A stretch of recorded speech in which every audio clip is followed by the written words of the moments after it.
it tastes like it. I'm a day in the sun, you're a cold cider. And it might be stupid or whatever, but a tall drink never looked better.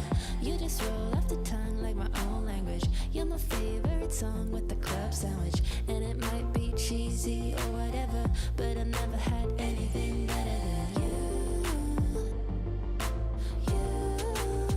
You make me go wow.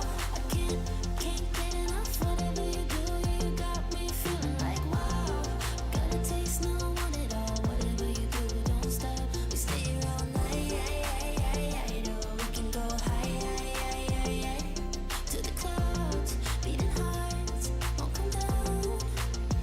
You make me go wow.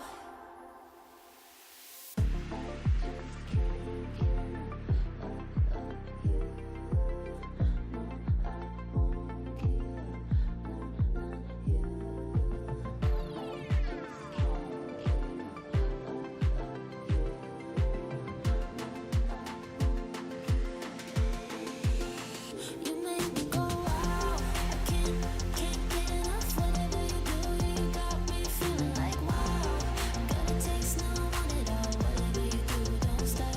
We stay here all night. Oh, we can go high to the clouds, beating hearts won't come down. You make me go wow.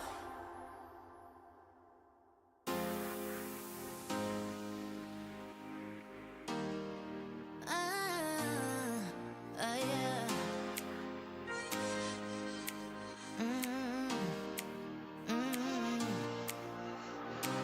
I'm stepping in, gonna let my truth unfold. In a world where everyone tries to fit so bold. Oh yeah, I've been hiding, but now I'm breaking free. No more holding back, it's time for you to see.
Demon for these two guys to overcome.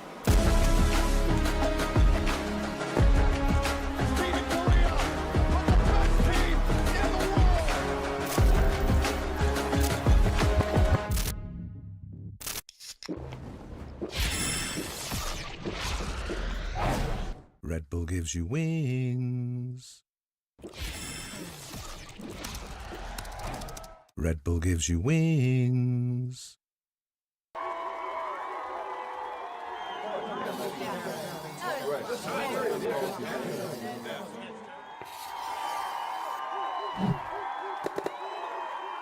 Red Bull gives you wings.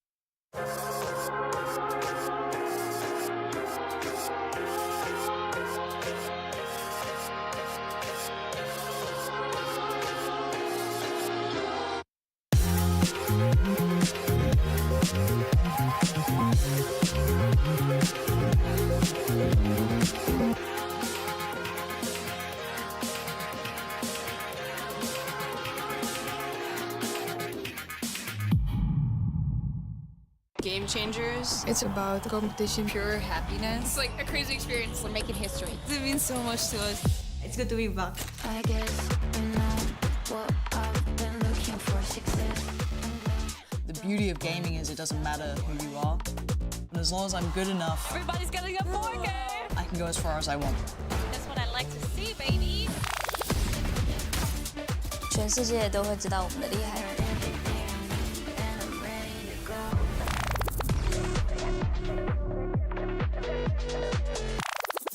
Do you think you're a good liar in general?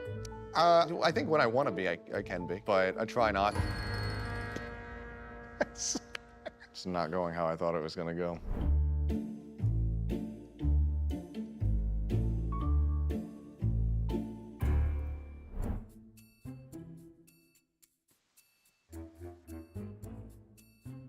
What's going on?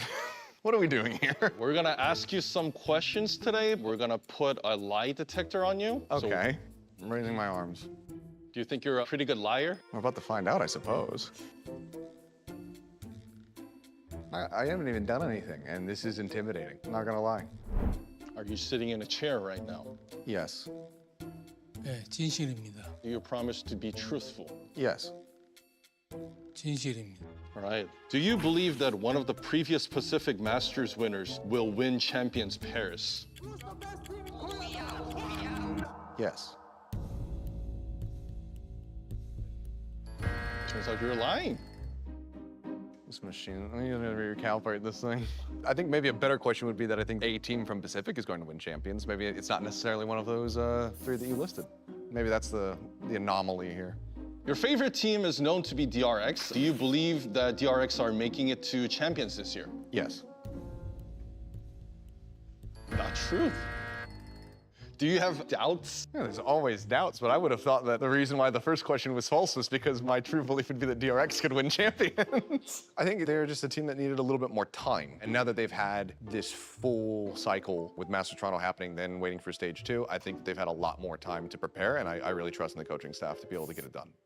On Plat Chat episode 223, when asked about Zeta, you said, You think I have memories of this? Like, do you think Zeta is memorable?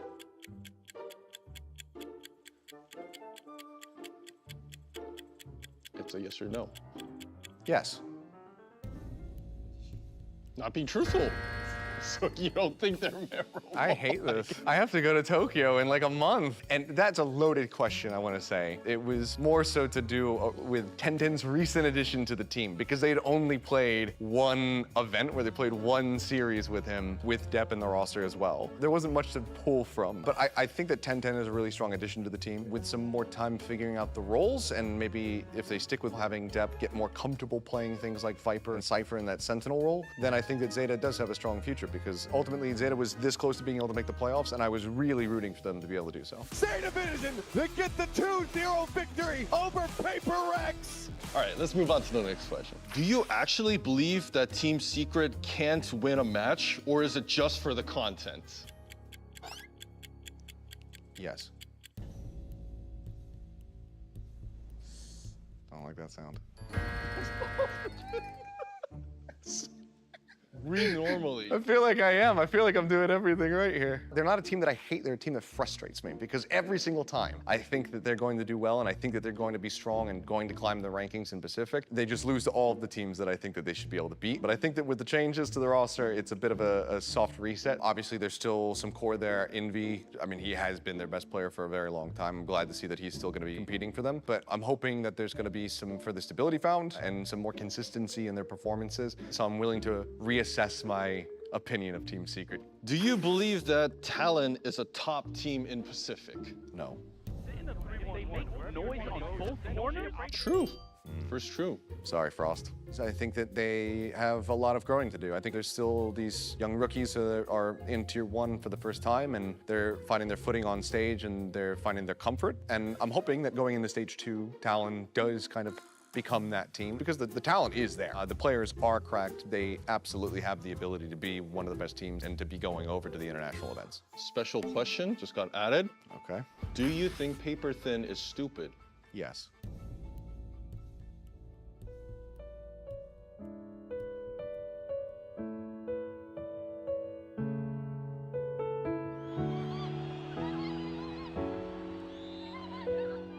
It's false. No, he's a smart guy. I gotta give him credit. He's got a degree, I don't. He's a man of science. But it's safety first. You don't need that. Oh, okay. Last but not least, do you think you're the best talent in Pacific? Yes. True.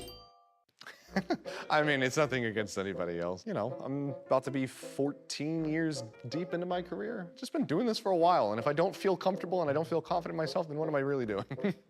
It's always great working with the teams that we have out here. You know, we keep them tight-knit. I think that allows for everybody to just get along and vibe and build a rapport with one another very quickly. And to my co-caster Paper Thin, this machine is broken. I do think you are Smart.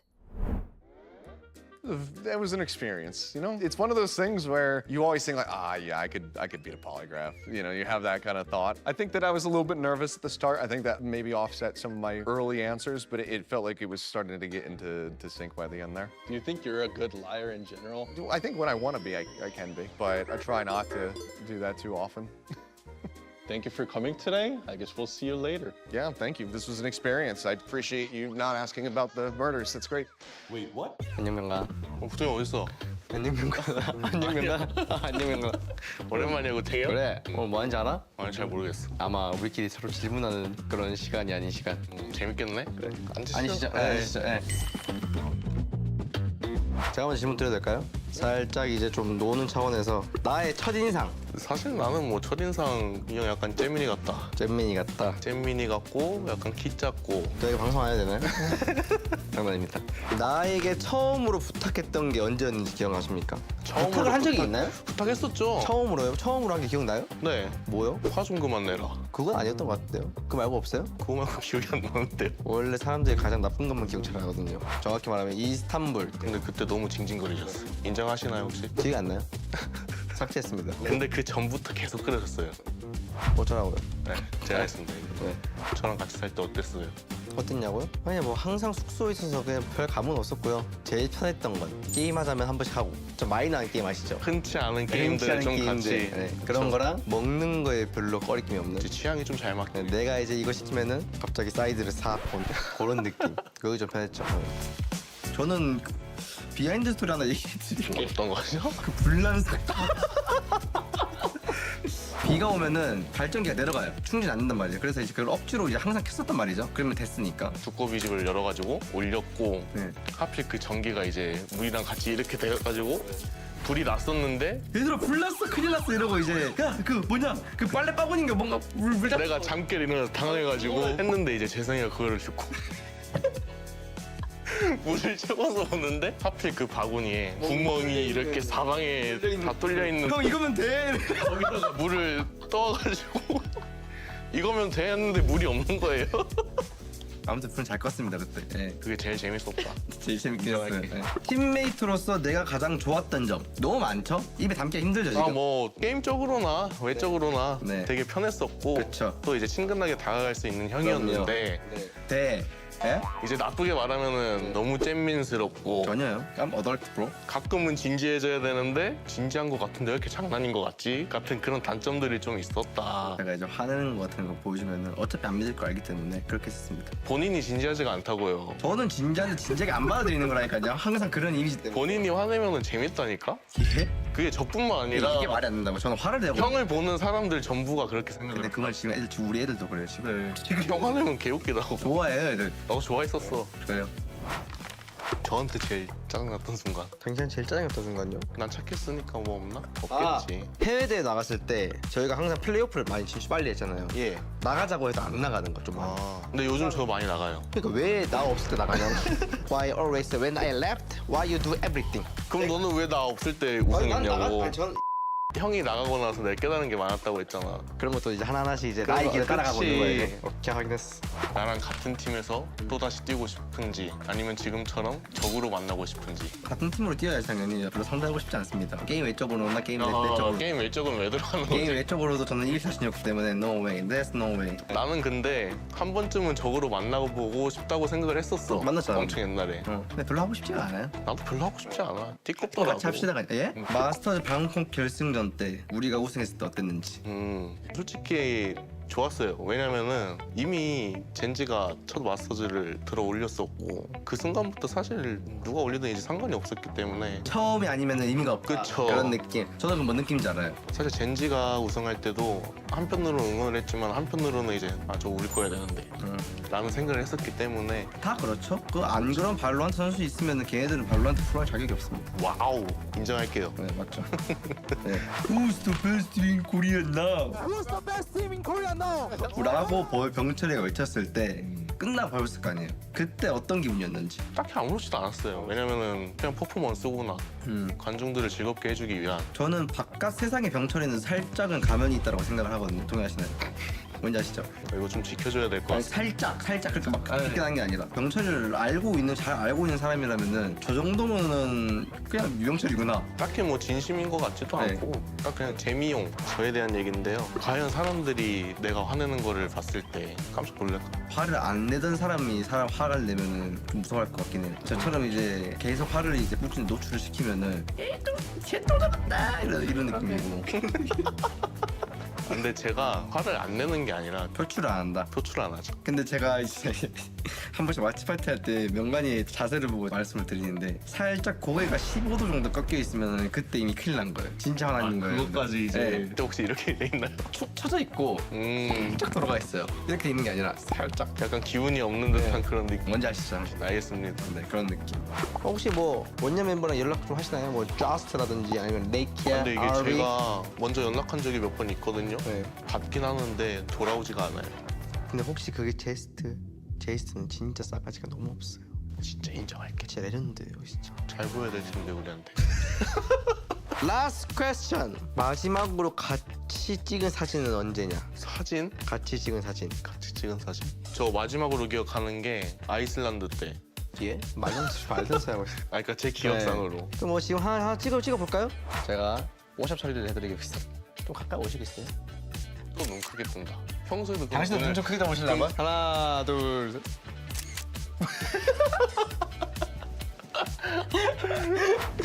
얼마 만나서 반가웠고 길게 얘기해서 좋았어. 스테이지 2 때 보자. 그래. 네, 마지막으로 한번 오랜만에 한번 들어보자. 자, 간다. 간다. Hi, I'm Yuki Chiba. New song, Shinpai Muyo, is on YouTube and Spotify. Shinpai Muyo is just don't worry, and then just do it. Please listen and watch it. Peace. なんだかんだなってくなるようにユキ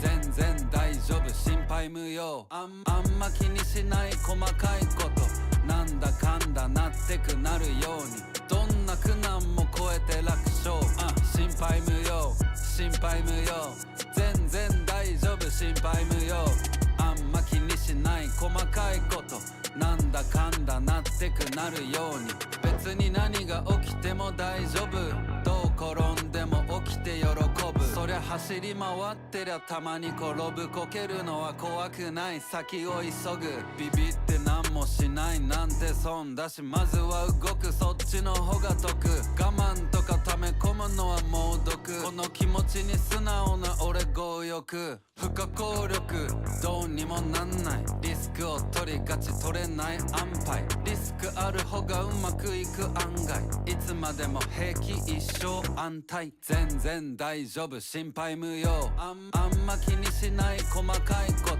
なんだかんだなってくなるようにどんな苦難も超えて楽勝心配無用心配無用全然大丈夫心配無用あんま気にしない細かいことなんだかんだなってくなるようにいつかはなくなるこの世の全部だから今しかできない経験するいい飯食っていいセックス毎回本番してない練習地元で集まるいつものメンツ心配すんなってよく言っているアトランタで友達持つ中みんなが厳重平和な連中自信がないとなる心配性俺自身のこと疑ったことはない一回も絶対いけるいちいち考えない失敗を全然大丈夫心配無用あんま気にしない細かいことなんだかんだなってくなるようにどんな苦難も超えて楽勝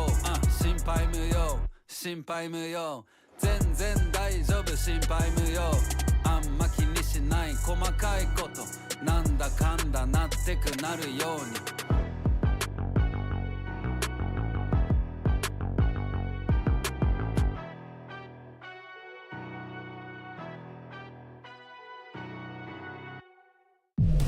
Oh boy. 2 kills! And now Primi left alone, but he finds the tap! What? Oh! My god!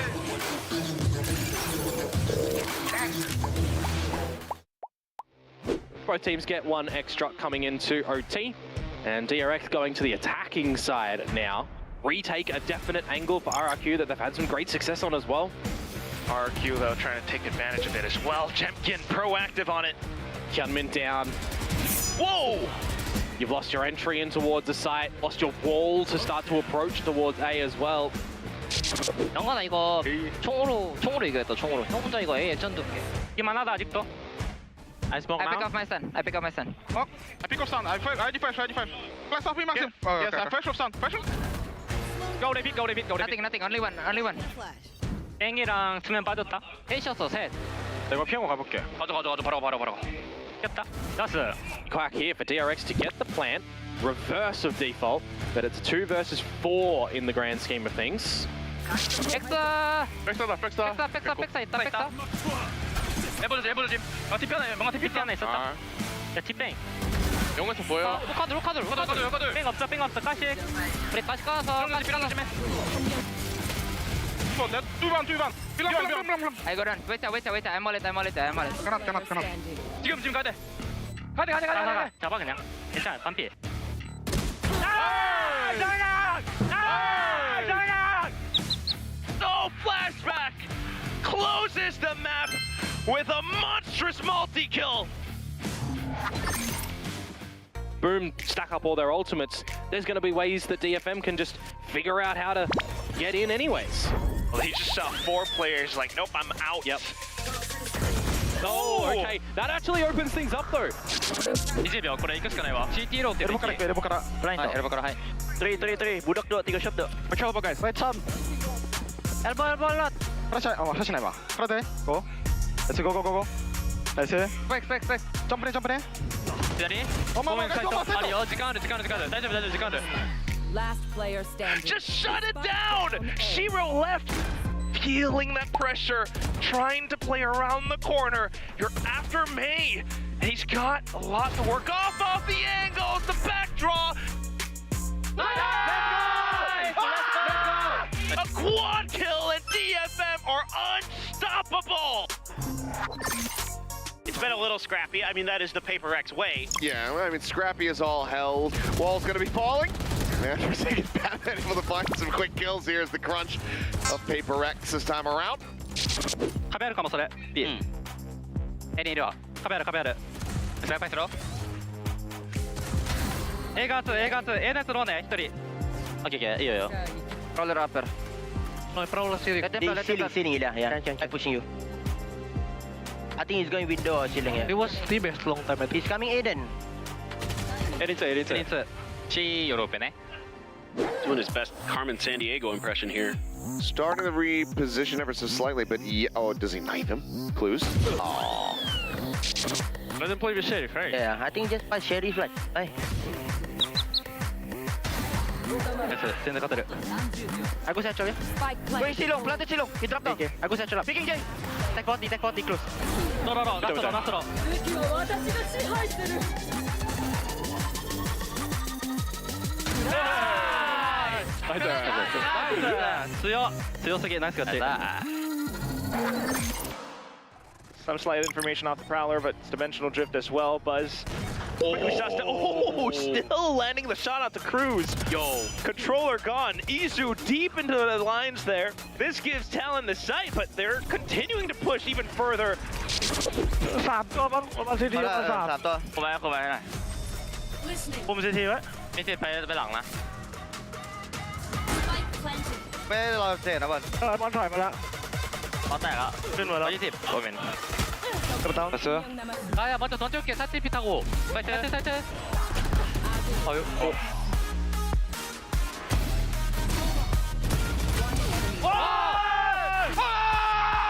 My God! Just a full burst into the back, and it's a quad kill to pull out the clutch. Talon has done the near impossible thanks to Primi.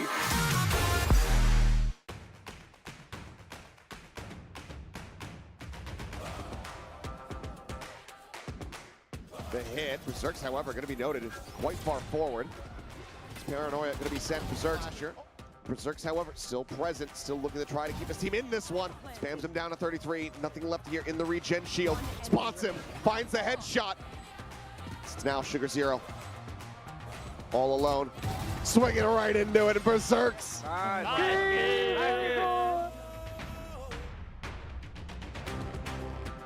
It's a pretty good read, old Munchkin.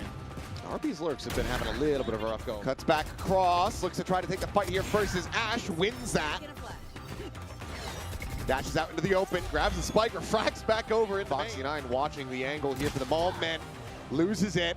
Swing on the corner. Ace v Ace! He's got him slowed and Dumpy collects it!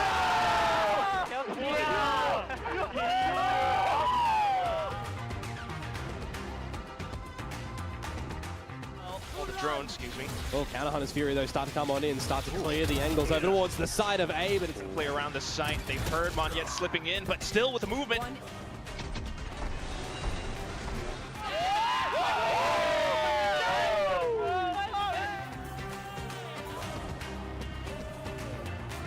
Blast pack forward, 10-10 needing to try to find this kill, but Berserk's managed to draw out the weapon fast enough to clean him up. By 3, the Odin just spraying away frantically through the smoke. Damage has been found. Clues dead. XDL with no real time to try to make a go of it. But he has it!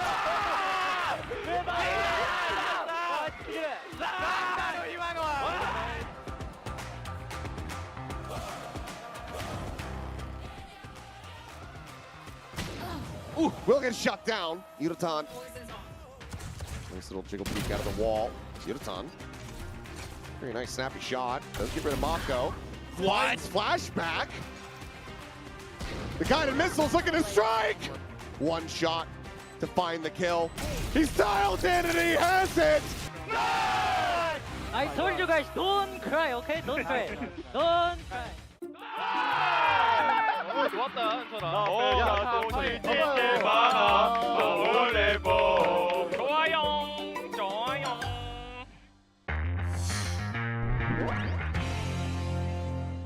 따라 마이크 체크 안녕하세요 안녕하세요 투 안녕하세요 쓰리 안녕하세요 가와이 나케데 다메 데스까?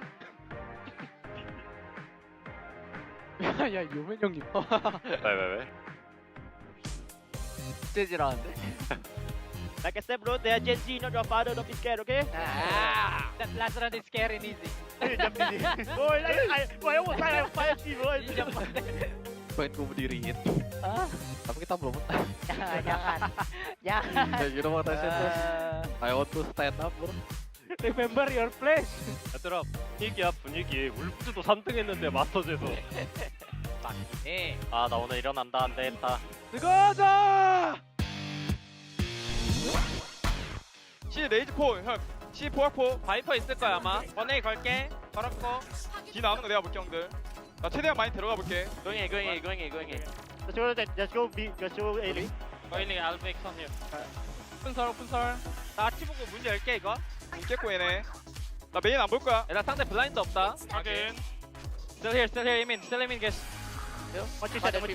Out more heaven, guys. Wait. Go. Logging. One side. I saw one side. Main 온다, 이거. Side 들어왔어. 확인. Heaven down. One more backside. I'm gonna take 3, can we swing 3? 레이즈 40 일단. Upper on. I'm gonna defuse, guys. I defuse. All trans, guys.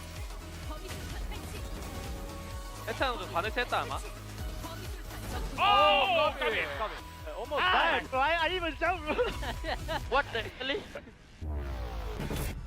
Gue boleh langsung flank C gak nih? Pas dia one way gue langsung terobos. Ya, when he open door ki, you just. Biasanya Omen sama Viper ki. Viper lah. Viper lah. Cuma gigi rock kasih dia. Ceiling Viper. Cancel and go see. Only one hero. I got one way. 시브라 파게. 셔틀. 이기는 아이요. Pillar. Can we fight him? 야, 파이트 DP. 나이스. 진짜 할 줄. 나이스. 엄마. 맞다. 내가 이래로 CT. 울터 쓸까요, 이마 사이트. Nice. One more. CT 아마 왔다. Nice. Dia nge-pick outload. Viper taruh Seki.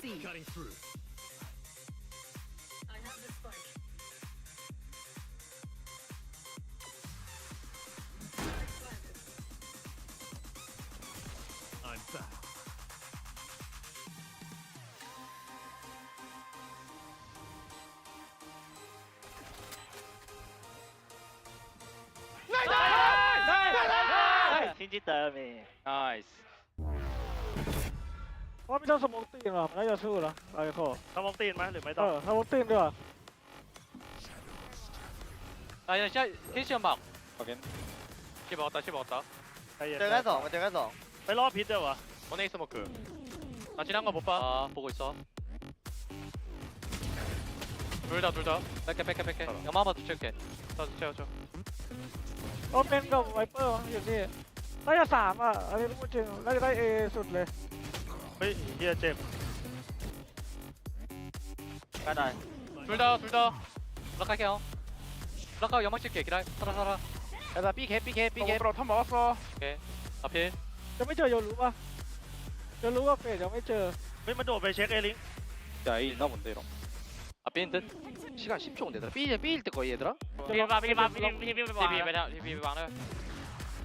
สวย 탄. 야, 짝방이 오퍼야. 아, 진짜. 백사이트 하나. 짝방이 오퍼야.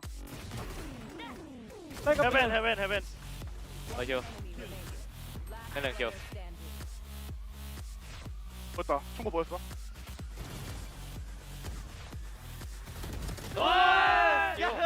สวยเกมสวยพี่ทีมก็มาเอาไปกูสวย 숏이랑 훅하면 안 오는 거 조심하자. 제가 이거 트럭 뒤로 오는 거 콜 해줘야 된다. 야, 이쪽 조용해 일단. 뭐 까는 거 없다. 삐롱 하나 있다. 삐롱 둘 이상이다 얘들아. 삐롱 먼저 먹고 시작하나 보다. 연막 가능. 브라라 테도 가래. 브라라 테도. 앞당. I can cap.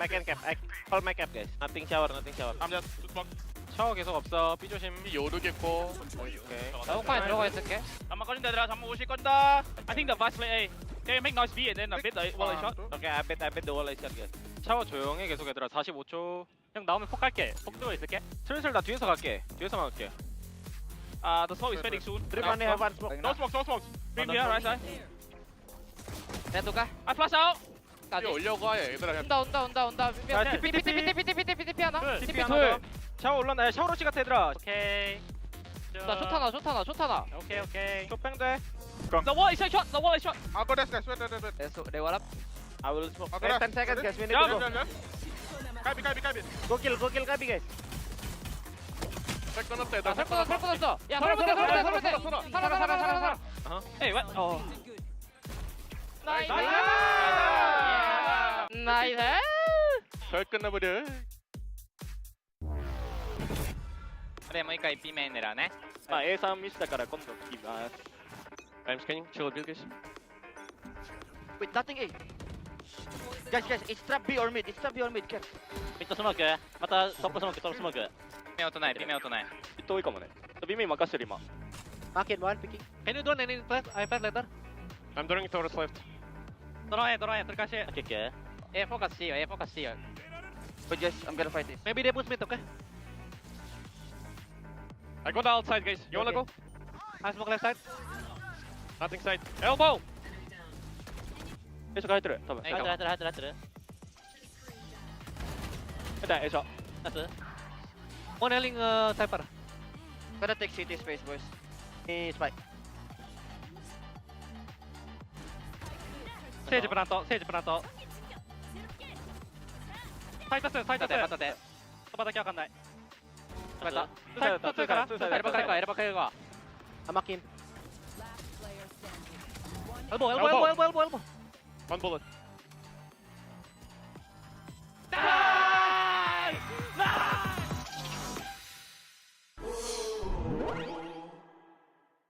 야, 얘네 알로 나온다. 조심해라. 두 자루 나와. 세 자루 나온다. 세 자루. B캠. 아, 나 B 쪽 붙어 있어 볼게. 떼면 바로 조치 줄게 그냥 이거. 야 비메 컨택하겠다. 야, 이거 포탑 이거 터렛 깔았어 얘들아. 터렛. 나 오른쪽만 볼게. 미드 괜찮지? 안 보여, 미드 안 보여. 미드 괜찮아. 너희들 B TP 안 돼. B 셋이서 막아야 돼. 나 삐 없어. 아니 삐 없어. 삐 밀어볼게. 나이 갈게. 나 CT 가는 중. 나 그냥 쭉 맬게. 나 엘보로 갈게, 태호 형. 아예 없어. 야 얘만 봐. 정체령 땡겨. 내가 볼게. 나이스. 포박 깔았어. 좋았다. 나 개피. 나 일단 먹으러 갈게. 나 이제 형 추위 까줄 기다려봐. 추위 깎고 왼쪽 하나. 나이스. 나이스. 스펙터 개사기네. 맞긴 해. In the story of VCT Pacific 2025, kickoff, that was just the introduction. We got to know all the characters. Stage 1, the opening chapters. The stumbles, your close calls, they don't define you anymore.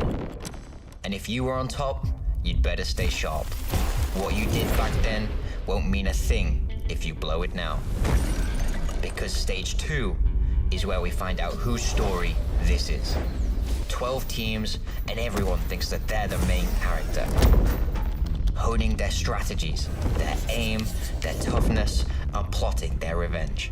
Anything they can to gain an edge, but there can only be one.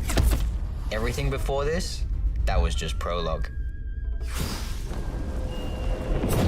Now, you're playing for the big trophy. Win here and your name is forever written in the history of VCT Pacific. Everyone else is just along for the ride.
You're watching VCT Pacific. We are on our penultimate day here in Seoul. It's been banger match after banger match, and we expect today to be no different at all. You're with me, Mika Fabs, and Big Time and Pilski on the desk. I'm wondering if you guys slept at all. You mentioned that you wouldn't after the adrenaline of yesterday's matches. I'm surprised if anybody watching that stream slept last night. I mean, how can you? What an amazing comeback from RRQ. I mean, we're lucky enough to get to see them again today. So hopefully it's going to be probably a full week no sleep. It took me a while to wind down, but I'm well rested at least. I had a little bit of a sleep in, and there's going to be more banger matches today. Yeah, I was actually listening to the game while I was doing my run, and I was supposed to run just 3K, just, you know, getting a little sweat in, and RRQ managed to turn that 3K into a 5K with that comeback. So thanks for the extra push, RRQ. We're going to see a lot more from them, of course, and everybody needed to cool off after that match, so it's a good thing that we have the Splash X bundle in the stores right now.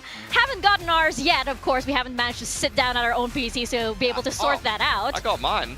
Well, after your run, I just hosed you straight down. with the water pistols. We need those back, by the way. We need those back, especially since we are expecting more of those kinds of matches today. Sure. And I think even more interesting for fans as well is the Tokyo merch is out too. Oh. There are a lot of items there that I am eyeing for myself. I am a tote bag fan, so I do love that Rise Pacific tote bag. I just need the bucket hat. Yeah, that's what I'm up to. Any version of bucket hat, just put it on my head. I love it. No takers for the towel? I actually like the towel. The towel is pretty goated. Honestly, all of this is great. I would take any of these. Whatever I can get. Yeah. I want to get the towel. It's like a nice little yoga. It fits my yoga mat really, really nicely. Although I'm not sure if I want to be thinking about VCT Pacific while doing yoga. It's like your heart rate kind of goes up. Yeah. It might push you a little bit more. I mean, the finals are sold out, so I think if you don't get your hands on this merch pretty quickly, it will also be sold out by all of the people that will be lined up at the merch booth. Are you telling me to walk out right now and just secure my merch first before we can take doing it from this here. Next? Yeah. Okay. Go quick double shot. Thanks so much. Thanks so much. No, absolutely not. Absolutely not, because we have our Pulsar Flicks of the week lined up here, and we know Pacific to be this region that has just massive, massive aimers, and this is no different at all, as we can see. Yeah, I mean, I don't envy the person who has to whittle down the clips to put this short montage together, because there is so much good stuff here at the Pulsar Flick of the Week. It just never stops. Absolutely. We've seen some insane flicks on display so far in Pacific. A lot of clutch moments you're seeing from these players. This was crazy when Shiro was able to just transfer, get two, and he's cornered by the paint shells. I mean, it's just been nothing but entertainment, and I dare say you're going to see some more today as well. Yeah, it never stops. It never stops here in Pacific, especially as we continue through our playoff bracket. The teams are getting better and better. The matches are getting more hyped and more hyped. And I'm telling you, the flicks will get faster and faster. Yeah, absolutely. Especially since there's so much on the line for all of these teams. We're now seeing sort of a different side of these players when push comes to shove, and this is literally backs against the wall, last chance for all of these teams. Yeah. Suddenly you're seeing these massive pop-up games, these live games that are coming out from all of these players, and we have T1 and Nongshim today, and DRX and RRQ. Yeah. I'm expecting a lot of those live games, a lot of those pop-up moments to come. Yeah. For anyone that wasn't around, though, yesterday, I mean, we saw the ship was sunk. Unfortunately, Noodles did prevail over TFM there. NS obviously stands for Team Noodles, so we'll see them again today. RRQ did take out Gen G as well. It's crazy to see Gen G go out this early in the bracket. They are now preying on multiple teams' downfalls, including some of the teams in this matchup, which will see T1 versus Nongshim. For Nongshim, they need to continue the run all the way to the finals. For T1, if they win, they're in today. And then DRX, RRQ are both very high up on the champs points as well. Yeah, I mean, for RRQ, it's also a pretty simple situation. If they win, they're in. If they lose, they are out. Their whole year comes down to this match 2 that we will be seeing later on today, but it doesn't get any more hype than that. I mean, absolutely.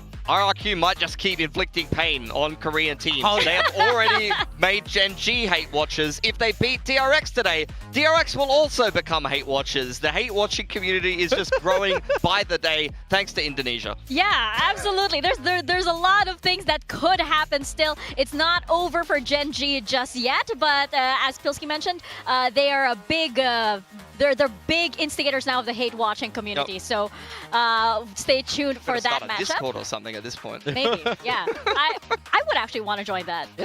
Why not? I want to see what's going on there. I hate watch Discord. I'm sure there are already many in existence. But of course, we are now beginning with T1 and Nongshim, and this is also a big match because T1, they are in the lower bracket, yes. They are pretty comfy with their championship points, but nothing is final yet, so they still need this lower bracket run. Yeah, a win today secures them top 4 and that spot in champs. This is the team that have had an up and down year. They look very good. We saw them win over there in Masters Bangkok, but then this stage has been a little bit rougher. They find themselves in the lower bracket with it all to do today against Nongshim Red Force. Yeah, they are 1 champ point ahead of DRX and Gen G, and that makes all the difference. It really does increase their chances of going through to Champs Paris. Getting that 1 win against TFM right at the end of the group stage has really helped them out here. They've already taken down RRQ in that upper bracket, and of course, losing to Paper X, there is no shame in that, even if they weren't able to push them as close as last time. But the main thing I'm looking at in this matchup is Meteor has been on a heater lately, and also there is so much history here between Buzz, Stacks, and RB, which I know we'll get into a little bit more detail later, but this is a very spicy matchup, and this is once again Korean veterans versus the new gen talent. Yeah, it is very, very spicy indeed. And yes, there is that little bit of a callback to the OG Korean squad in Vision Strikers, right? But of course, on the side of Nongshim, this is their only way to champs. At this point, this is the only way for them to take their future into their own hands. So we can expect that this whole squad, this Gen Z squad, as many have said, they're definitely gonna just go full throttle on this. I mean, it's a long road ahead for Nongshim. They need to beat T1 today and continue to win. But for them, making it to champs isn't just a success story about champs. It locks their spot for Pacific next year, which is all important for an Ascension team like this. So the stakes are even higher for this young team. Yeah, they've already guaranteed themselves a spot in Ascension, as well as their biggest competition, unfortunately, after taking down TFM. They secured Boomer spot into VCT Ascension. Pacific did lose to Talon in that upper bracket, but one of those games was very close. The map of Corrode went into OT. They were able to take Gen G down at the end of the group stage. Nongshim are showing more and more promise. For me, they've been a middling team all year in Pacific, a very strong team that just sat out of the very elite team. So I'd say top of the tier 2 teams really in Pacific. So the fact that they may be relegated if they don't succeed in Ascension is kind of crazy to me. And it would be very surprising to see them secure their spot in Pacific by making the run all the way through to champs, because that would mean they've hit a new level of form right at the end of the year that they really haven't been able to achieve. What a story that would be. Yeah, that would be historic. It would be insane to see them run that bracket. I think when we take a look at this team, we have to talk about Danby, the all-star duelist. They send him in, and he does not care. He loves going in, loves getting kills, loves dying, does a lot for this team. But he's, of course, the one you got to keep your eye on, especially on his signature, Neil. For sure, and especially since on the side of T1, we're probably going to get a lot of that head-to-head going on. But of course, when we talk about T1 and Nongshim, we look at how these two teams, we mentioned T1 being an up-and-down team a lot, and for Nongshim, there's a lot more consistency on their side, but it's just barely enough to break through, as you mentioned, Pilski, those elite teams. Yeah, for sure. I think, honestly, you know, if you look at the data comparison for both of these teams, the main things I wanted to point out is that you can see T1 is very high in converting 5v4s. They're the second in the competition behind Talon. But you see, if they end up in a 4v5 situation, it's actually much less favorable for them. I know that sounds obvious on paper, but the first kill is going to be very defining, because you see, it's not going to bother Nongshim as much. They're quite happy to convert 4 and 5s. They have the framework to do it, especially with their style. And the other thing I really wanted to highlight was the timeout win percent. You don't give much credit or even hear anything really about Nongshim's coaching staff, but after timeouts, being even positive, being even above 50% is incredible, but having a 60% timeout conversion is very, very strong. And I will say the same thing for T1's coaching staff, who I think are very underrated. I see a lot of narratives online that Autumn is not a good coach, or Autumn doesn't prep them, or this or that. Their prep has been fantastic into some of these matchups, and I think they've come up with some very good rounds after some of these timeouts. Yeah, definitely have to agree with you. I think both these coaching staffs definitely underrated. But like you say, Nongshim so good when they lose that first first death because they're so aggressive. They're not afraid to take these risks. T1, a lot slower, a lot more structured, and that's very reflecting in the stats here. 100%. Like, if Nongshim lose first pick, they might just smash a site. And that's the best way to complete a 4v5. Traditionally in TAC FPS, you lose the first pick, smash the small site. Let's get into a 3-on-3 and try to win the post plant. I think it's also, you know, it says a lot about a core that's managed to stay together for so long. And speaking of cores that stay together for a really long while, we have to talk about the big match up here, which is, of course, this little reunion on stage with Stax and RB. It's got me weeping here. These players know each other so well, played together for an incredibly long time under the banner of DRX. They went on some amazing streaks, played in some amazing tournaments, but they're going to have to go head-to-head today. RB facing against his former teammates. Yeah, absolutely, and he's already had a little bit of a message for them in the interview previously, but there's a lot of history there. RB, very different expectations for him. He's looking to bring this whole squad of up-and-coming players in Korea to an upset over an all-star Korean super team that Stax is spearheading. It is such a historic storyline. You can see T1 have already had some success this year, winning Bangkok, and I think it might not even be those three guys that are part of the original Vision Strikers in the building today. I don't even know if Zest is on the Korean desk. I've seen him almost every other day. There. He's usually... He might be around, but then we have Mako, of course, coming in a little later as well. That's true. They're all here. They need a photo. All of them lined up together.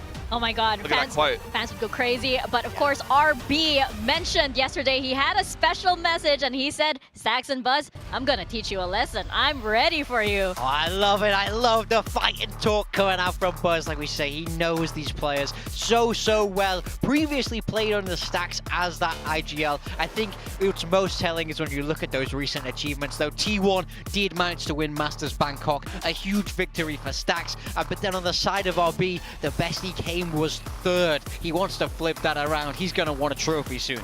Oh, teammates for 4 years? 4 years. And this is probably only just Valorant as well, because I do know that these guys were on the same team as well before Valorant came out. That's correct. For a little while as well. It might even be longer than that.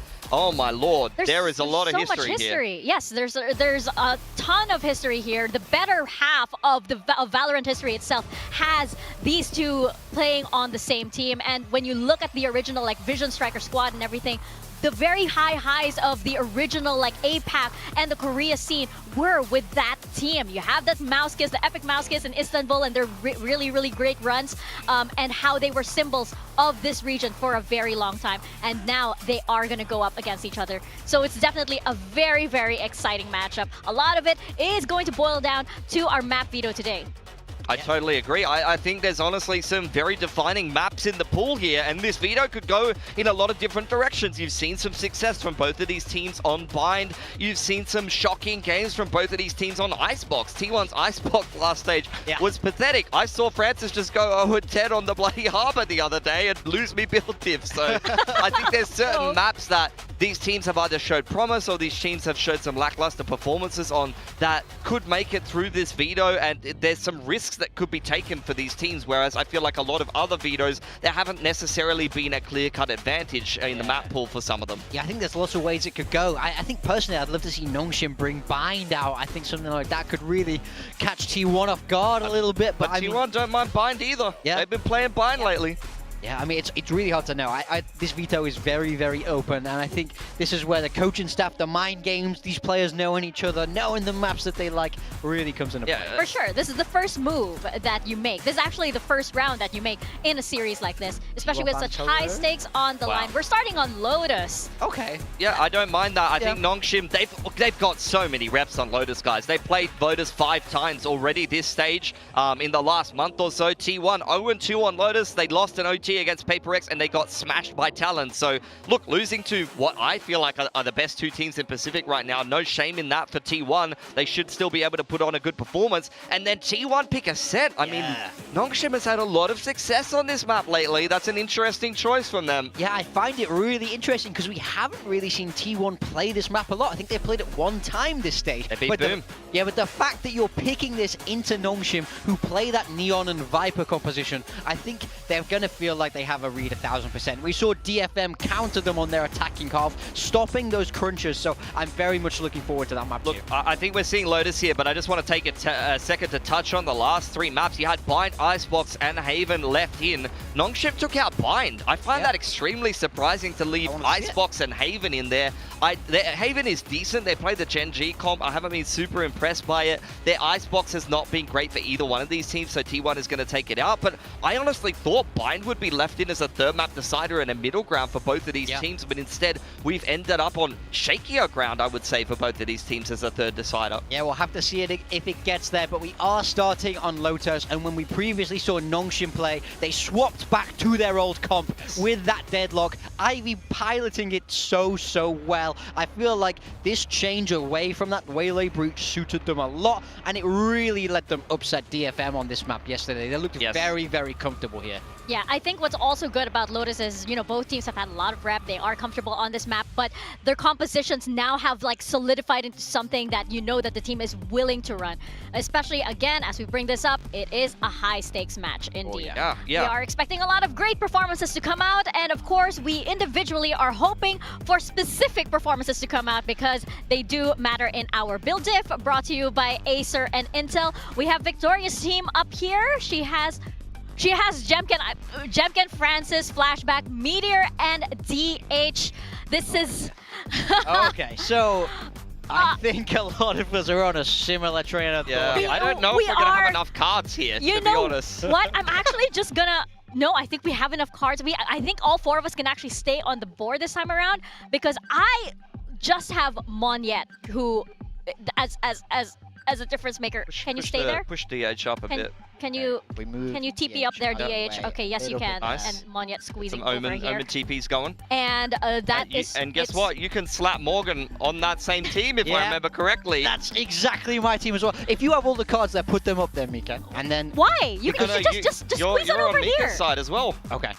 We're saving space here, Morgan. You're the same. You've got Monyet instead of DH. One side of the board? We are instead of Monyet. We are sharing the real estate here, okay? Be nice. And then I only have one change as well. I have Meteor, Flashback, Francis, Jemkin, and I have Mako. Wow. Okay, so we'll put that here. How about this? Okay. We go like this. That's the only real difference between our teams here today. And I can put Pilski, I can put your name. And right guess what, guys? Guess what, guys? If we go to the casters pick, they've got Jemkin, Francis, Flashback, DH, and Meteor, as well as Victoria. We were all one player different today. It is going to come down to one player's performance in the server. We have all had a handshake agreement that Flashback is the best pick in Sentinel, Jemkin is the best pick in Duelist, and Francis is the best pick in Initiator. Wow. That is unbelievable. I'm shocked that we're all so well aligned on this, to be honest. I mean, normally we've been spending pick a too lot much of different time stuff, together. But that's what it is. I need to get away from these guys. That's crazy. This is the second last day of the competition. Yeah. And it's very close, so this is insane. Pretty much. For the record, by the way, we did not consult each other. No. We didn't talk to each other at all. We choose these entirely independent. We have very strict rules. You're not allowed to discuss your team before we actually kick off the game. Right. No, we are very strict with each other. Pilski was like, I want to help you today, but no. The integrity, really just boxed him in there, and he did not help me. Somehow, we still all managed to be here.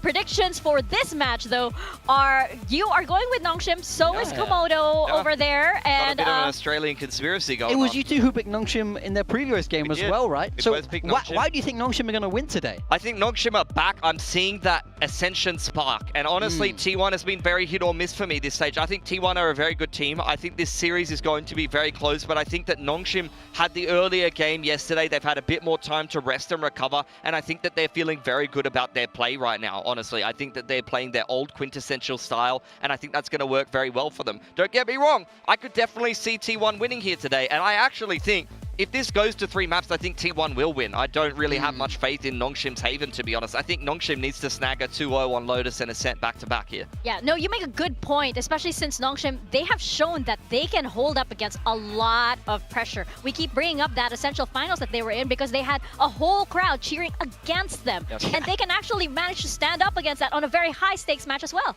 I mean, yeah, it did take Boom choking a round or two, but we won't get into that. We'll leave that for the next Ascension, guys. All good. Stay tuned. tuned. I've gone with T1 just because I think they've shown a more consistent level throughout the year. I think they've shown some very, very, very solid Valorant when they need to. And now their backs against the wall. All of these players are so experienced compared to Nongshim, where this is their first year in the league. I just think they're going to get it done today. Yeah, there's a lot of that rookie narrative that comes in on the side of Nongshim. Yep. I think they have definitely stood up to that, but we're going to see how much they can actually take as they take on T1 here in our first series of the day and a continuation of our lower bracket run here on VCT Pacific. Playoffs resumes right now.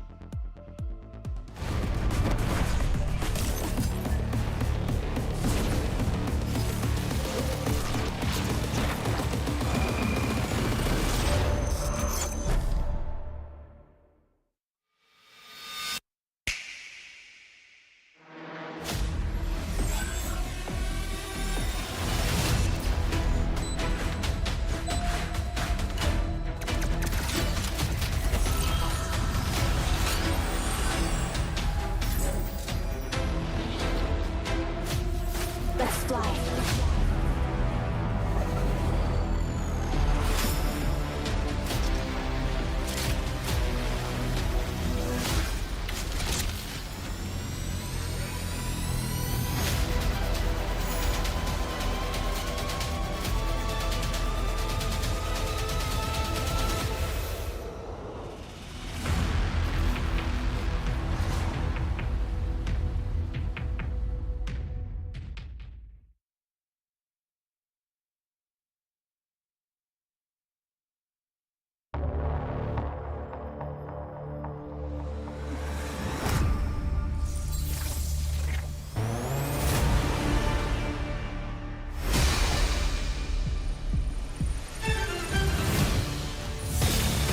T1. The elimination matches continue here on the Pacific stage with T1 and Nongshim.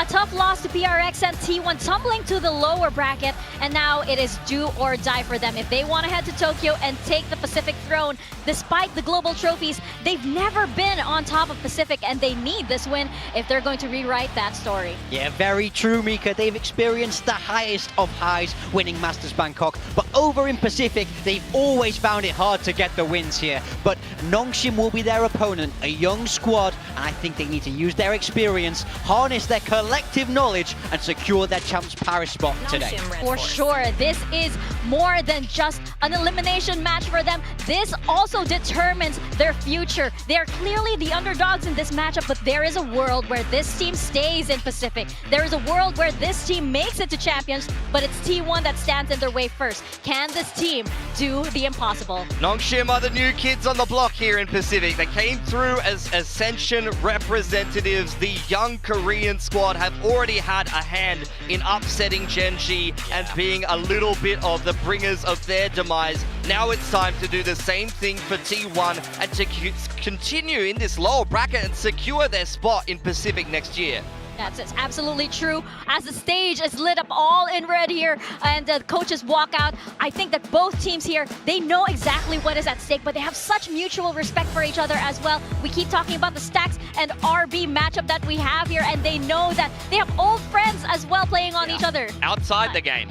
Yes. Inside the game, it's going to be nothing but disrespect. It's going to be Neon every map. Izu's going to be running it down. Dambi's going to be running it down. And it starts straight here away on Lotus. Nongshim will select this map. T1 loves to play this double duelist. They love to play fast. They're going to be starting out on that attack. My main thing that I'm looking at is what comp are Nongshim going to run? Yeah. You know, they could still run the bridge comp. That was totally fine, honestly, against Genji. They could stick with this deadlock comp. The other thing I'm looking at is RB on defense got absolutely isolated and picked apart on Mount. I believe it was against Talon, if I remember correctly, and that was a double duelist comp. He needs to make sure he gets his ducks in a row this time around. He had a better performance against DFM, but T1 are definitely going to be running him down. They're going to be saying, this is the old man on the team. Yeah. You know? Absolutely. Stacks is going to be saying, hey guys, he was born in 2000 or 2001. He's Asian. Do you know how old that is?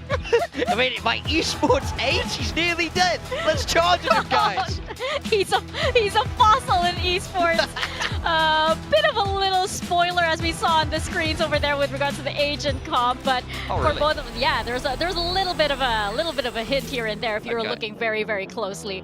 But again, for these two teams, it's gonna be fun for sure as we bring up the agent compositions right now on your screen. Yeah, let's just get it all out of the open. Nongshim, it is their quintessential style. They are back in that Ascension form. You're seeing the sparks fly. Francis on the Enid, sending Danby in on the Neon. Ivy playing his deadlock. It's going to be a recipe for success today for Nongshim. I mean, that's the one for me. Ivy on the deadlock is the guy. But over on the side of T1, it's Izu's 100th map here in VCT Pacific, and he will be charging down with that Neon, going head-to-head with Danby. T1 love this double duelist, and today is going to be no different. Yes, and Izu has been one of those key players for T1 as well. He was able to make or break big matches for the team. We're going to see if he can do just that against Nongshim, who also needs such an amazing performance here today. I believe we're seeing one change-up for T1 though, and we've seen this a couple of times. Meteor's on Vice instead of Viper, and they have been swapping back and forth for a little while. I think Vice actually plays better into the Nongshim style. They're going to try to isolate Danby in front of the Sheer. Absolutely. Yeah, they absolutely have their eyes on the duelists on both sides, and we're going to have all eyes on this matchup. T1 and Nongshim, we're going to start on Lotus, and we're going to toss it to Quack and Komodo. That's right, we've got Nongshim, the up-and-comers, versus the Titans in T1, and we absolutely, unequivocally cannot stress how high stakes this game is right now. Yeah, absolutely. I mean, Nongshim, they give a little bit of a thank you very much over towards Boom, like we're going to help you out there, but their job is not done just yet. It's a stepping stone, but the biggest stepping stone for me is the fact that Nongshim got the victory just the other day. They just got the win against DFM, and they are looking to continue this one. I'm chaining myself to the desk now. We've thrown away Achilles. The only way that I'm moving from this desk is to stand up. If we get more ridiculous games just like we did yesterday, absolutely phenomenal.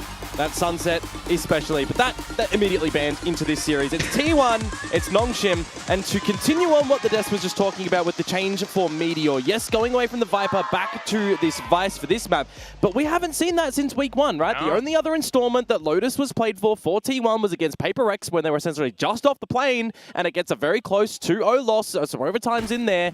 Apart from that, they do that one change to the Viper, and they've played it once. So it's not like we're seeing a lot of Lotus lately from T1. They're going to have to be awake and ready for this map. Well, kind of like what Pilsky was saying, maybe hoping to isolate Danby, but right now Nongshim onto the defensive side, already fanning out of Mount. Not seeing anything though. T1 carefully approaching A. Door getting pulled open too. Francis. Yeah, one of these things, there's going to be some heavy lifting that Francis needs to do. You got Ivy's utility around him as well. Eventually, Nongshim going to recognize that nothing's happening over at Mount. They can flex in towards the B side if they want, but they've got the early warning call too. They do need to just be a bit more careful in case Nongshim, you know, do see T1 get into that B site, but nothing has happened for that just yet. Eventually going to recognize that this will be an A site play, and Francis just picking up the Haunt. Oh, dead. That's quick. Still though, with information, Nongshim will be able to arrive on site just without numbers. So Danby has to be very careful. He's going to get stunned up, the rest of the team up from heaven. But without much angles, it's going to be Buzz who pushes up, finds the double. Ivy trying to hold, maybe looking for right clicks. He will find another frag, but cut down at the torso by Meteor, which leaves RB alone. Has been good for these lurks, but this time was just watching the back lanes. Nah, and that's just going to be the tap right at the end. T1 kick things off. Yeah, some really stellar shots to come out from Buzz. Can't believe he actually managed to get that second one as well when Danby's getting stunned up and going for a bit of a reload too. Unfortunate for Nongshim, but not getting, you know, proactive around the map for the information game. As soon as Francis's utility is not really used and he's falling back in towards the tree, you're kind of hoping for the fact that T1 are going to be playing outside of C-Mount, going for a bit of the battle over there. That's what the setup was for Nongshim, and it's just not, you know, played into that way, essentially. So they're just going to take a bit of a knee here into the pistols for the A-fight battle. Maybe just get cleaned up. Maybe. Oh, well, there was a decent relay. Still Izu being able to break past all of it. Buzz just collecting on the frags, getting some slight trades. Francis, the Prowler, though, will pretty much secure that kill. Just once again, RB alone. Well, he has got here a bit early, but it is just the classic. If he can maybe finish off DH, there's a little bit of extra damage delivered before that bonus round, but we are already seeing T1 straight into these 2 rounds, firing up a frenzy. Toxins, poison orb emitting. Buzz as well, 2 away from the dimensional drift. Now 1 with that final kill. And that's a very nice way to welcome your old teammate into this series. I don't know if it's a warm welcome, but it is certainly how you going. I'm going to shut you down time and time again if I can, because this is one of the things that I might get a little bit worried for Nongshim if they do have a slow start. One of the exposed weaknesses when they played against Talon, for example, is not really recognizing the flank position and the defensive position over at that C site, which is why I sort of questioned the other day as well, like, I want to see this deadlock composition back. I want to see a solid sentinel in there. We've been seeing Ivy play some traps, especially the walls, but right now just trying to control for Rubble. It's a huge push, dimensional drift from Buzz as well, getting all the way behind. I mean, look how many players he's just countered, and now he can clear out all of Tower as well. This is a solid execution from T1 into the B site. And I'm a little bit worried for a 5 versus 5 retake, even if there is lesser weapons. Yeah, you've got close range duels, Izu being able to stall and hold with a relay bolt. A C's getting thrown in as well. Where's RB? There's just no utility for Nongshim anymore either, by the way. All of this trying to take down a Link, and it's not happening. Izu getting this first. And it's just Persia trying to hold off onto the other side. He's getting pushed on the Yens. RB now, once again, alone and cold, has to back off. Away from the action, away from the party, not allowed an avenue to get in there when the rest of his team is trying to get through that breakable door room. And he might not even be able to save this weapon now that they know where he is. Hunter's still kind of on. See if he can get any extra damage here, which he does. But eventually traded out from DH, who, mind you, had a great timing on the paranoia into that room as well, which threw a spanner in the works to Nongshim trying to bully their way in one-dimensionally. They had a lot of utility out of play when they got locked out of that B site. Just kind of becomes an untenable retake. See that paranoia there, just a little tad delayed. Could have found a couple frags Nongshim earlier on, but still, credit where credit is due. It makes you shaky, for sure. Yeah, the only covetous, maybe RB gets a little bit closer to Viper's Pit, but we'll have to keep track of that for future rounds. Right now, it's T1 running circles around Nongshim, still again back into a site, but the deadlock Sheriff actually fires through. Dambi with the Bucky, of course, is something that needs to be respected. Buzz feel like he's a little bit lucky there to get out of dodge with the gate crash immediately. It is a player advantage for Nongshim, but they are on the lesser weaponry. And although RB can beat them to the party at the C site, will T1 be scared enough to just respect this refreshing util? Dark cover, poison orb on the one-way. Not at all, actually just going in for the execute. Paranoia as well being sent in. They get the site, they get the spike down. Persia does have a Vandal here too. Which might make things a little bit more tricky. T1 needing to play the site to perfection. Watch out for the potential wall bangs and the angles, especially with this Outlaw. Shot's not quite connecting just yet. Ivy wants to get their Scravnet out, and he finally does. Oh, and there goes Persia with first kill through. Dambi now looking for more space. Gets shot mid-air, though. And the C's at the same time just perfectly collapses into so many players that there goes that retake. Nongshim pick it up. Oh, Ivy just getting out the cocoon in the end there, and you're going to wrap him up like a pretty little butterfly meteor. Not able to get anything at the tail end of it from first pick to closure. Nongshim come away with the thrifty round. Very nicely done to get started in towards this map. I'm having a little bit of a flashback to yesterday where we're seeing Crystal has a bonuses and then a thrifty to start off the party. Maybe we are going to get just a monstrous series between the two black and red teams here in Pacific. And it wouldn't surprise me for a map like Lotus for Nongshim to bring it in the realm of a couple of overtimes too, by the way, if we want to go back to that journey. But here we go. You're on the board. Gonna have another just massive A fight for the start. Ooh, again. Oh my gosh, it's Izu and Dambi both sliding past one another, but still Dambi kind of backpedals a little bit. Gets hit by the paranoia. Persia, though, able to find a shot out from door. Oh, this battle right now. Do you just want to relinquish control of this for T1, or do you want to continue to fight? It's going to get messy either way if they continue to press on. They have to watch out for it. The pop flash is good, though. Buzz kicks things off with an initiating kill. But now for Nongshim to kind of hold off for the angles. Francis finds another, and there are more players peeking into him. He bit off more than he could chew there. I feel like C's and Prowler were available. Could have fallen back a little bit as Nongshim. You had that barrier mesh that now Ivy places at the front of B. And you don't have a sensational crossfire in towards this A choke, but they're going to try and make it work. Yeah, one from Heaven, one from Tree. Gotta think about RB as well. There goes DH anyway. Persia now the only one left trying to hold it down. RB, he's respecting the sheer. Yeah, he's baited it out, so it does give him another option, but he has to wait for that barrier mesh at the front of B to expire, which now it does. A 2 versus 3. DH is low. They're going to link up together. But again, how do you get into this? DH slotting himself in the stairs, and the remaining 2 on the site. Now positions noted as well. Ooh, there goes a little bit of a peek. It's just continuing to burn down the timer bit by bit. RB running out of ammo, swaps the guns, and that's the opening for T1 to go up to 4. He switches the gun there with only 14 bullets or thereabouts, but he picks up one with 1 bullet. That is not what you want to see from him there. And I kind of throw this into a position where you've got a scrappy duel outside of A Rubble. Gorgeous blindside that goes on in, but then it's just a strength in numbers. As soon as Francis overplays that position, I feel like it starts to crumble a little bit for Nongshim there. You got RB again, whose lurks have never been able to come into some good fruit. Not really getting some good value. And Danby as well on this defensive side. 0 frags so far. Not finding any immense value in the kill department, where the counterpart in Izu, well, he certainly is. Might even be able to break past RB this time, just hops over the snake bite, and the whole team has bypassed it. RB still looking for a target with the Sheriff, but it's not meant to be. Damn, he's got to go a little bit nuclear here, you'd feel like. Francis does have the Nightfall if they want to throw in the ult for this round, but Stax has just picked up his as well. All right, a couple of hero rifles, Nightfall maybe looking for an opportunity, but Meteor denies it outright.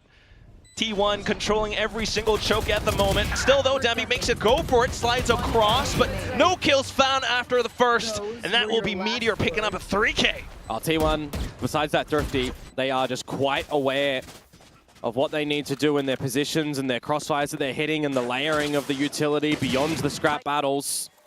It was a weakness of Nongshim over at that C site when they didn't have any of the solid Sentinel utility. I think I used that as a little bit of a measure, right? The Waylay comp that they came out with previously and the Breach comp wasn't really working too much for them, bar that Gen G first installment of it, and you could even call that a little bit of a catching off guard and a good day for Danby. So the DFM game looking better for Nongshim with the scoreline, with the result, with the victory. But now you're feeling a little bit more of the pressure, I feel like, for Nongshim. It's very understandable why a lot of the crowd, a lot of the people out there are voting for T1. I understand that, but I don't count Nongshim out in this series.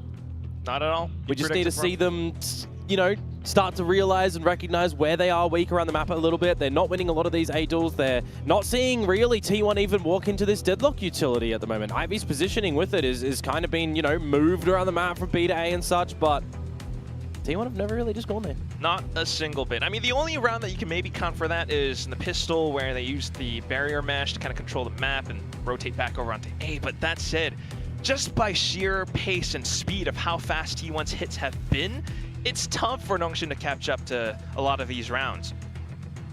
Yeah, for sure. We are just investigating what this pause is for at the moment as well, folks, but we've been pretty good with getting them out of done this week so far, so hopefully it isn't going to take too long. It's probably just a gear issue, but I want to throw it in towards the veto and towards this series, because that's where it actually gets interesting. And I saw this veto when it was rolling out, and I thought as soon as we got the pick phase done, right, Lotus and Ascent come on out, I'm thinking to myself, oh, it's a bind angle then, right? We're going to have we're going to have, you know, Haven maybe there, but Icebox should be getting banned. No. Not first. Ban bind instead. Nongshim ban bind. So I still feel like if it gets to the third map, then maybe. I'd probably give T1 the third map, but that would mean we actually get some great delivery from Nongshim as well, and it should be giving them a lot of confidence. That's what the general consensus is. Still, though, that said, kind of like what Pilsky was mentioning on the desk, you kind of want Nongshim, based off of this map veto at least, to be able to take this whole series 2-0. This Lotus was their map pick. Yeah, I mean, look, they've got a journey ahead, don't get me wrong, right? Nongshim are a team that has to get number 1, number 2 to get in towards champs. They have to be winning through this whole lower bracket. T1, a team that in the points are up there, right? If they get a victory here, they qualify for champs, essentially. So, very important here. A win against Nongshim is crucial. Because if, well, Nongshim beat them and Talon advance to the playoffs, then T1 won't qualify. So there's a lot of different scenarios, right? There's a lot of different if this team wins and this team doesn't win and all that sort of stuff. But the bottom line is essentially just win, and that's your best chance. We do have it confirmed, by the way, that it is just a gear issue, so this one should be fixed up relatively quick. Yes, gear issue compared to PC issue is a whole different thing. But that's right.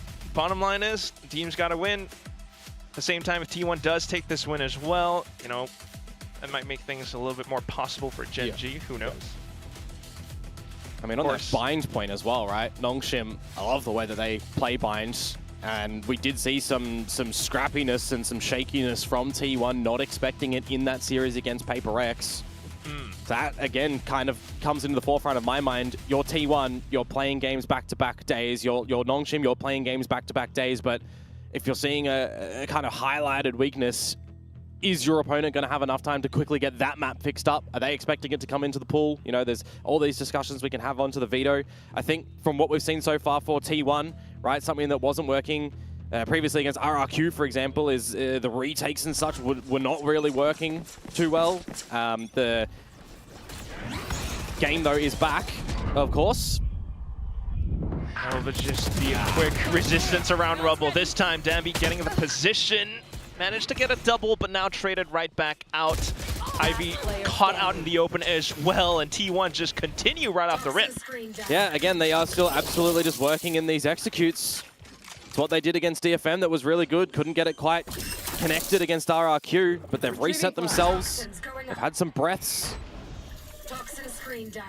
And now in this 3 versus 1 at least, they weather the storm of the A Rubble fight yet again, and lo and behold, it's RB. Toxin screen down. Trying at least. He's got some space, but his position has been revealed. Knows where Meteor is and manages to take him down. Has the pit. I mean, the dimensional drift is definitely an angle. So is the Nightfall, and he's just going to push out straight in towards Buzz's crosshair. That's a rough one to come on through. After that tech timeout, T1 immediately answering with a fast-paced Rubble fight. Are we going to get a timeout to come out or not? Nongshim on the defenses here, not looking too pretty. We see the trading of all this Neon utility and the Vice utility going out. Feels like as soon as you get a scan that's successive, you're just going to be able to frolic around and find all the frags. They have been trying to swap things around with RB, trying to play closer towards the A site this time, but I still don't know how effective that's going to be. T1 have to drop into read on this. Oh, let's just go again, right? Groundhog Day. We keep winning A Rubble. We're not seeing immediate pressure from Nongshim. So let's go there again. There is a bit of an adjustment. The Deadlock utility is back to this A site. There's a mega flank to come through for Nongshim, but it's the pistols, remember? And that's where T1 has the timing on the site as well. Ivy picked off. You're aware of the flank now as Buzz watching through the doors. Maybe a slight chance for RB to work around A-Link as well, but T1 have all of these positions covered. Spotted out. Oh, it's overdrive from Danby, though. Trying to go in for it. There's Nightfall being popped into the site as well. Danby continuing to push through stairs. Looks for more targets, but Buzz holds it down inside a tree. He plays inside of the smoke again, but Danby manages to trace him through. Stacks alongside DH, playing as safe as possible. DH even teleporting away, and Stacks just manages to track down Danby. RB the only one left in a 1v2 retake. Taps onto the spike. Checks for the flank. It's taking more time. He feels the pressure to push in to drop it. Stacks already gets the dink. The round is done, and T1 continue on this win streak. That's a heavy investment from Nongshim too, right? Overdrive, Nightfall. Yeah, the pit in the previous one that gets away from them for RB. This is a really bad start to Lotus for them, but for T1, again, another just coordinated play into the site. When you do see Danby running around with the overdrive, he's finding a lot of those isolated duels, but Buzz is still just getting active, getting the sprays down. He eventually gets finished off, but I feel like it is another scenario where you've got some of these key players on Nongshim a little bit too far behind the pack. Not able to get active really early. Now we finally get that timeout. You know, I feel like I've been a bit of a broken record in begging teams for timeouts time and time again over the past few days. Just yesterday, you were begging for a DFM. This time, it's Nongshim, the winner of that series. Yep. Taking a while to call the timeout. I don't see any teaching at the moment from RB. Stax has kind of got your number, and Buzz is pulling the rug out from under you. Not much you can do there. Izu as well, going in ham with this Neon. A lot to discuss in this timeout for, well, of course, both teams, right? If T1 come out in this series with an absolute smacking and it's clean, gives them a little bit more hope for the journey throughout this lower bracket run that they have to go up against next, an RRQ or a DRX. See if Nongshim are going to be able to start here and recuperate on this defensive side. A different look to the players' positions with the sheer wall. Again, placed towards the C side of things. So if you're RB here, you're really hoping for a winning duel, but you're just going to get forced back from this utility. And T1 aren't far in front enough for this potential crunch play to come out from Nongshim. So they're dodging the right trap moments. And now they get all of the space over towards Mount. That's wonderful calling from Stax and the coaching staff as well. Just anticipated it right off the timeout. Now they go in for the staggered push into C site. They just recognize the space and they take it. The fights are not necessarily needed in those spots, but now the 5 versus 5. Portal closed. Getting aggressive. Just trying to play around the chokes, prevent Nongshim from getting closer into sight. And off the utility, then you play for time as well. Steel Garden from Meteor. Nongshim have no choice but to back off. Got the C's going through. Well, maybe Danby trying to push on. Francis, some slight openings. Still, though, got to watch out for players around stairs, and Danby goes in decisive with it. Precise on the kills, but Ivy comes through as well. That's going to be the successful retake from Nongshim to stifle this winning streak that T1's got. Oh, they get pushed back very far. Buzz with the dimensional drift, as I'm highlighting, gets a lot of that space. They get all the holes control. You got a Nightfall that goes in. On return, you've got, you know, the Steel Garden that you're expecting to buy a little bit of time. But those traces there, Danby able to follow them. Francis as well. A necessary round for the guys over on Nongshim to be able to find after the timeout as well. They are currently the leading team in Pacific in getting rounds after timeouts. Earlier on, it was T1, but they did lose a couple in their previous 2 series, and they've trickled down just a little bit now. We'll see if this can carry on for Nongshim. Back to the rubble fight. So Persia, good for a couple more, but still T1 just break through every single player. It's again another round where RB is the last survivor. Hopping over as well. Izu's already heard the footsteps. That's the 3rd K. I mean, for those wondering, you feel like you've seen that before. We've seen that 5 times already in this map. It's just going T1's way yet again. They're getting in your face.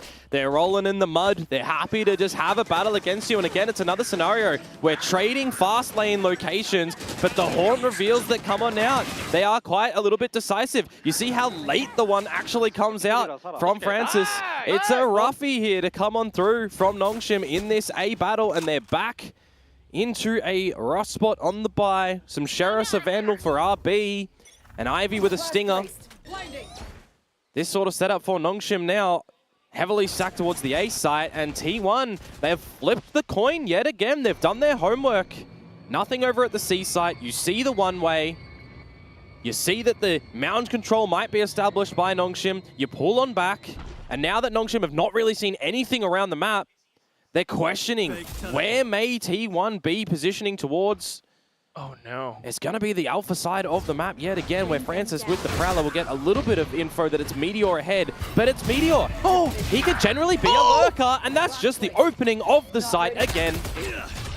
And that's Meteor, as Meteor does. Site completely cracked open. don't see how Nongshim might be able to wrangle this one back. RB might have the hero Vandal, but just don't have any space. Well, this is certainly a moment for Nongshim where that ship has steered a little bit into the iceberg. They need to patch that up. 5v3. Okay. Decent kill with a Stinger. Still have Annihilation for another potential one, but DH just traces through, gets the wallbang on the Persia. Izu comes in and silences the last player. You're up 9-2 as T1.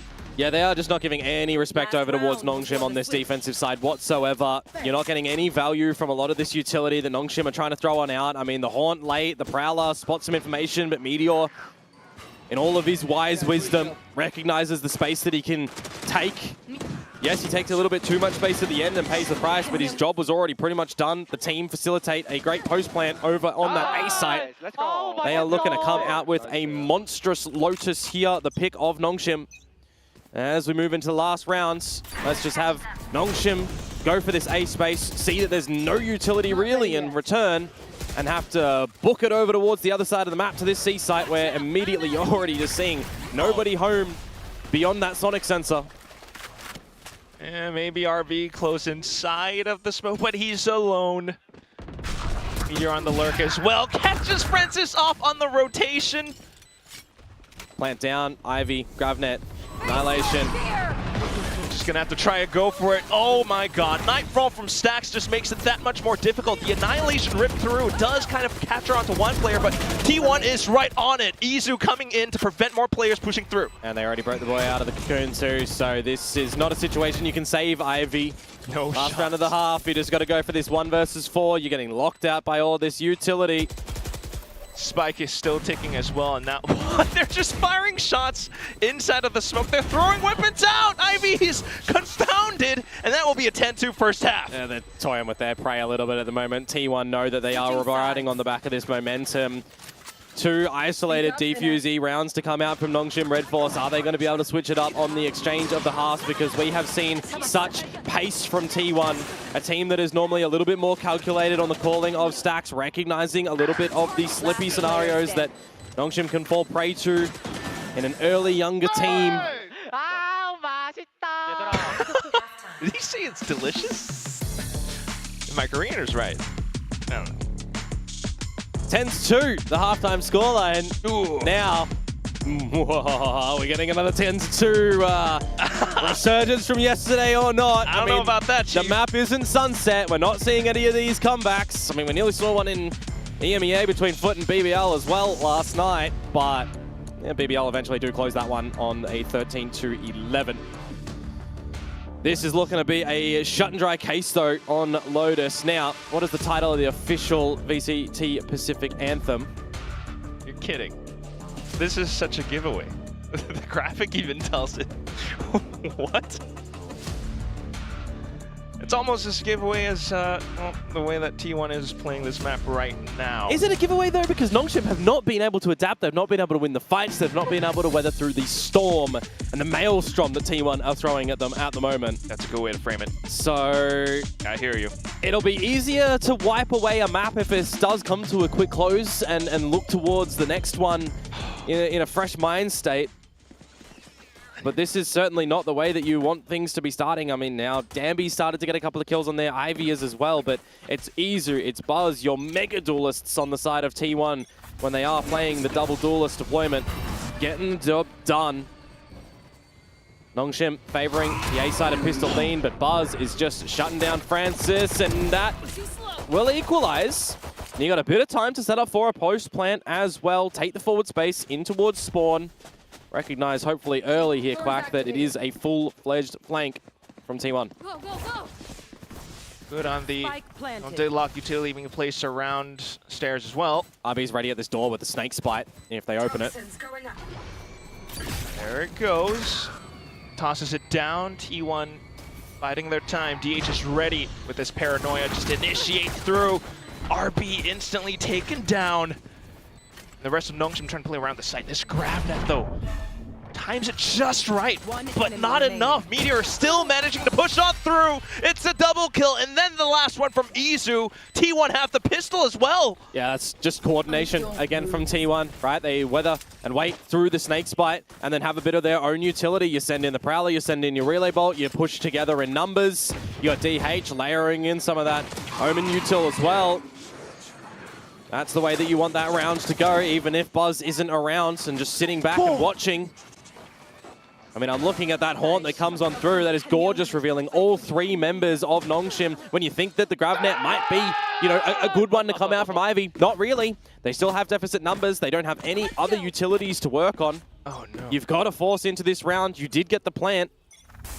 Got to turn it around here. Yeah, I had to say it. If they don't take this round, Nongshim might just look like the map is done. Brilliant GravNet so far, but Izu has a relay bolt in response. Ivy continuing to push on through, trying to make some space up around Tree. Francis gets yet another. Spike planted. Some potential utility from Stacks, but he just goes in for the dry and peaks, gets punished. Buzz has got to run over here for a little bit. It's going to take some time. But it allows Meteor to start to cook. Still though, weapons picked up by Nongshim means it will be a tough contactual fight for Meteor. Of course, he's not going to be able to win it out. Buzz might have arrived, but has to back off. Maybe opts for the gate crash after an exit kill. Weapon retrieved, nobody spotted. We're good. Oh, the hunt is on. Now the Outlaw is revealed, so you'll want to get your full shields up into the next round as Nongshim. But hey, you do manage to answer back with a Thrifty-esque round of your own. The Force Buy attempt working wonders, but it is still such a mountain to climb that they have to go through. And there's timeouts still available, of course, for T1 if it does start to come in play. Planted. Here a little bit earlier on from Nongshim that they changed their match comp to go against Talon or after Talon, right? Feeling that this is going to be a little bit more suited compared to their opponents. Well, if you've done your research as T1, you're expecting this exact comp. And you, by all means, have kind of figured out a lot of the tells, a lot of the way that you're going to win this. And you've got your duelists, I mean, so confident at the moment to take the fights. You got the backup from the squad. And that is a good start. Buzz, a bit overzealous with the Outlaw, wants to get a pick. I mentioned you got to be aware of getting the full shields. Nongshim do, bar RB, who's slotted himself over at this A spot. Can he be a bit Meteor-esque? Find the way into the A site. I mean, it is just a DH here. Will push up and manage to secure the frag. Says hello to the rookie of T1 at least. It'll be good to win this one flawless for Nongshim as well. Bulldogs, yes, you probably want to upgrade them into the full buy round of T1 soon, but they're still workable rifles. You pick up your Annihilation as Ivy as well for the next round. So it's not going to be flawless now. Not quite. I was going to say that would have been good for timing. Nongshim's economy. Yeah, and now Persia getting caught in the back. T1 evening things out. Still going to be tough to get closer to the spike, but they're making a go for it. Izu, another shot. Dambi with the Phantom has to do it all. He gets stunned up somewhat, but with the fancy footwork, dodges it and takes down Izu. I mean, that was, what, 5 versus 3 at one point in time, and there's a couple of little unfortunate timings for Nongshim, and some nice timing, I feel like, as well. RB slipping through the Poison Orb when the Prowler goes through. It's a good exchange of positions, but just over-expecting or under-expecting a player to still be up at the rope. There's some damage delivered, which inadvertently are going to help with some upgrades over on the side of Nongshim. Can be a little bit more competitive come this next delayed bonus round now. You're going to have Buzz down on some lighter shields and a Guardian too, which is interesting for me considering how methodical he's been to crack open some rounds in combination with the team. But hey, if he can get some Guardian shots out, maybe. It's a good weapon. He's got access to spammable spots over at this A side as well. But for T1, playing passive nature, RB going to slot himself in yet again over at this A site by himself. Meteor, though, continuing to play jump peek around C. Paranoia's gorgeous. Paranoia and Blindside. The trap laid by T1. And now you want to go time over at this C side as Nongshim, but that's where this Vice utility is of Meteor. Oh, it's perfect. Oh, Francis, well, not too bad on the kill. Still, though, with enough information, T1 managed to rotate in time. Stacks on the site. Makes a toss in a seize, but gets slowed down by the Bear Mash as well. Overdrive rip, though. Well, not quite. Annihilation, excuse me. Didn't get anyone. Yeah, still just trying to play for space. They're kind of all trapped into the site currently. Izu around the corner. Wants to take down the trap, but that's where Dambi strikes. Now Buzz coming in for a go, but all shut down at the hands of Dambi. Stacks needing to do it all. Hold. Hops on over. No, gets spotted out by the back. His elbow getting tagged up. And now with the stun going through, Dambi will collect on the 4K. Oh, he's bailed them out a little bit there. The Annihilation doesn't get any pickup onto the T1 members, and I'm feeling a moment in time in this round as well. The first blindside from Buzz works a treat. The second one, well, that unfortunately catches DH going for a bit of this flanking play. So I think it was DH. Doesn't really matter at the end of the day, because Dambi is just dancing around in the site, out of the site, getting the trades. Finally starting to see him wake up in the server, but it is still Nongshim 1 foot in front of the other on this attacking side. A bit of reprieve now with the pistols for T1. And the conditioning that you started to do over at this A side as well as RB. He's going to fall back a little bit further. They expect him to be more close with that utility. And as T1 do get the space over at A, they're just going to leave DH there. You would expect to sit pretty. The rest of the team can move if they need to. Expect a couple of corners to be cut on this round with the pistols, especially with that extremely deep shear wall that was placed over at C Mound. Now being baited out, it gives options for Nongshim. Well, good on the hunt at least. And T1 haven't budged here. This could be a dangerous position to waltz into. 50 seconds to go, and RB has again just switched to play off the rest of his team. Getting a little bit more forward towards the C site. Confirmed information off the Arcros. And now the team is just going to knock on the door of C, and Meteor is welcoming Dambi and not letting him in the house. Goodbye. Rips off Steel Garden. Well, they might be in the house, but currently don't really have the guns to pull it off. Izu dives straight in head first. RP managed to silence them. Francis, another kill from the back of the site too. And at that point, the weapons are back online. Meteor, what a shot, but a little bit early on the Steel Garden. And right now, all they need is that one last kill. Nongshim up to 6. Steel Garden? What Steel Garden? We don't care. We're going to use the free guns, and we're just going to give you a big little smoochie in the battle. That is a round for Nongshim that could have gone the wrong way when Dambi loses his life first, and you got the Nightfall that comes out as well. RB is bailed out a little bit there. Not even a little bit, a lot by Francis. Nicely done from Nongshim. 4 in a row. Is this the time out time for T1? It absolutely is. Again, watching yesterday, You go. Timeouts. I'm not going to say anything. I'll say it. Timeouts valuable. You're not using them as an anchor. Don't let them weigh you down. Have your discussions. This is such an important series. T1, an organization that didn't get to champs with the previous roster last year. Coming into this year, lots of different roster shakeups, lots of different things happening. They lift a trophy in the beginning of the year, and then they fall by the wayside a bit. No appearance at Toronto. They want to get back on that global stage.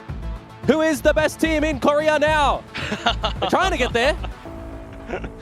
But it is a journey in this lower bracket, that's for sure. Got to make it through Nongshim first.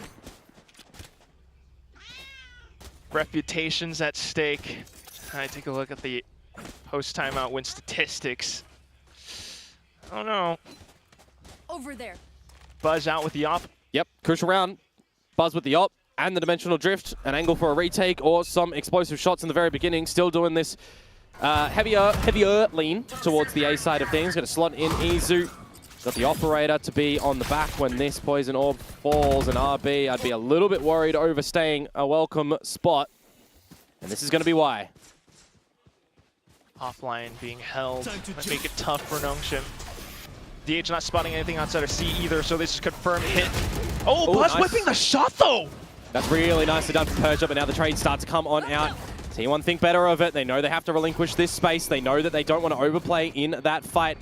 And Meteor has actually beat them into this site too. Might be able to get a good couple. Goes for the quick pre-fired shot. Down goes Ivy, but Meteor now getting taken out. Stacks though, getting that kill. That's potential Nightfall. 2v2. And Nongshim have relinquished control over the site. They have to back off. They can't hear if you're on the defuse right now. They got to go for the committed info, and Stacks is just sticking it. He's Stacks sticking it all the way through! That's how T1 gets up to map point. RP finally goes in for the peak. But at that point, you need a full 6. That is beautifully played on the back of the Nightfall from a Stacks there. I'm saying you got to commit yourself to a swing. You get your ears removed. You get your positions noted. A lot of trades in the site itself, but when push comes to shove in that 2 versus 2, that Nightfall is paramount. We're getting no committed double swings, no committed solid info peaks. You need direct information in that spot in time. 6 map points now for T1 on this Lotus pick of Nongshim's. Well, if anything, Nongshim have the guns currently. But still.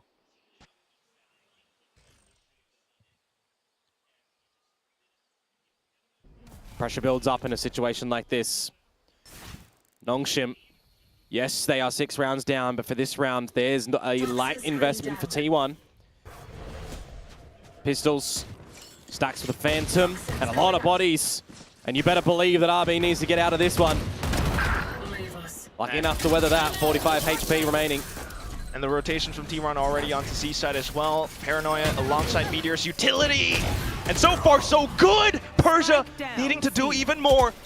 Ivy slightly relayed back, and that's Meteor taking yet another kill. This might be a thrifty win at the end. RB, can you do it? No! Stacks with a double kill at the end. Send it over to the second map. 13-6 is the final score. T1 take Lotus. I thought that round should have gone over towards Nongshim, but you're getting a lot of those pistol shots connected, and Danby, he's just trying to jump around in the site, but not able to slide and pull out the gun. Drift in play. I mean, that's just for the final round of that one, but that wasn't even, you know, the effort really by T1. That was just a monstrous map in its entirety. Very commanding in the first half, 10-2. They don't let it slip after the timeout. When Nongshim gets 4 rounds in a row, that is going to be a wake-up call for the younger squad in Nongshim. If they lose this series, then they just have to put their full focus on towards Ascension. They'll be out of play, out of contention for champions. And if they manage to reverse sweep this series, they could still give this another crack and another chance at staying in Pacific guaranteed if they get slot 1 or 2 through this tournament. But going in towards Ascent next, it's not like it's a map they don't know.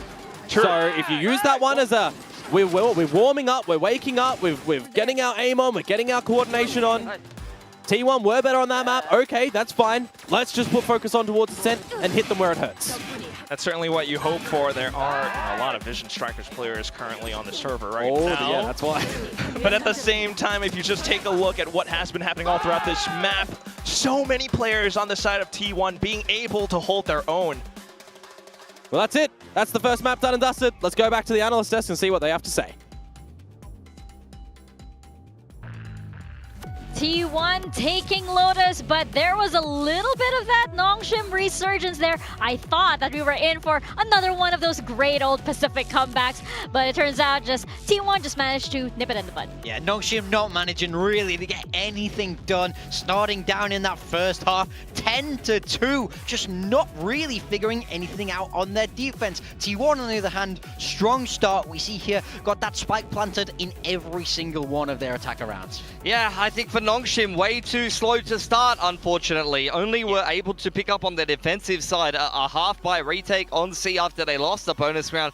Also, why does this keep happening? Every time a team wins a bonus, they just get, like, ecoed straight away. I swear that happens every single game I've been seeing lately. And then only one other round. Like, T1 absolutely cooked them on the attacking side, and a lot of that came down to Izu and Buzz just running it down, getting in their face. Nongshim is used to being the team that defines a round in the first 10 to 15 seconds, but that really wasn't the narrative at all. T1 here on Lotus, it felt like they're in full control. They looked like the team that didn't have the read and rust. In fact, maybe the little rest that they'd had definitely refresh them because they were looking fired up in the server, and it's very clear that they've been mentally prepped very well for this game. Yeah, for sure that little bit of a pause, a little bit of a breather can definitely refresh these players as, you know, Izu and Buzz are just looking like so sharp.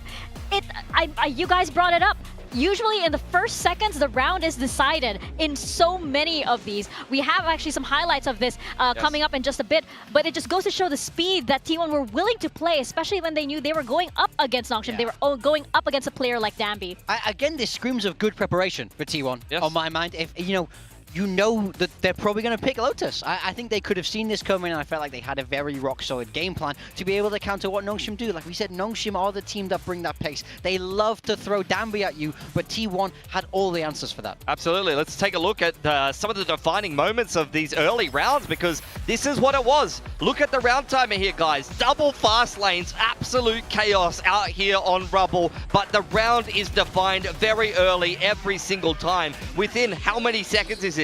10 seconds, 15 seconds, 7 people in the server are dead, or the round is over. At this point, there's only 4 people surviving there. Again, another round completely separate. Double fast lanes crisscrossing across Rubble, and multiple Neons trying to slide into position. It's just an absolute scrap. Yeah, I mean, I think this is a big strength of the double duelist comp. We know how great Buzz and Izu are on it, but they're able to be so fast, so aggressive into that A main space, and just Nongshim not able to put a stop to that. I mean, I totally agree with that, and it's actually something that you'll see on Haven if we make it there, but also from RRQ on Haven is the strength of the Neon Yoru double duelist. The fast lane is essentially a temporary wall that acts as a pop smoke. You know, you used to see Cloudburst with the KO flash as a pop smoke. Nowadays, you're seeing fast lanes and temporary walls go up, a Viper will go up, and then the Yoru will just bounce a flash off the floor and pop out of it and make a play somewhere. It's incredibly difficult to deal with. Yeah, it's incredibly frustrating. You see so many people just like unable to do anything because they're either blind, they're flashed, or they just can't. They're just caught in the corner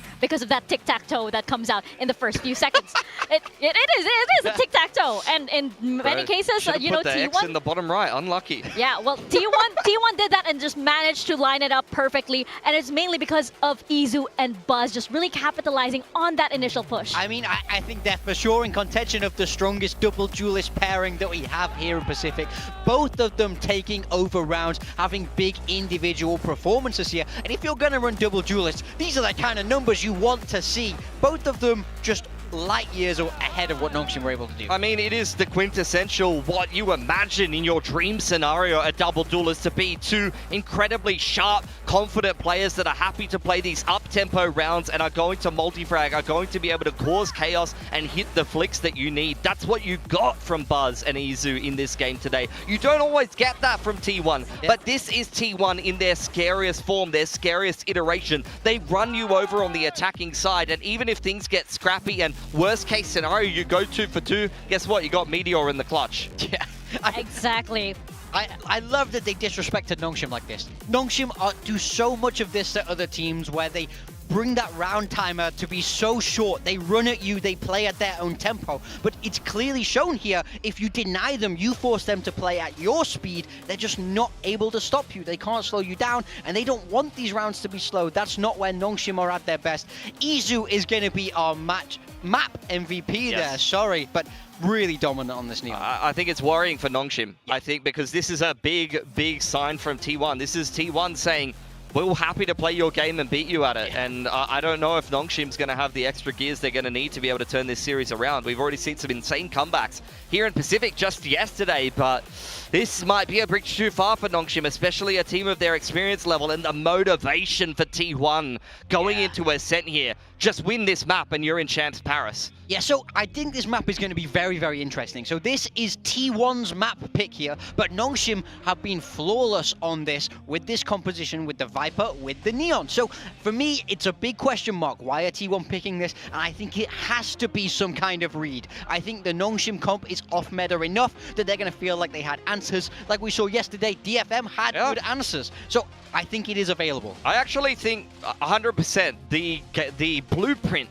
to beat Nongshim on Ascent was set by T1 by DFM yesterday, and I think that it's something that T1 not only should copy but fits their style. Look at this comp. This is already a slow comp. You're playing Chamber Vice. You want to just sit around on the attacking side and wait for the other team to push into you, which is exactly how DFM 9-3'd Nongshim in the last game they played on Ascent. They completed that comeback entirely on the attacking side, if I remember correctly. Their defensive side, they're constantly crunching either side of the map. They're making plays into middle, and DFM were just posted up waiting for them. I think that's exactly how T1 is going to want to play the attacking side anyway. I think especially when you have the chamber, you can sit in these off angles. You can post. Yeah, you can sit more forward. You just post it. I wouldn't be shocked to see him get that op out on the attacker side. Legit. Hold for these crunches, TP away to safety. I think DFM, even though they've looked good here, I think the onus is really on them to step up. I would not favor them heading into this map too. If I'm a Nongshim fan now, my heart's beating a little bit fast. I'm a little bit worried. Just like Chobra's heart was, I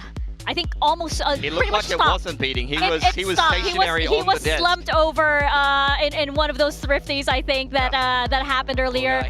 Good luck to you, buddy, but we are pulling up the Asian comp right now for Ascent. Let's see if Nongshim can get the defibrillator out. We'll see if they have learnt anything from that DFM game. They can't just keep running these crunches in the mid-round and being very obvious, very easy to read, or T1 will definitely punish. Yeah, as we can see by the statistics here as well, Nongshim much worse on that defender side, which is where they will be starting. So they need to find rounds here. They need to find momentum. On the side of T1, they're sticking with that chamber. They've been running this comp all year, and it's been quite good for them.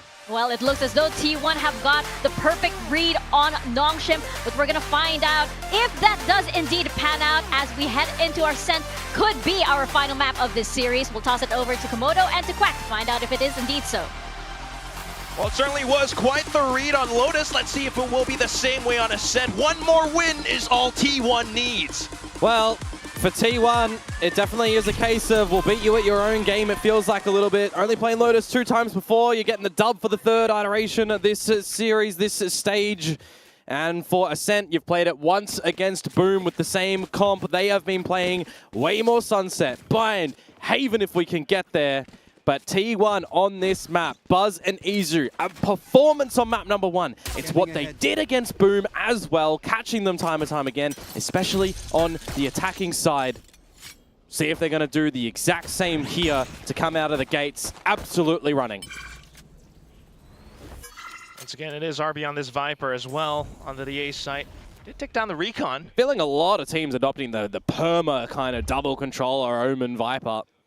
Seeing some teams it really work for, and others very inconsistent. Here. Silence around the map for the beginning at the moment, and Buzz a corner to hopefully not overlook a short trap on the back of that utility. It all goes out. That's just perfect as well. Dodged all of it. Alarm bot was the trigger. Now you're looking to see a couple of shots as Ivy slots himself in. Stuck. Quickly nullified. And T1, you have more options now. Yeah, clear bottom mid as soon as the smoke fades. Go together, strength in numbers, a couple low, but spotted out from Francis. If he shoots a dart at their feet, they will falter. Obviously play around from stairs, still a potential shock dart angle. Does throw it over, but doesn't quite land. Meteor, meanwhile, still continuing to break through bottom mid, but Nongshim have managed to hold. Don't overplay this one. You just got your recon dart online as Francis, and Izu is at a single point of health. Hold out from B main. Dambi will be safe. Managed to spot him. One body shot. Oh, no way, you're kidding me. Well, still 1 HP, and RB will be able to turn back around. So Nongshim picking up the pistol. Oh, it doesn't really matter, it feels like, for Izu. If he's going to continue just hitting some sharp headshots, it's going to propel T1 for a good one. But hey, Nongshim on the board for the pistol. The start that we definitely need to see from them. Get acclimatized to this map. Throw away the last one as we were kind of talking about. It's a rough one when you do end on a thrifty especially as well, but sometimes maps just don't go your way. That's why best of threes are best of threes. Good trades, good positioning, good game plan weathered. I like the bottom mid trap idea as well, but the slower pace from T1 gets the better. Going to see a lot of that change of play between fast and slow Back to the drawing board, back to the A main engagements first and foremost. Also a double judge.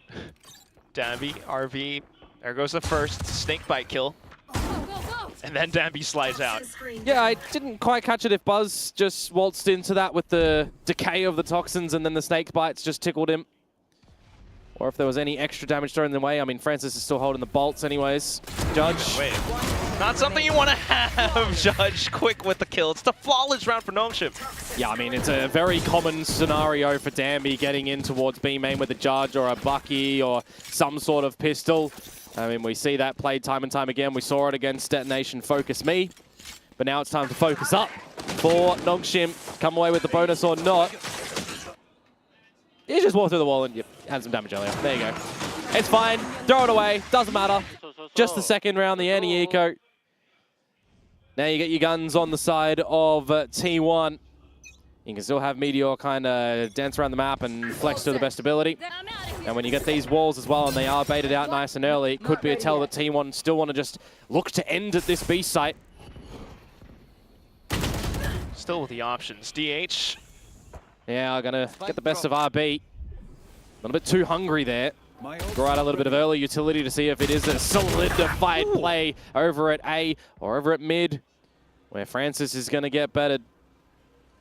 Losing players early on, that makes that much more difficult to suss out what T1's plan currently is.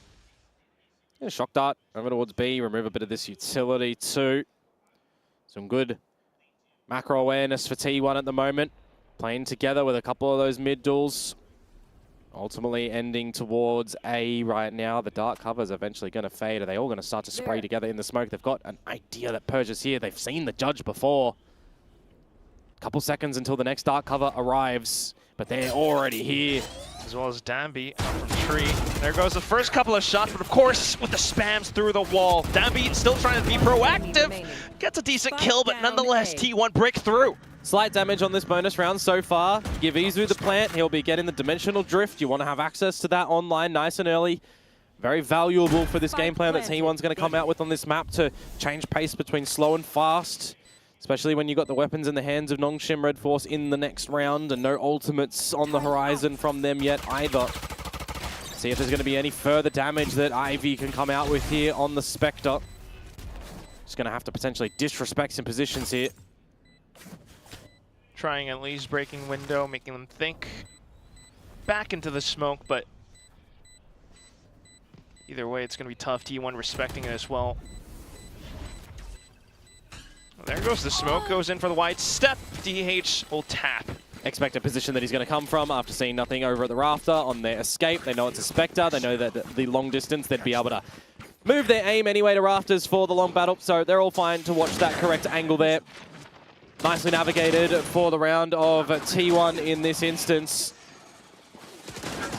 But now that we get the weapons back on the side of Nongshim, are we going to see any aggression from them? Are we going to see them still look to just have that Ascension spark? Or is it going to fall over? Danby with the operator now. A bit of a different look for a top mid engagement against Izu. You drop him first. Could be quite handsome. Doesn't back off for a while. Dimensional drift on the back of the gate crash for position with safety in mind into the B site. A bit more fortified for Nongshim 2, and the scan. How does that one get him? He got burned by the drone. Never mind. Oh, Francis quick on the draw as well. Well, Buzz will still continue to push on through though from Market. You got to watch out for lane as well. The B main push so far so good. This is quite worrisome actually for Nongshim. Doubling up at the back of site. The operator line now smoked off. Unless you're using the fast lane here as Danby to try and permit an avenue in towards the site. Pot shots at best, a relay if you hear noise. You need some assistance. You really are wanting Francis on the recon. He's just going to spam Buzz first. A couple of shock darts through, expecting the lane push. There goes that recon. Turret soon as well for some further info. Good shock dart. It's more damage chipping down against T1. They will continue to eventually waterfall down. Oh, and that's both players inside of Boathouse eliminated. 30 seconds left. Fast lane allows for a rifle pickup instead of a op, but still inside of the smoke will be DH. And at that point, you're just left with Persia. Cover going out. Tries to step across, but oh, it's another one tap for DH to end it. We're tied up 2-2. Really nicely done in the patience game from T1, honestly. They are not really giving too much to Nongshim there. When I'm saying about this recon dart that's going to come online and the turret that's going to come online, they don't really get any success from those information bodies there. A little bit too passive in the back of sight from them. A little bit too readable for T1. They had a lot of time and space to actually, you know, probably have a whole discussion in that downtime to figure out what they want to do to regain position of the site. Danby again, by the way, just getting caught out, running around in the high gear and not getting the gun up early. For the beginning of this round, it is up early. And you will gain a little bit of this control over at A main, but T1 reactive enough to get out of that one. And still look to go gain the space in knowing that is just against the eco of Nongshim here. Oh, there's a double layer of smokes though, toxic screen and a one-way. And by even further time, Nongshim can continue to push up maybe? I mean, Stacks, you'd feel maybe a little bit more incentivized here to be using the drone to permit a bit of entry, but instead the team just all goes completely together. That's also a very valuable option and valid. Oh, it's through the TP. Francis, that's a free weapon. Gotta get out though. A little bit of damage on the shock dart, but it's the immediate disconnection from old mate DH, the new blood of T1 shut down. Are we going to get a thrifty to come through from Nongshim here or not? It's a heavy investment on the Hunter here from Francis. 5v3, you're feeling better about it. Meteor, though, has to come up with the goods in this position. If T1 are to find their legs, it's not quite happening because Francis gets the wall bang. Buzz pushes on through. Footsteps though, and then Danby just silences it. It's a thrifty picked up by Nongshim. They actually go and do it. Very well done. A little bit too far forward on the gate crash there from Izu ahead of the team without the layering of the extra recon that comes on through. And not too much of an over-rotation actually on the B side as well from Ivy. See the DH there, as soon as he got out of from the shadows, he's out into the open, equipping the weapon instead of having it ripe and ready and available. And then you can say the same thing about Buzz. He knew that there was a strong force around that A side still, but the Outlaw, 2 shots, a reload, could pull out your sidearm, but you want to be getting an upgrade on the weapon. Now this is where it might get interesting for this first half. Tour de Force is out for T1. A little bit of a French buff, perhaps, on their journey to Paris. Still, though, the question is where you're going to post it up. DH hasn't played here before. Could be very cheeky of a position. But if they don't see anything for too long, I kind of want him to drop one down and be able to use this again later on. Meanwhile, Meteor over at A main has got in front of these one-ways on the dark covers. So he's got a lot of space that he can call for here for the team. What can he see? What can he translate over towards Stacks to get the cogs turning in this round? Ow! Oh, that is a headache. Tried to slice the pie, but now your entrance has been shut down. Gotta be careful though, Francis. You want a lot of this over recon still available for the team. As Ivy does get spotted out by Stacks, just gonna fall on back, and there's the gap, exploited by Izu. No more flashes though, so we're gonna have to pretty much swaltz in sight. Watch out for the potential spams. Meteor's going to make it over here as well. He does have the steel guard and can remove the guns for a cleaner way in towards the site. It's exactly what he does. Gun tossed over onto Danby though, still a possible entry. He slides on across, but Izu manages to turn around. DH getting the shot into Boathouse, just RB left. Straight through from Market. And look for some potential targets, but everyone is marking every single possible spot. Izu with the 4K brings it up to 3-3. Oh, he's got some great sprays on that one for sure, doesn't he? Want to see that first duel that he was able to get. A couple of important ones for both sides. Could have gone either which way, but it's a first kill on the side of Nongshim Red Force. They're not able to hold and contain. Steel Guard and investment, quite nice in my mind.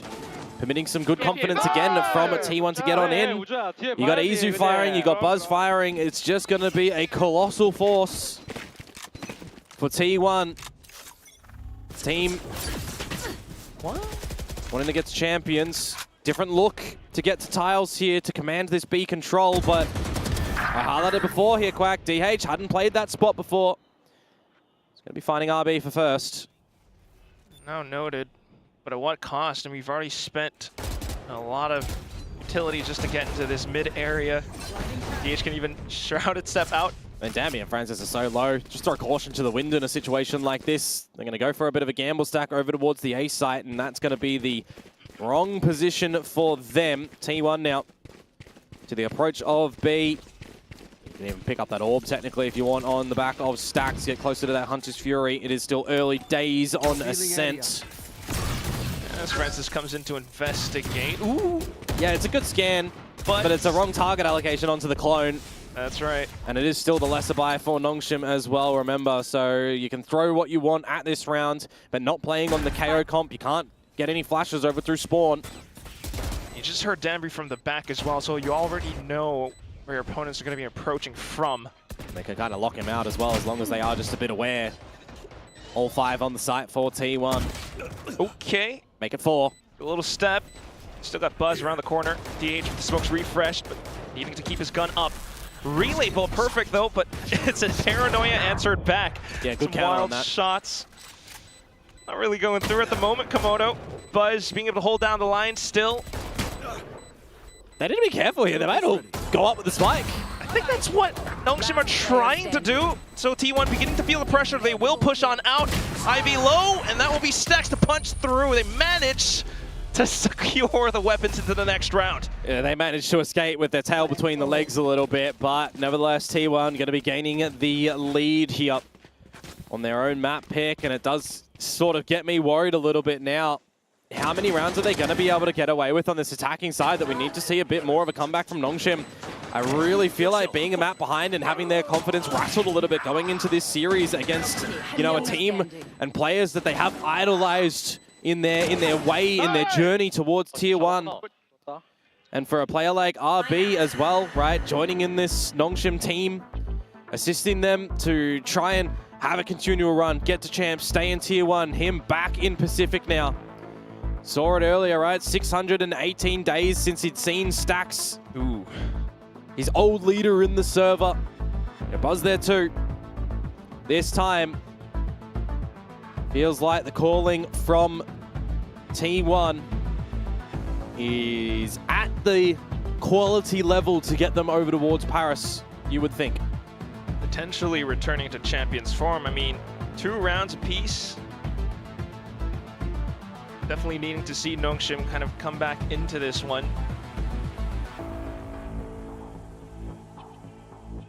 Full focus on this next round. Both squads.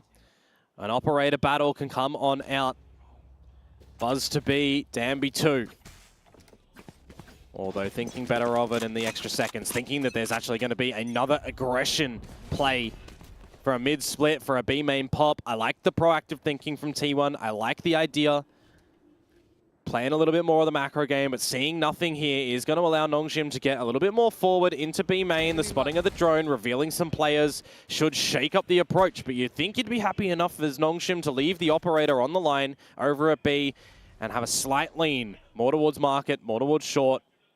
Be all right to leave Persia over at Wine.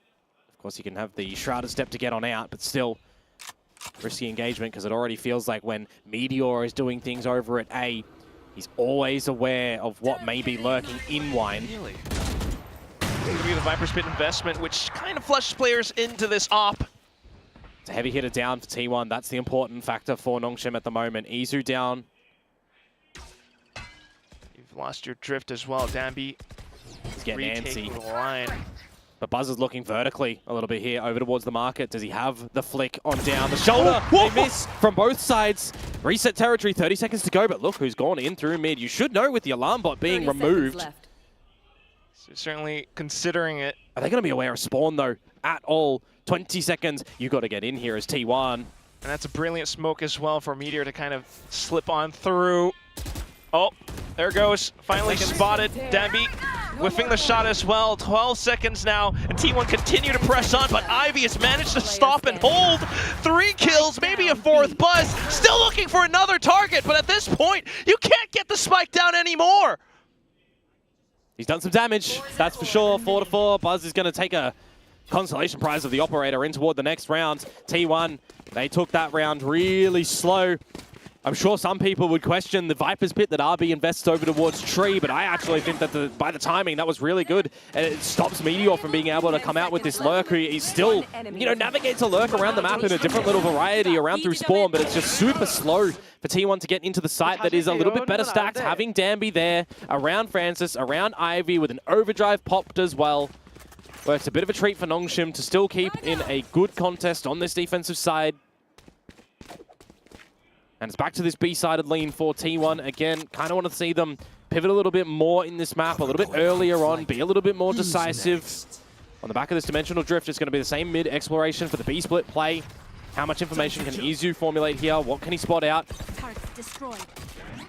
Spots out Ivy, trying to go in a little bit faster. Might not have noted Francis towards the back boathouse, but it will be RB continuing to push out from short now. Yeah, he's getting a little bit quicker with his rotations, and that is the 5 versus 3. This is a good spot for Nongshim to try and close DH on the stairs. Elevation angle awkward. That skill's not found now as T1, you're stuck around lane, stuck around the door, where RB finds yet another kill. Quicker rotations translates into a flawless round win for Nongshim. And no random bullets to come out from RB in this one. He was on that reconnaissance mission around the map, finding the right timing, finding the right places. Really well done from him too. And good hold around that B site from Nongshim. Good shot starting to be collected from the team as well. Again, need to make sure that they're not volatile a little bit in how they are moving around the map and how they are getting these comms up. Barring the Thrifty here, they will at least secure a tie at the half. I feel like I've not seen a lot of value from the trademark for Buzz as well, mind you, on this one so far. Places in different spots for the game plan, the way that it's going. RB's just going to have his way with this A main area. Angry RB has arrived now, Quack. Angry RB. Going green against Buzz as well. Stacks now the next target down. One more. Persia! How dare you! How dare you! We could have the Hulk in the server. Well done for RB, though. There's the 6th for Nongshim. Gotta see this massive confidence from the vet. Still relatively young, still got a lot of space, you would assume, in this game of Valorant, but a navigator round well done for the side of Nongshim Red Force. Now, what I was talking about on the trademark for Buzz a little bit earlier, we saw him, and I remember it because he was doing it in the game against Boom. He was using the trademark through the utility. You know, you pop that on out, you use it as a little bit of a scoping mechanic when you don't have a lot more of that reconnaissance ability that the, let's call it the meta agents of 5 do have up their sleeve. Sure. When you get the Sova, when you get the Killjoy and all that sort of stuff, yeah, you can kind of use the Arc Rose at the same time, but Meteor plays on toward those lurks. I've been using him a little bit more on the passive variety for the flanking watch. And he hasn't found anyone. Yeah, 4-2-6 timeout investment from T1 now. Definitely want to see a world in which they can get the 6-6, but for Nongshim, if they're able to, 7-5, 8-4, get your pistol, get a good start to the second half, damn well could have a third map in Haven. I still think it's going to be a challenge for Nongshim. I think this series was always going to be a challenge for Nongshim. I thought the series against DFM was going to be a challenge for Nongshim. But they came out with cannonballs and they sunk that ship. So who really knows what's happening in Pacific right now?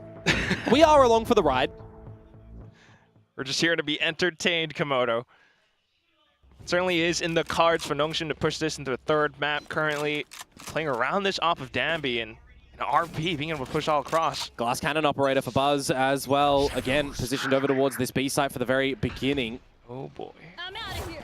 Cannot give a lot of space for Danby to just be able to get on these solid lines and lock them down. A little bit more of a default set for Nongshim in this round too. 2-1-1-1, if you want to argue that. Or 2-1-2. If you accept the tree as an A position. These positions, okay. RB just spotted them out by tiles.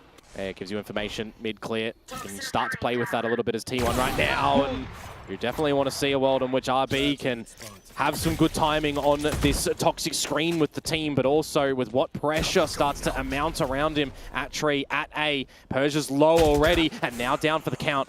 Will be Meteor to push up. Spots out RB as well, so RB feeling the pressure to retake space around Wine. Wine steps with the classic, but they don't land. The shorty does the trick, and here comes Dabby, shut down by Izu though. And T1 look to take over A. RB still on the other side, low HP, but finds the shot. That is a crispy headshot crack gonna come on out, but the challenge right now, he's blocked by the turret. How does he get a second onto Ivy? And now RB's position is known as well. He's repositioned for the 1 versus 2.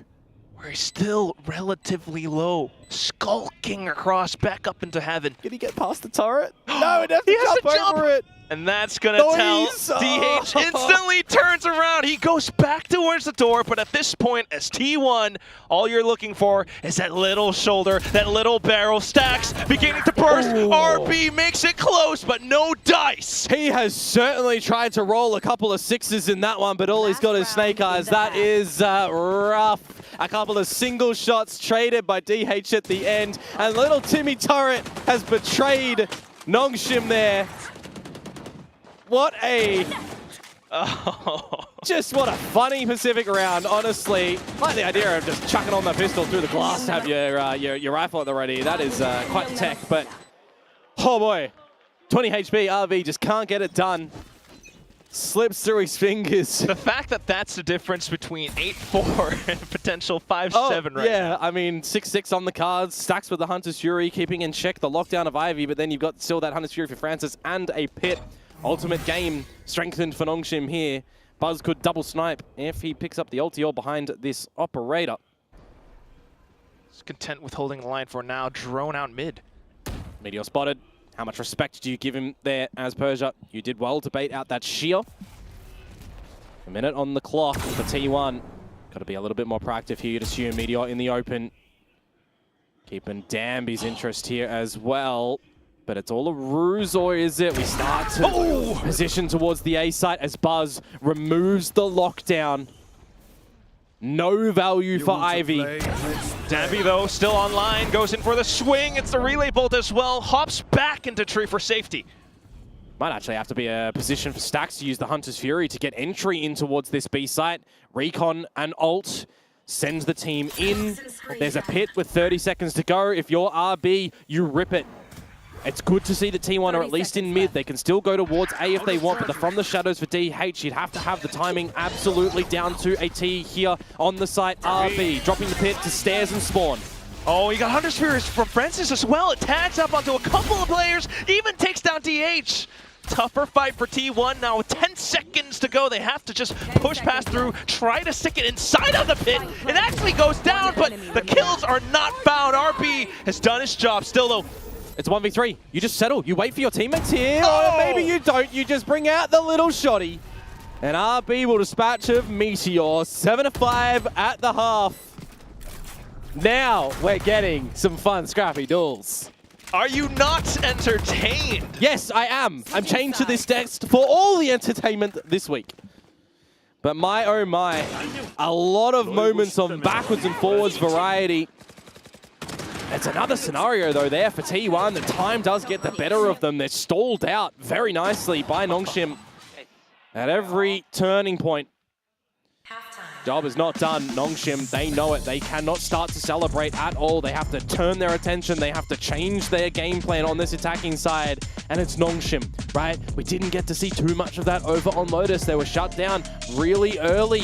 T1 opting to start on the attack, and here Nongshim opting to start on the defense, right? So now that they've got this depth that they need to run on this attacking side to close this map, what does that look like? How involved is RB getting on the lurks that he plays on the Viper on this map? How much access can you get Damby in towards the site? It's undoubtedly true. You saw it onto Lotus. I mean, don't get me wrong. This first half, RB was doing a little bit better, a little bit more proactive. Agent there, by the way. I prefer Buzz on the Yoru because it means generally Izu is on the Neon, and I think that double duelist look is better than the Buzz Chamber and Izu Yoru, which is still valid. Potent. I'm just a Chamber hater, so that's why that's there. Wait, is this someone's parent? We're voting for, yes, Valorant with the Nongshim players instead. No, Ramyun! Kind of flip-flopped a little bit. But yeah, Ramyun's a little bit more comforting. That said, yes, you do want to see RB getting a little bit more proactive. Back on Lotus, he was having a rougher time with it. still on this Viper, of course, but right now it's a completely different storyline. He's up to 17 kills. Yeah, he's been putting in a bit of a mountain effort in this one. Persia, not so much, but I think the timing and such and what he's been kept in check is still being good. See how active he'll get on this now attacking side. IV just going to get peppered down by 2 shots to the head. Hunter for the body shot bandit. But an opening kill, nevertheless, for T1. And the burst execute from Nongshim. Danby trying to slide across, especially with relay bolts. Clears out a little bit more space. Buzz, though, still a force to be reckoned with. The right clicks quickly silencing Persia, though.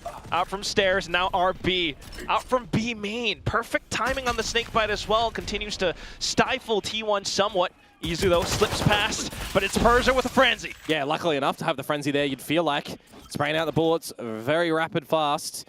And now it's Francis, too. He could potentially even look to grab that gun, upgrade from the classic. No, it's on the laneway. 45 seconds to go, and RB has really moved positions. DH now stuck. Down B.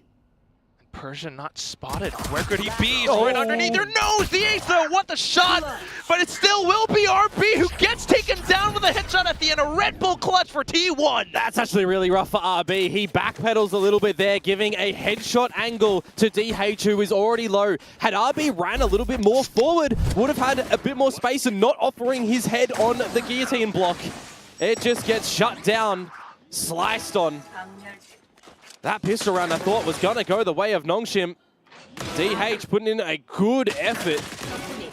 And a rough one from Persia. I mean, he's not really been able to find the kills in this map. You feel the frenzy, right? It kind of delivered the bullets for him. They just point and click and hold the button, but the ghost, you got to tap that one. And it just doesn't work out. Now with the guns up. T1 just looking to hold. Great recon coming out from Stacks. Allows for a pepper shot. And awareness pull over towards DH as well, that they are so close. And now he's just ready for it. 2 kills, maybe the 3rd. Meteor will steal it away. DH right back in. Shearwall tripped as well. I just left with Ivy. Mark the spike. Tries to go for a couple of shots, but Stacks with the Spectre at close range brings a flawless to fruition. And this is going to be at least the result of Nongshim having that 7-5 half. It's equalized when they get the weapons in play. But are we going to have a set play come out from T1 in this sort of scenarios, right? Pistols on attack, set playable. You've got defensive plays for T1 come bonus rounds. On a map that we've not really seen too much from them, right? Just that one installment against Boom. You know, they'd be at least having it in their back pocket with their game plan. In knowing that they might even pick it in this series, which they do. So what does this look like? By positions, it's a little bit more just straightforward around the map. Ooh. Bait and switch play with the Marshall and get out. Slot Izu in towards bottom mid, who, I mean, would have a gate crash available. He's got 2 of them to get out if he needs.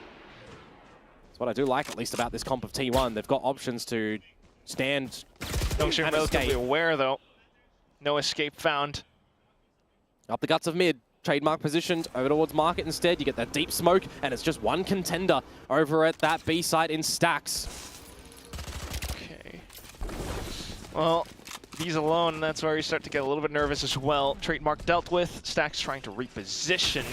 Oh, but it's a great relay bolt as well. Now has to play inside of the smoke. Cover going out. This is full of Nongshim. They're spraying through. Good trades. Dotting their I's, crossing their T's, and let's just DH and Meteor now left.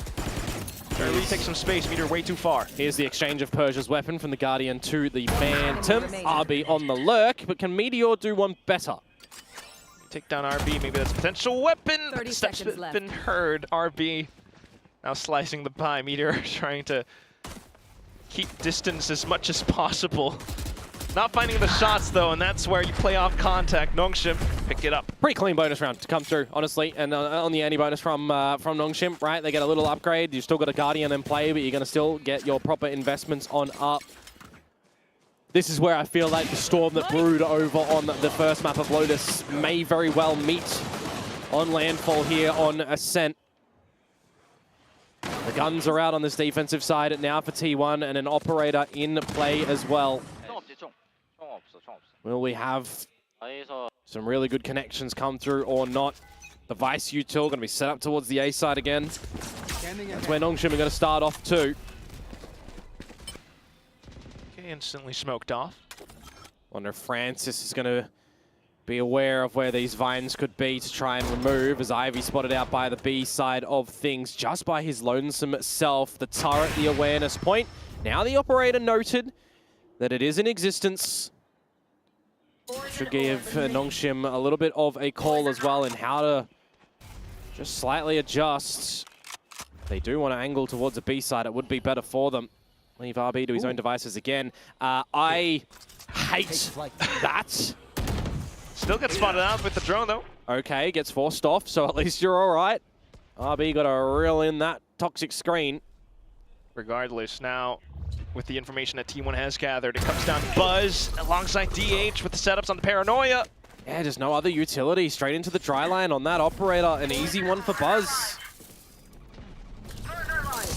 Nongshim just ending up on the A site now. Francis, though, opening kill onto DH, but Meteor stuck in the corner, still good for one. Spike drop, he goes for another, and a third! Buzz still online as well, and even though Meteor's down, he is a threat. Izu will be the decider, and that will be an 8-8 tied up. Buzz has done well, so has Meteor there, really. Izu's just going to meet with Buzz at the end for the close, but Meteor head on a swivel, hitting all those shots, the headshots, the stalling action with the Thorns too. A little bit surprised that Nongshim, you know, against the chamber comp, aren't clearing a little bit these corners either together or using some more utility. You got to get a little bit more pep in your step to clear corners against Buzz, you feel like now. 8-8, tied up once again. Enough cash in the pockets for Nongshim to invest once more. Getting closer to a couple of these ultimates, but on the flip side, I mean, Meteor, that Steel Garden being one away kind of screams to me a problem. When you don't have Danby's overdrive available too, you don't really have a way to still contend if your guns are pulled from you. Enemy marked. Enemy marked. Go, go, go. Ivy spotted to B yet again. A little bit pacier now from Nongshim in the market. Oh, doing some shopping. Lurk kill from RB as well onto DH, makes things a little bit tougher, but Meteor slipping through the net, has a good chance, gets the double, stacks onto the third, the door shut in their faces, and the round is done! RB still around the corner, but it's a 1v3, goes for the reload, and that's where your position gets a little bit weaker. Shock dart in your face. Meteor low HP, sure enough. But how do you shoot yourself out of this? Meteor's so darn slippery. It's the right click at the end that does it. That is a little bit kind of uncoordinated for me from Nongshim. They do have the right idea to get in towards market there, but when they start to come out, I'm thinking to myself, all right, Ivy's going to already be through B main, right? No, he's still taking his time to clear on towards B main, not able to assist Persia, Danby, and Francis getting in towards the site. And just a pop and go moment from Meteor and Stacks. T1 will take the lead here. That one is awkward for Nongshim. Now down to the eco. Could see double digits achieved here for T1.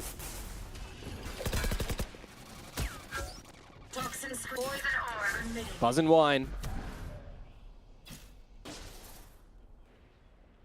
Operator available. Slow and steady for Nongshim. The hero stinger for Danby. Want to get up close and personal. The drone this time not deep enough for Stacks. Recon online. Standard proceedings between Izu and Francis again. Tanking the drone dart. Getting out. Now's the time to get the idea. Nongshim to B. Paranoia and everything set across. Stacks, though, managing to stay as a threat. Quickly taken out by the Stinger, but now you've got Izu alongside Meteor. Izu good on the opening shot, but Danby straight back in the boathouse. From the shadows, TP with DH though, and that's where he gets to prove himself. First kill found, tries to reposition, still turns around! Now the smoke comes in, and he dodges the shock dart too. Repositions into a safer spot where he gets to play with Buzz. I didn't know DH was Houdini in this one. Oh, and it's just a perfect quick swap. That is masterful from DH. When the pistols are in his face, when the Stinger is surrounding him, he's still able to just stand and deliver and even escape, dodge the shock dart that would have finished him off from Francis. And Buzz pulling out the headhunter to get the job done at the end of it. Just what a safe 50 provided round, I'm going to say, for T1, because they shouldn't technically be dropping that round with the better weapons. Nearly getting thrifted here. 2 surviving at the end. Bailed out of a rough spot. You think that the thrifty there may have been an avenue for Nongshim to get back in towards this map. I mean, they potentially still can after this timeout when they've got the weapons present again.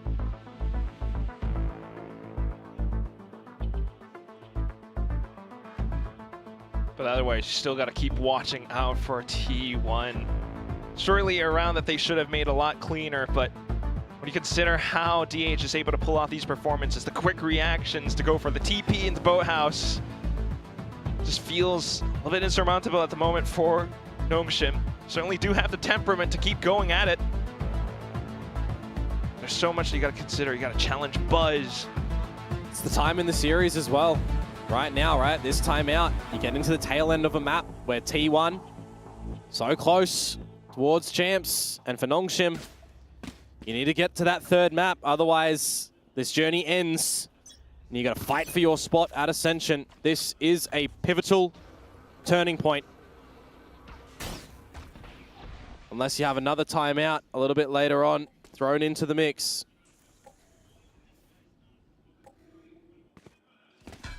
A little bit slower this time, looking for an execute play. Relay bolt is decent so far. You've got Hunters throwing to back of sight as well. Danby looking for an opportunity. Let's players slip out from back of spawn, but that's where the shot from T1 ring true. RB managing to trade right back, but it's 2v3 now. Francis trying to push up against Izu as much as possible. Viper's been invested too, but the teammate has just fallen. Spike out in the open, and RB has to do it all. Pushes out across, retrieves it.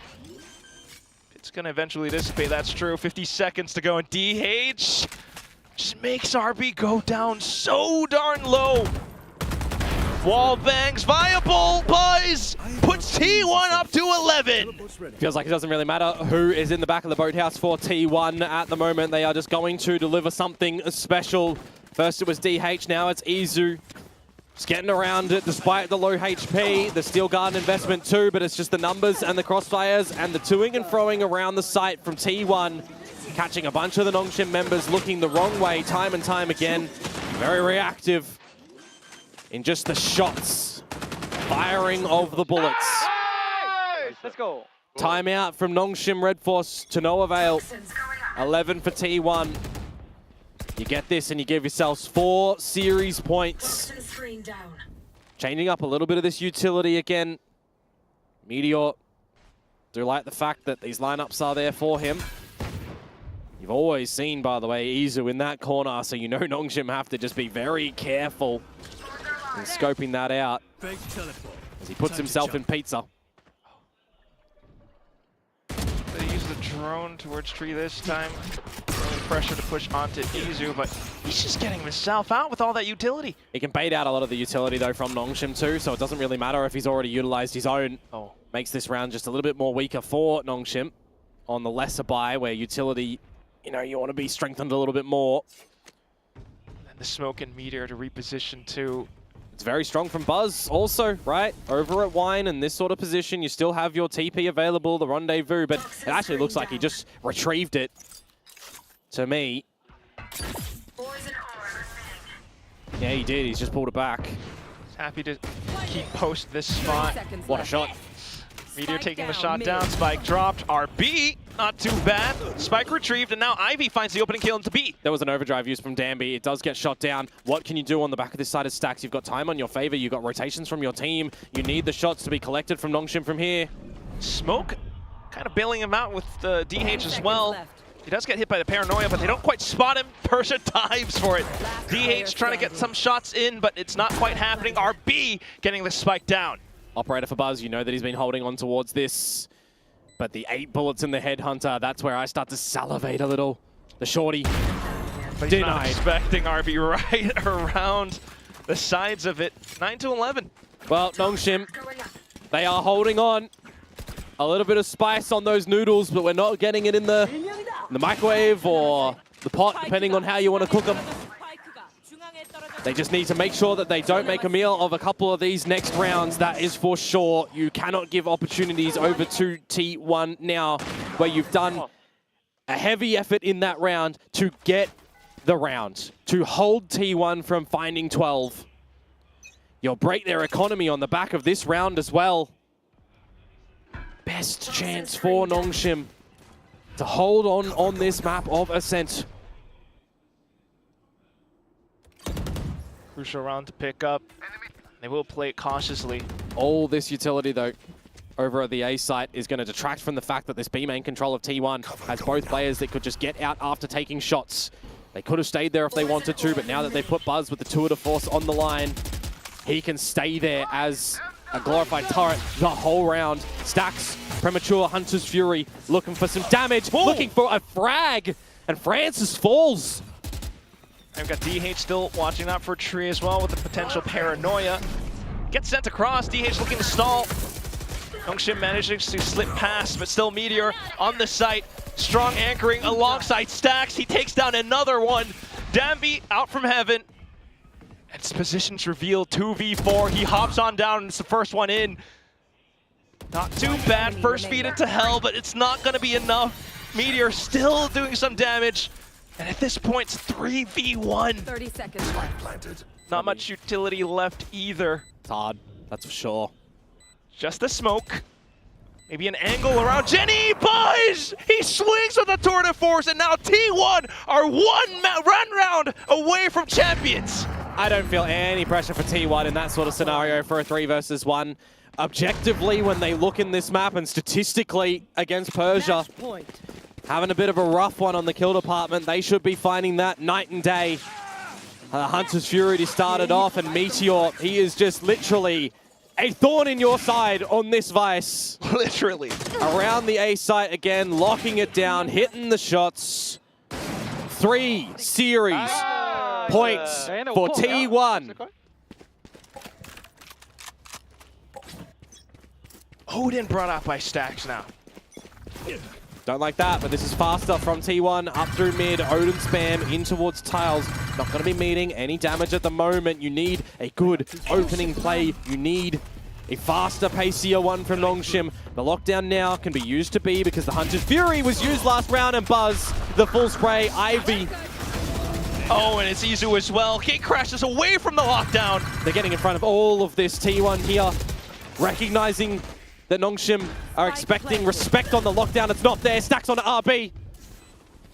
And that's even more bullets into the hailstorm. Danby managing to maybe slip past and hold out from lane, but he hears footsteps. This spike has to be guarded with their lives. All the droning, all the shots. One more. It's down to Persia. He's been revealed. Izu silences it, and that will be the end. 13-9 at the end of a set. T1 lock in their slot to Champions Paris. Very well played from them today. A very clear directive. Destruction over on Lotus, and you'll even follow it onto Ascent 2. A little bit more from Nongshim Red Force for sure. But at the end of the day, this titanic force of T1 has had their eyes on this ever since they won their first trophy over in Bangkok. A slip up to Toronto, but champions, the biggest global stage of 2025. They have booked their ticket there, and I'm very excited to see what they can do. Some old guard players once again on the global stage, and some new ones as well in DH. But for the moment right now, it is commiserations. It is a good game, well played from Nongshim Red Force. You have gotten some mega fans throughout this year as the ascended team into Pacific. They can still hold their heads high, Ascension around the corner. They can give it a good go in that tournament to try and get back onto and into Pacific. But for right now, for this moment, it's T1 going to Champions Paris. Best shape, best form, and you see it all from them. Taking a very well-deserved bow on the stage. We're going to toss it back down onto the stage with Jen for the winning interview.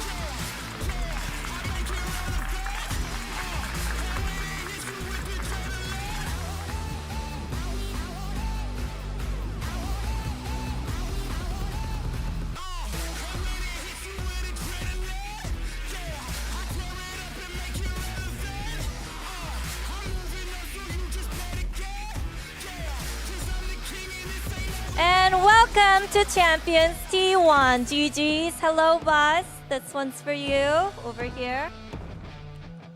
네, T1의 버즈 선수 만나보겠습니다. 승리 축하드립니다. First and foremost, you guys are going to Paris. How does that sound? 프랑스행, 챔피언스행 확정 지었습니다. 소감부터 들어보고 싶네요. 일단은 챔피언스 파리에 진출하게 되어서 너무 기쁘고요. 그 과정이 순탄치만 않았지만 일단 결국 저희가 챔피언스를 진출했다는 거에 너무 행복하고 그렇지만 아직 내일도 그렇고 남은 경기가 많기 때문에 잘 준비해야 될 것 같다고 생각이 듭니다. Well, I'm super excited to head over to Champions Paris, and I'm just really grateful that we got the chance to qualify. It wasn't a smooth ride, but we managed to do it. But the drop's not done yet. We still have to play tomorrow and possibly in Tokyo as well. So, we really can't let our guards down, but we'll try our best. Now, what was it like playing with RB on the other side? Did it bring back any memories? Were there any funny stories in the server, outside the server as well? RB 선수를 적으로 만났잖아요. 옛날 생각도 많이 났을 것 같기도 하고 뭔가 서버에서 채팅으로나 귓속말로나 아니면 대기실에 와서 재밌는 일들이 있었나 궁금하기도 하거든요. 뭐 딱히 그런 건 없었지만 그래도 명불허전이라고 또 상민 형이 굉장히 잘하는 모습을 보여줘서 위험할 수도 있겠다라는 생각을 했고 또 농심 선수들이 굉장히 다 친한 동생들이고 형 선수들이어서 저희가 챔피언스 파리 진출했지만 그리고 또 이 선수들이 어떤 길을 걸어왔는지 알기 때문에 한편으로는 또 너무 엄청 행복하진 않았던 것 같아요. 그래서 상민 형도 그렇고 남은 농심 선수들한테 앞으로도 좋은 일이 있으면 좋겠다고 한마디 해주고 싶습니다. Well, not really, but he was a huge challenge for us in today's game, and RB is just RB. He's always really good, always a strong player. So I knew heading into today's match that it wasn't going to be easy, and just knowing the narrative and the storyline behind RB and also the other Nongshim players and what they have gone through to get here and what they will have to do to stay in Pacific, I cannot be entirely happy for our team making it to Champions Paris at their cost. So I'm just hoping that they can pull through and they perform really well and good things happen to them. Best of luck for RB and the Nongshim players. Now, I want to ask you about the Ascent pick, right? Picking into Nongshim's one of the strongest maps, and we thought maybe T1 prepared something new, but no comp changes. So what is the story behind, picking into Ascent? 어센트 픽에 대해서 좀 여쭤보고 싶은데 농심이 어센트 승률이 굉장히 좋잖아요. 내용도 탄탄한 내용을 보여줬는데 T1이 이거를 왜 조합도 안 바꾸고 선택했을까? 이런 생각이 들었습니다. 특별한 이유가 있었을까요? 저희 내부에서는 일단은 저희끼리 과정을 살펴봤을 때 굉장히 믿음도 있었고 그리고 상대 조합을 봤을 때 저희가 충분히 이길 수 있다라는 생각도 있었고 또 며칠 전 경기가 끝나고 또 코치 감독님들이 굉장히 많이 준비를 잘 해주셔가지고 그런 거 덕분에 저희가 이길 수 있었던 것 같습니다. Well, we were really confident in our Ascent as well, and comp-wise, I thought our comp works really well into Nongshim's comp, and our coaching staff, they prepped us very well for our Ascent game, so I think that's why we picked into Ascent. Now, let's talk about DH a little bit because he's been popping off, so, what are your thoughts on how he's meshed into the team and how he's been performing these days? DH 선수가 정말 너무 잘해주고 있거든요. 약간 팀원으로서 이렇게 빨리 팀에 녹아들어서 1인분 해주고 든든한 버팀목이 돼주는 게 참 보면서 다행이기도 하고 자랑스러울 것 같기도 한데 좀 어떤 생각이 드시나요? 일단은 우여곡절도 많았지만 그래도 잘 녹아들어줘서 고맙다고 말해주고 싶고 그리고 또 형들을 또 이끌어주는 그런 모습 그런 거에서 너무 칭찬해주고 싶고 그리고 저희 막내가 굉장히 잘 해주고 있기 때문에 저희가 또 이렇게 챔피언스 파리라는 큰 업적을 이룰 수 있지 않았나 싶습니다. Well, yeah, I mean, it must have been tough for him to try to fit into this team as quick as possible, but, he managed to do it very well, and I think with T1 players helping him gel into the team as well, I think he deserves some credit when it comes to T1 qualifying for Champions Paris too. Now, next up will be DRX and RRQ. We have them on stage right now. Who do you think you'll face tomorrow? 이제 DRX와 RRQ가 경기를 준비하고 있고 엑스페로 선수가 지금 이글거리는 눈으로 쳐다보고 있는데 누가 내일 T1의 상대가 될 것 같나요? 개인적인 감정 없이 좀 개인적인 건가요? 그래도 저의 친정팀이니까 여기 이쪽 사람들이 이기지 않을까. RRQ도 굉장히 강한 팀이지만 근데 엑스페로가 60킬 하면은 RRQ가 이길 것 같아요. 알겠어요. 지금 다 들어야 되는데 이거 번역되는 거. Well, no personal feelings involved. Well, actually personal feelings involved. I hope that my former team, DRX, people on stage over here to the right side of me will win. But RRQ is a strong team, so if Xpharaoh drops 60 kills today, I think RRQ can win. Well, thank you for your insight and your predictions. Congratulations, Buzz, and best of luck tomorrow. 이렇게 해서 버즈 선수 만나봤습니다. 감사합니다.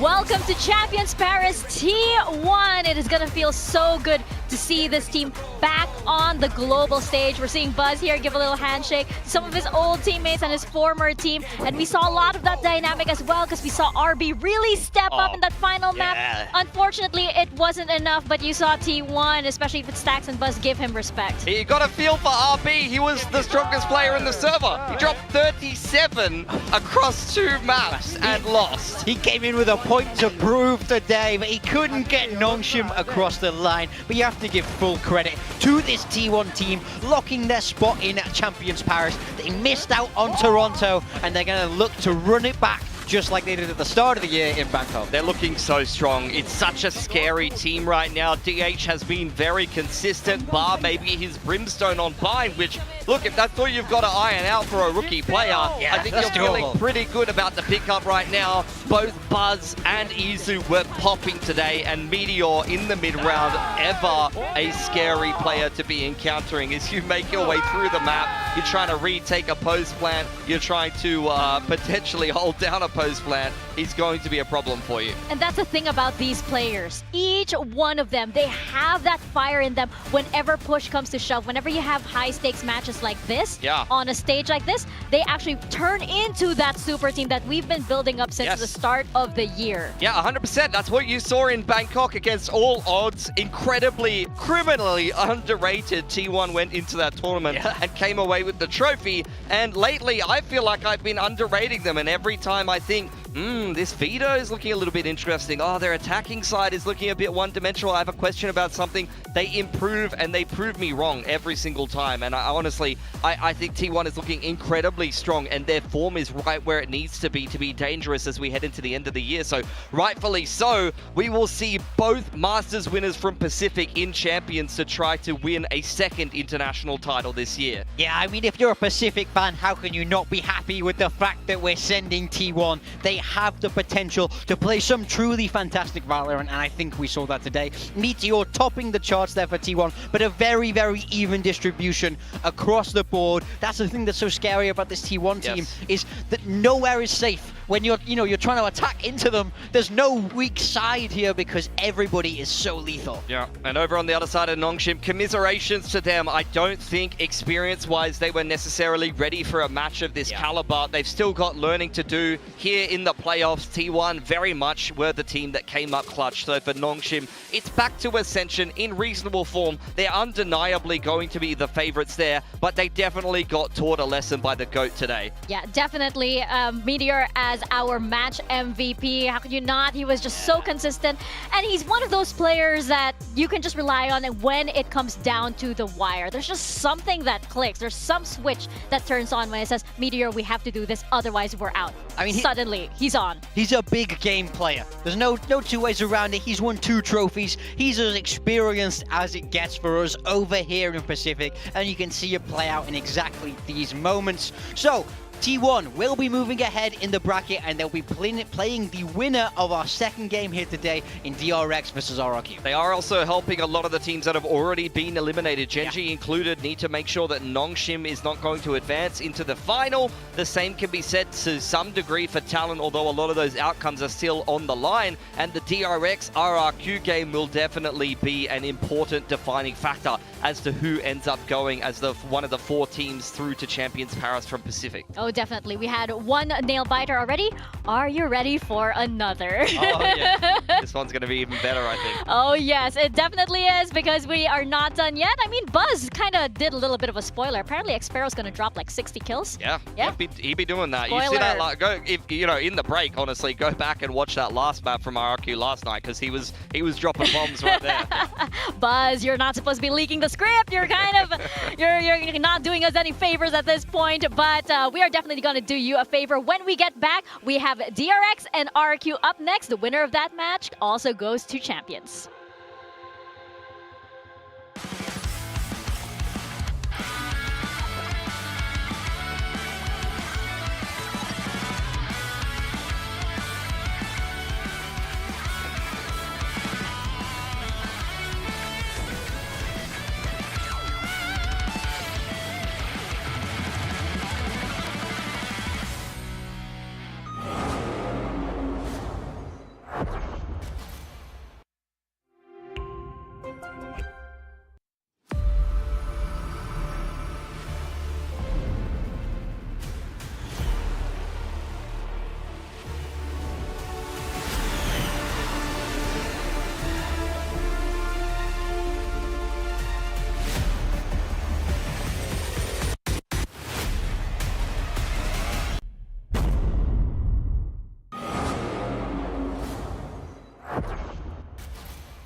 Red Bull gives you wings. Red Bull gives you wings.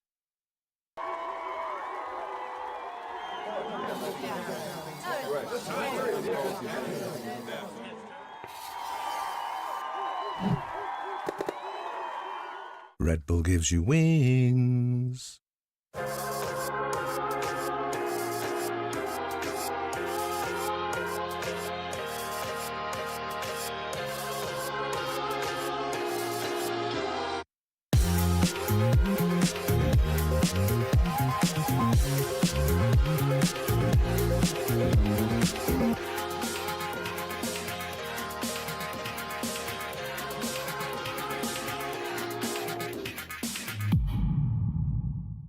Game changers. We're making history. It means so much to us. The beauty of gaming is it doesn't matter who you are. As long as I'm good enough, I can go as far as I want. 全世界都会知道我们的厉害。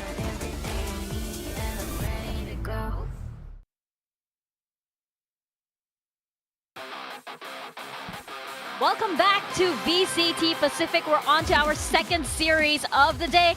It's a big one. It's DRX and RRQ. DRX, they are so close to Tokyo, so close to getting back on that international stage, but they've taken quite a hit with their previous match. Yeah, I mean, very much so. Found themselves in the lower bracket and now having to face a tough RRQ. But the situation is simple. Win and you're in today for this DRX team. We've seen how good they can be. Winning kickoff at the start of the year was their high, but they're looking to end the year just as strong. They've been very consistent here in Pacific, have unfortunately taken an L to Talon in a very spicy matchup indeed to kick off their playoff campaign. That will have been disappointing for a multitude of reasons. But now here against RRQ, they can kind of be a little bit happier in the fact that they have at least beaten RRQ pretty cleanly in the group stage. You can see there in game number 4, so they should be feeling quite confident coming into this matchup. I think so as well, but of course, RRQ on the other side, I think they're feeling pretty good about themselves, especially with their previous match.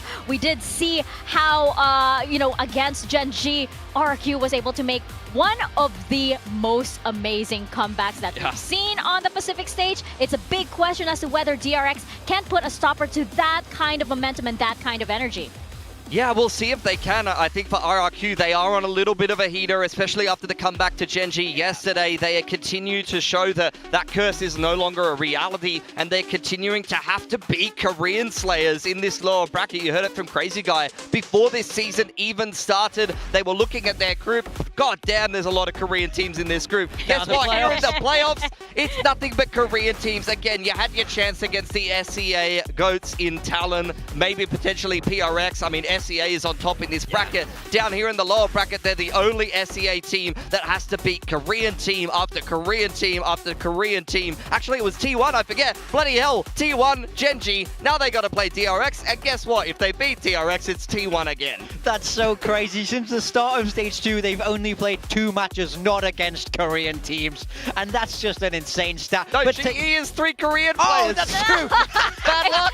It's 3.5. It's 3.5. You can't argue that they're not experienced against this Korean style. I think we have to talk about that last game against Gen G. Of course, that massive comeback in map 2, and you gotta shout out Crazy Guy. We were hyping him up all yesterday. He had an insane performance, called an insane game, and now he kept their hopes alive. They're looking to convert that. A win today sees them into champions. But you can see the ACS average, the heavy hitters that you need to see. Jemkin, Monyet, both putting up the performances that were needed for them. They were ever consistent. Crazy Guy was the one who had a bit of an overperformance yesterday. And Xpero, although he's a little bit below his average overall, the main thing to keep in mind there is that map 1, he had an absolute stinker. He was a non-factor on Haven. But the third map, he stepped up and won the map that counted. And that's the thing, all of these players on the side of RRQ, we say like, oh, okay, there are ups and downs, but remember that Ewok picked these players specifically for that potential to come back, because remember how Jemkin once upon a time had 0 kills,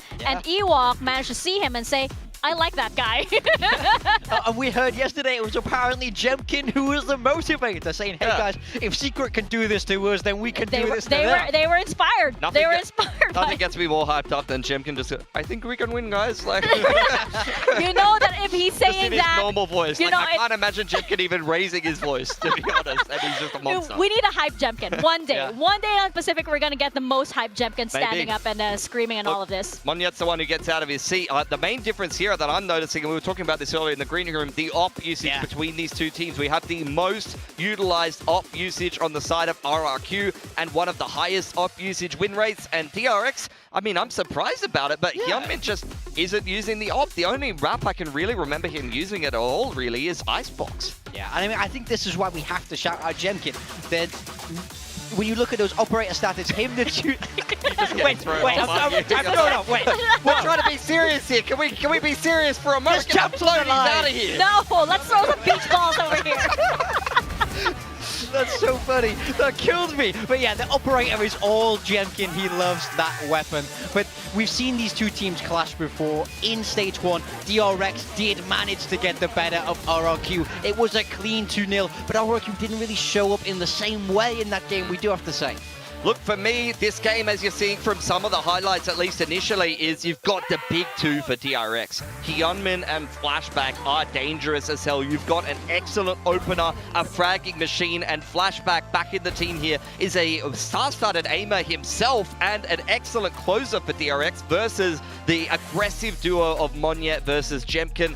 Taking a look at the previous game that we've seen between these two, DRX did dispatch of RRQ relatively cleanly, particularly on Ascent. So let's keep in mind that as we see the veto roll out and see if you do have any kind of changes for either one of these teams, you'd expect the onus to really be on RRQ to change up the veto because they didn't really benefit from it last time. Yeah, we know that RRQ are a team that are okay with change. We saw it yesterday. They'd swapped up their corrode comp and managed to surprise Gen G with that. So I think they're a team that can make changes on a dime, day to day, and that's going to suit them very, very well for this fast-paced playoff games. But yeah, I don't want to see this same veto come out for them. Let's take it in a different direction if we're RRQ. The main thing I want to point out there as well is the stylistic differences between these two teams. You saw, I mean, you can flick back in the VOD a second. You saw that bind comp. You saw that Ascent comp from RRQ. They like to play a little bit weird. They like to play a little bit wacky. They got all these flashy little bits and pieces. For DRX, it's nothing but standard high percentage play. They're going to just be that Korean team that is going to play with consistency and be able to just break you down over time and win with the things that always work for you. Definitely a style contrast there. And of course, we have the IGLs are very interesting for both of these teams as well. You have Australia needing to outplay and outcall his former team on the other side. Yeah. Exactly.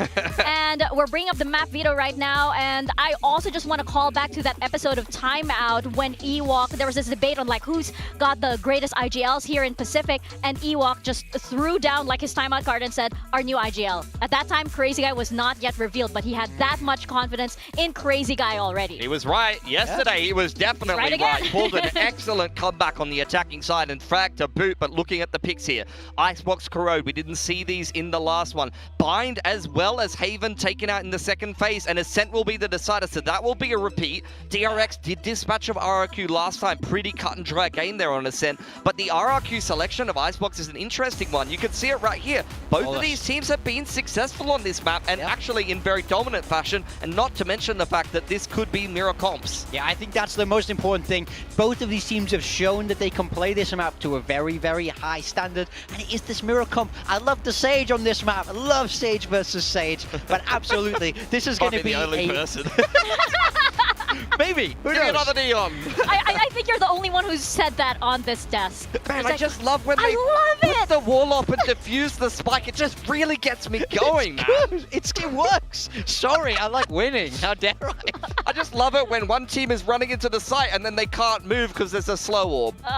But we have to bring this up as well. Of course, one of the big revealing things I think on the side of DRX was that recently Mako unfortunately was not able to perform at the level that we expect him to, and he acknowledges it too. Yeah, against Talon, that was not a good series from Mako. It's single-handedly kind of losing Talon that series, unfortunately. Sorry, DRX that series against Talon, unfortunately. So it's good to see he's put it out there. He's feeling more confident. He's amping himself up. He's had a day to rest to play himself back into form, and you could even see in some of those, like you had the player cam of Mako. He was whiffing some shots he should never be whiffing. You could tell he was frustrated with himself. Yeah. I mean, that happens, right? That happens to players. I mean, you can't always have a good day.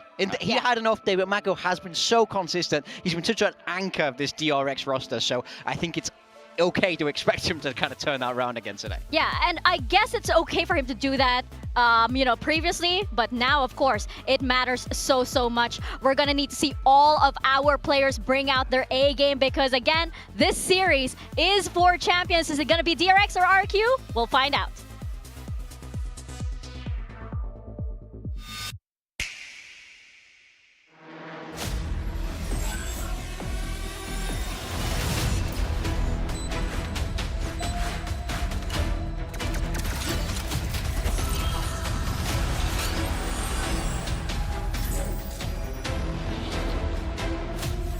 Let's fly.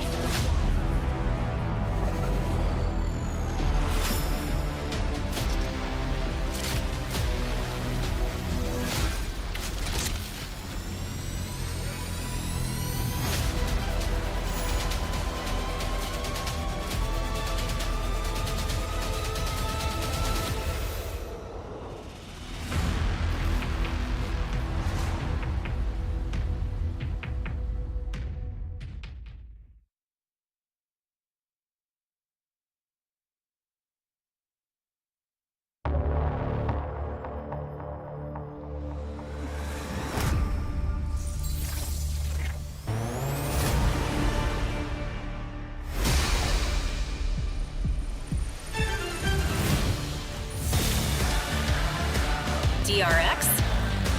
Second series of the day, second elimination match of the day, and this is for Champions Paris. It's DRX versus RRQ. And DRX, they sailed through the group stage with flying colors, but here in the playoffs, it's much stormier seas for them. Talon knocked them down to the lower bracket previously, and now it's DRX's last chance for Tokyo.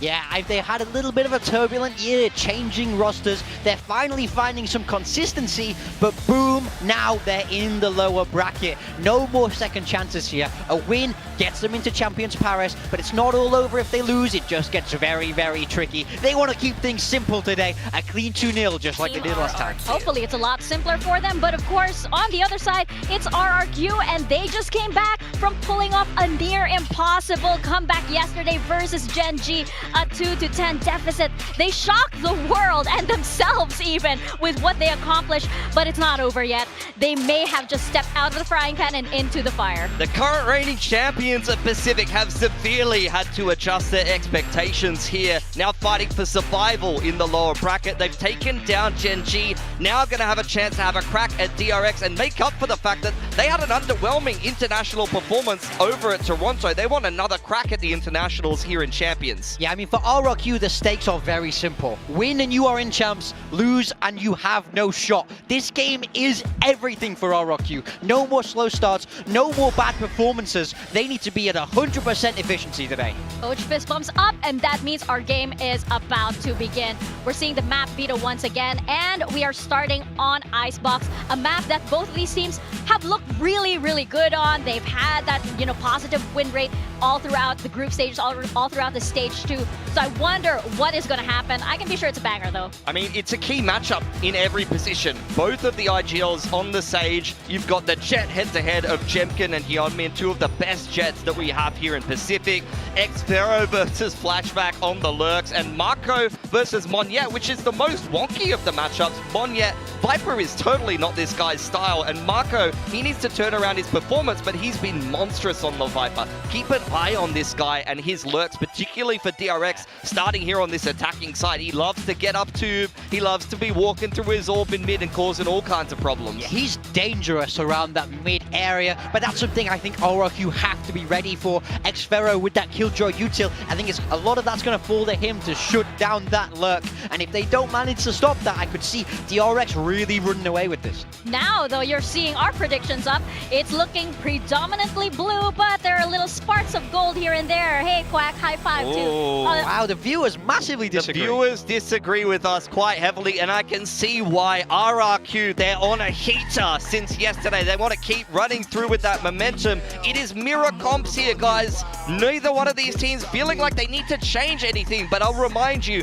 RRQ opted to take DRX to Icebox here when both of them have been successful. They're saying, we are better at this comp, we are better at this map, and we're going to go 1-0 up here. I think it's even more than that. It's saying our players are better than your players, directly head-to-head. They know this is going to be a mirror comp. They know what's happening. This is a lot of faith, a lot of trust in Crazy Guy, especially to be able to outcall their old IGL of Australia. Yeah, it's gonna be a spicy, spicy match indeed. We're gonna find out if the comeback King of Kings can pull this off, or if DRX seal the deal for them. This is for Champions Paris. We are heading into Icebox. Let's toss it on over to Komodo and Quack.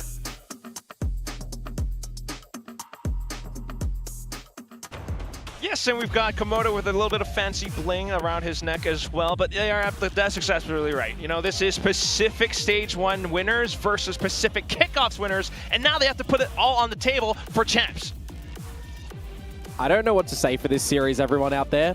I've got so many words, but it's hard to find the right ones coming in towards this series, I think, because we are at a turning point in this one. RRQ, after yesterday's blistering performance, shutting down Gen G, it really makes you wonder, what are they going to come out with in today? How are DRX looking, being able to sit back a little bit, but then having a shaky performance earlier as well, right? The veto, in my mind, a little bit wonky as well. RRQ, wanting to get out this Icebox, for example, it got banned in the series yesterday against them. But I also looked at a couple of the other map points, and they've been shaky, right? That bind comp that they're coming out with, where they're getting pushed to OT against the first installment against DRX, where they had to figure that one out as well. Remember, with this Waylay coming on through, and then the Yoru and stuff, and the Neon, when you look towards the set that we get potentially later on. I mean, there's just so much different stuff that RRQ are trying to cook with in their heads at the moment, but for on this map, they have to reel it back a little bit. They've had destructive performances on this map already through this stage, right? Similarly to DRX, both of these teams have had extremely clean wins against the same two teams and an extra performance against Global Esports in there as well. So it is kind of a fitting start on Icebox between DRX and RRQ. Might be evenly matched, but to kick things off, we will have DRX straight into the A site, which is kind of open right now. Yep, get that wall up, get the plant if you possibly can. Though 5 versus 5 retakes, again, we know RRQ absolutely happy to give you a bit of a battle in the scruff when it is a 5v5, so here we go. Breaking down the walls, looking for potential angles, but DRX staying disciplined. We'll be playing tight around the corners instead, especially with Hyunmin on this frenzy that hasn't really been sounded off just yet, but Jemkin up close and personal with a Sheriff of all things. I've got the screen going up, the wall going down just as Big Time loves the defuse getting stuck all the way through Jemkin. He's not letting go, and Monyet picks up the kills at the end too. There's nothing that you can do there. The vertical wall, you want any sort of post-plant utility that is angled a little bit higher. It'll heat the wall, but that's not even the problem there. It's just hitting your shots. DRX not able to really collect upon that. Sharpies from Jemkin, Sharpies from Monyet. Those are the two players that are having the performances and the consistent factor when RRQ are doing some destructive things in the server. Great shots to come on out from them. And a pretty clean pistol kind of backs up my point that they're extremely happy to play in 5 versus 5 retakes. Need to see DRX going on for some earlier hunts on this attacking side. Even with Plant, though, opting to go for the full save. Not a lot of kills. Get the rifles in the next round. Very slow and steady. Yeah, we're just grouping up in towards B main. Got a bit of a fallback from Monyet. If you can somehow sneak away a plant here as DRX, you'll take that as a small prize for the round. Gunman around yellow. Get very interested to see how him and Jemkin are going to navigate that space. Come big rifle rounds on attacking sides. Two players that are extremely powerful around that spot. But here we go. The plant looking to be established. Some further positions denied. Yeah, RQ's not letting it up. We've got Nano Swarms and the slow. Xfero even landing a couple of hot shots through. We've got freeing around the corner of the wall. Free gun for 2. Take that. And now it's just flashback. He hears them above him, so he's hoping that they'll kind of drop in front of his face, but it's not really happening just yet. Needs to peek out and maybe get onto the spike. Doesn't spot anyone. It is Lurker, right? So you do question a little bit where he'd be coming from. But Jemkin, straight shooting already. So embarrassing. If we are getting like the top performance from RRQ that we've seen and the top performance of DRX that we've seen coming out as Alpha Group number 1 and number 2, it is going to be a mighty battle in this server. Series deserves 3. Series deserves brilliant scorelines, close scorelines, great battles, heroic plays. Yeah, all good, all good. It's already shaping up to be just that. RRQ carrying on that form from yesterday, but right now it's the double Sheriff buy up. Yeah, there's enough for some damage here from RRQ, that's for certain. Bulldogs as well, and the player stacking of 3 over at this A site, just leaving Cushy to his own devices in mid on the back of that turret, and of course Monyet over at B by itself. So you want to remove a little bit of this utility, give yourself some options as DRX. Something that we've seen from them in the history of this map as well is really just getting these Sage reses time and time again. I think it was like 3, nearly 4 that Australia got out at a point in time. Just maximizing those. For now, Marco has Monyet's number. Bit of a Viper diff in round number 3. But at the end of the day, it was only a Sheriff for Monyet. It is a bonus round to come through for RRQ. Some bonus information for RRQ off of that death too, but not safe enough to cross through mid just yet. Which means the spike could go down rather simply. And then you just throw whatever you want, really, at this one. You've got shock darts, you've got the slows to Crazy Guy. Can certainly try to get a little bit of a back yellow trap now that they start to pivot towards this site. And DRX extremely passive before getting that wall down and getting the plan. Maximizing Australia again. 1 away from the res. Just looking to play off the angles. There's the slow behind yellow, waiting for the shock darts. Standard combinations to go on through. Missing the mark a little bit. Marco will eat that one for dinner. but he should still look to find some desserts here. Meanwhile, RRQ just waiting for the toxic screen to go down first, but the angle still being held true. Jemkin on the trade though. And they're bringing out the recon, but it's not quite landing and providing too much. DRX just holding down the angle still. Mako down by yellow. The spike beginning to go off though. Gotta run. Gotta save these guns as DRX. You've already copped a bit of significant damage in this bonus round. Sphero will go down to the spike and you'll take 2 guns into the next round as DRX. I'm talking about these scenarios, guys. DRX coming into this series. They've played against RRQ. They've seen it time and time again. If they've done their homework and their review, they would know that RRQ are a squadron that loves to play retakes. They will get dirty. They will throw utility at you that you have not forced out from them. They will have their crosshairs at your face majority of the time. You have to be very aware in this attacking side for DRX, what RRQ are doing on defense, and you've got to be extremely aware now as Jemkin brings up the operator as our biggest player with this boomstick in Pacific. Leading with it too. Trying to mark down Nest or Belt as much as possible. Meanwhile, at the same time, you cannot afford Magnet dropping around yellow. It's going to be very crucial for an opening battle here on both sides. I mean, Estrella, if he gets an orb or something, he can get a resurrection up, but you just want to get a free opener from them, and they'll get it. Crazy guy, gone with the wind. The turret not protective enough. And with that opening frag solidified in stone, a minute to go for DRX to re-navigate the situations, but Xfero down through mid. That is so read by Marco. That is gorgeous timing. Just knows that RRQ is going to get proactive with it. Jemkin still posted up on the A side, but now he's alone. Makes things a lot more doable, feels the pressure, and gets out with the tailwind. Stray does have heal, remember, too, so he can give that over to Marco a little bit later on, but he's thrown caution in your heads as RRQ with his mid-spot position, and you're already having a save call for them. I mean, it's understandable. They're at a player deficit. It's not like they have an advantage coming in towards this retake. I'm talking about maximizing efforts as DRX. You have to hunt for the kills early on. They get the kills. Makes it a hell of a lot easier to try and close down a round. There's Marco as well. Get out of dodge. Hold the gun. Go for the hunt and find some damage when your team links up with you. DRX would be happy if they're able to take that operator away. Yikes. Now just noting Cushy's position. Jemkin trying to stay concealed as much as possible. Well, a bit of a slower one for RRQ in this round. Maybe it's going to be a slower start for them as well, and they do need a bit of a marathon affair to get back in towards a map. Who knows? It's just a little bit of a drop in the water here. Dropping that round, holding on to the operator for Jemkin, so you can give it another go in the next round, but by the economy's sake for them, it's just going to be some upgraded pistols to back up that. Salvaged and saved over Phantom and Operator. So hopefully being able to convert those into even more in the upcoming round, but otherwise, all eyes on Mako still with how effective he's being. I mean, we saw his tweet a little bit earlier on, right? Oh, it was a passage, but to kind of recap it, let's just say, I didn't do good, I need to do good, right? He's doing good. He's doing good so far, so it's going to be a boon for DRX if you've got Marco playing well. As I say that, not so good. Spoke too soon. He went out of the poison cloud, and now that's a weapon picked up for RRQ. Certainly can be. This is where things get a little bit more spicy.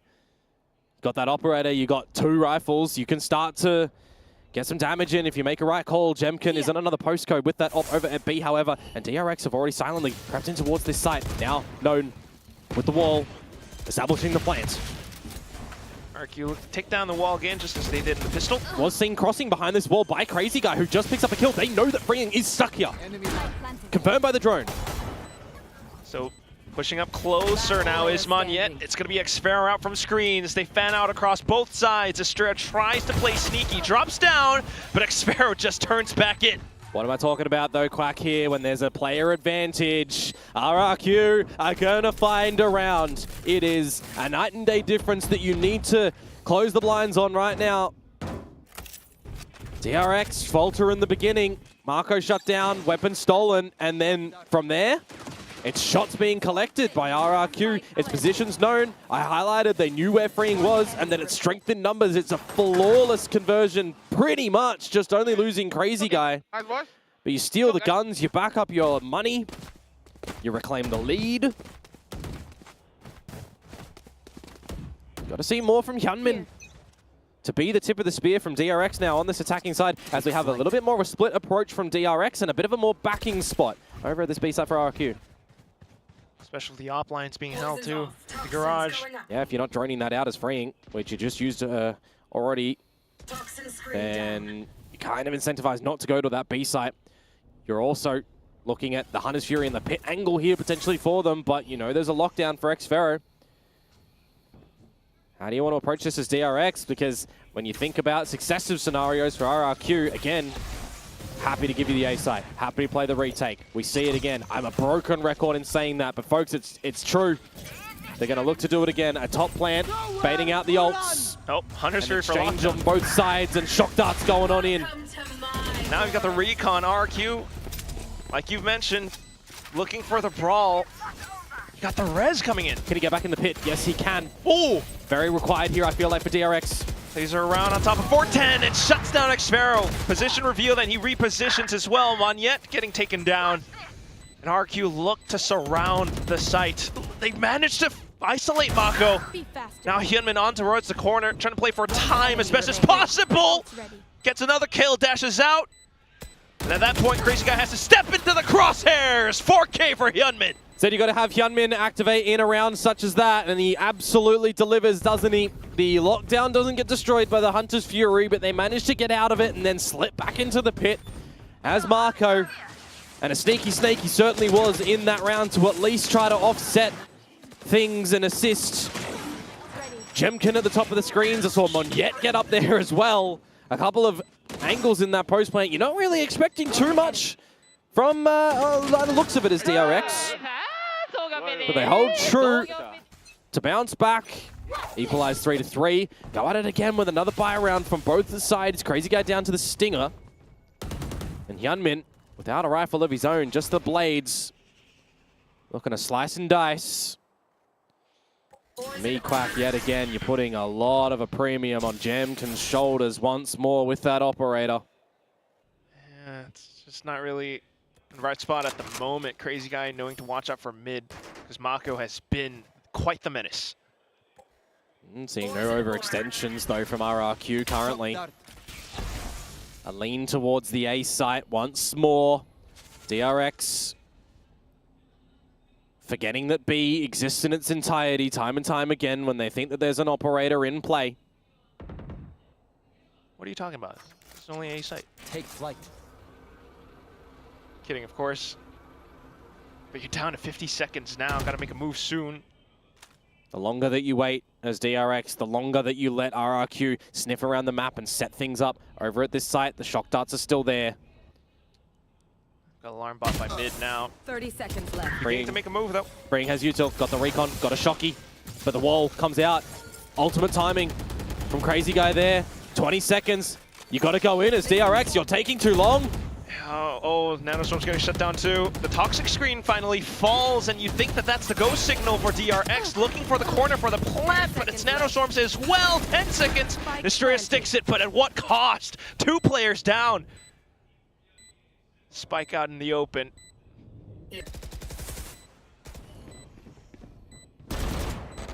Screen comes back, and you're looking to work off the utility, but RQ has other ideas. Elevated shots though! And it's Cushy and Monyet who are taken down. Crazy Guy, he's way too low. Can't really flush himself out of position. Now it's just Xfero and Jemkin to shoot themselves out of this position. But Mako has other ideas too. Continuing to keep Jemkin in contention. Jemkin pushes and gets the kill. Tailwinds into the spike to get it just in time for the defuse. Oh boy, that one gets close, but that one is on a nice edge, 0.66. And the round is won for RRQ. Thought it got a little bit dicey when those kills start to be coming in from DRX. I mean, it's a 3 versus 5. When you're looking to start to get that plant down as well. Narrow margins here, it does go in. Kills collected from DRX, but I mean, both players going for the reload at the end of this one for Jemkin. Taking the right angles, taking the right names and numbers. Marco can't get it done. The tailwind literally only gathered by Jemkin getting 2 more kills there to refresh it and pop it to get back on the defuse. No tailwind, no round. These are narrow margins here in this series. Could you imagine if, regardless, it will be DRX onto this half buy. They are just dashing into the A site. It's not quite open though because Crazy Guy is holding the off angle. It's the Singer's Rush, it's DRX recognizing, got to go fast, got to get a little bit more Hedgehog action. And well, Sonic is just falling over his feet at the moment, it feels like. That's denial of the Spike plan, it's denial of a lot of things on this A site. And now it's a 4 versus 2. You're going to be sniffed out by that drone. And Freeing and Marco have to bring out some vintage plays here to clutch this one. Still looking to stick the spike anyway, but now Freeing's down to half HP. It's good shocked up Pushy, that's for sure. And then the sprayed shot from Monyet as Mako tries to cross, just Freeing left at 50 HP. The full force of RRQ all around the site. You spray frantically, but you will be met with Cushy's knuckles at the end of the round. Oh, that's another one for RRQ, extending a little bit of the lead now. We've always been, you know, within 1, within 2, keeping it close. Necessary round for RRQ so they don't get reset on their economy, but that was the lesser buy from DRX anyways. Trying to get Hyunmin ahead of the curve, trying to open up the site, make some advancements for the squad. One of the higher weapons getting shut down in trades, and the Stinger's not able to do too much in the end. Timeout to be coming on through as well from a DRX, you would assume here, just before getting in towards their proper rifle rounds. Both of these teams definitely needing to maximize and give yourself as much chances as you possibly can. Do not want to see, because I'll get angry, teams holding high timeouts, not using them when we're seeing the same thing over and over, not working. No real adjustments. Not yet anyway. RQ, meanwhile, keeping on top of it all. They're starting to get a little bit more proactive to check. But at some point, you would hope that DRX maybe tries to challenge the B site, because that has been, like you mentioned before, relatively ignored. So Op's still in play for Jemkin.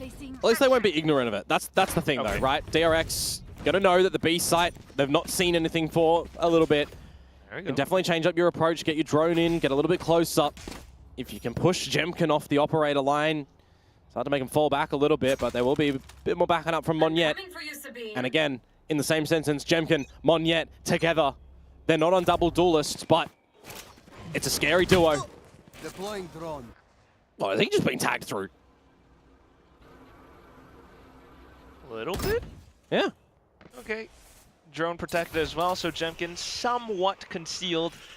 Oh, I feel like if Marco just put a pixel out of place, he would have been removed. Oh, he's just dispatched of him. Settle down, though. Monyet around the corner, and Marco figures it out. Maybe trying to bite off more than he can shoot. Makes you a little bit antsy. His ambition there. Crazy Guy on away from the resurrection. Pills kick, gets a kill. Could potentially bring him back up. But the A site now, overwhelmed. There's the res. Enough of a check. Cushy also from screens. That's 2 kills now. He goes back in and hunkers down for a third, but Astrid denies. Crazy Guy, though, looking to deny this potential. He hears the res going through and finds the target. Monyet arriving on the crime scene. Crazy Guy flicks upwards, and now it's just Mako left. No spike in the round. 30 seconds and the res, you would assume you want to give yourself as much advantage as you can. You're going to get Xfero back on up. It's just a body. When the res from Australia hits the floor. Marco, 1 versus 3. No access to the pit. He'd need 2 kills and then bring it in a 1 versus 1. It's going to be hard. Just need the angles, need the crosshair placement. Still, though, you can bet that RQ's not going to give it to him 1 by 1. Just trying to check for information currently, and Xfair will be the one to put him down into the ground. Feel like he hits the harder one in this battle against Jemkin on that operator. You can't get the ones in the end. Pressure amounts in the 1 versus 3. The heart beats fast. Operator to be retrieved before getting the defuse, and RRQ will extend the lead. They secure the half no matter what. They are looking for extra rounds on this defensive side now. When there's no lockdown or Hunter's Fury in sight for RRQ, they have to have in the back of their minds too that they're both available on the flip side, on the side of DRX, who you'd expect have to kind of invest them in this next round to keep this one within the realms of tying it up. I mean, I was going to say, too, the barrier wall that comes out from Crazy Guy, I mean, you've planned it in a way that you can't really even deny the spike. Because of that wall, it's just rough scenes for Marco. That's a hell of a contest between Crazy Guy and Stray as well. Now maybe it's rough scenes for Marco, calling for some rotations already. A little bit more of a stampede from DRX in this lesser buy towards the B site. I'm talking about the ultimate game. Forgetting that the credits are almost gone for DRX in this round. So they get the space, and already you have RRQ here. Potential utility to toss out, again denying spike plant. I feel like it's got to be an angle that they need to get a little bit further into this site. They can't just plant and escape. Oh. Tried to push up for it, planting down with the wall as well, but Xpero just spammed. Do love this deep wall when they want to try and get a bit of a wrap around the site, but now that it's just been made redundant, you kind of can't force the issue now. There's no flank to be seen. RRQ do not need to do so.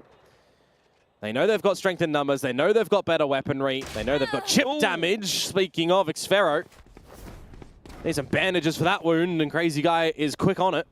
Still okay. You've planted freeing back into yellow. Maybe some potential damage. 30 seconds left. Consolation damage that you would be happy with. Otherwise, into the A site. If you're trying to get an angle back into a round and you've just gone for a lockdown play, that slow orb that comes from Crazy Guy landing there stops you jumping up on top of pipes. That is nerd. And I love it. RRQ having the macro and the micro plays, and right now just Monyet, he will burst, getting all three in a volley of bullets. Flawless picked up by RRQ. That's a good one for them, confirming the lead at the half no matter what now, and DRX will be getting the guns back in. They want to try and make this one 7-5 if at all possible.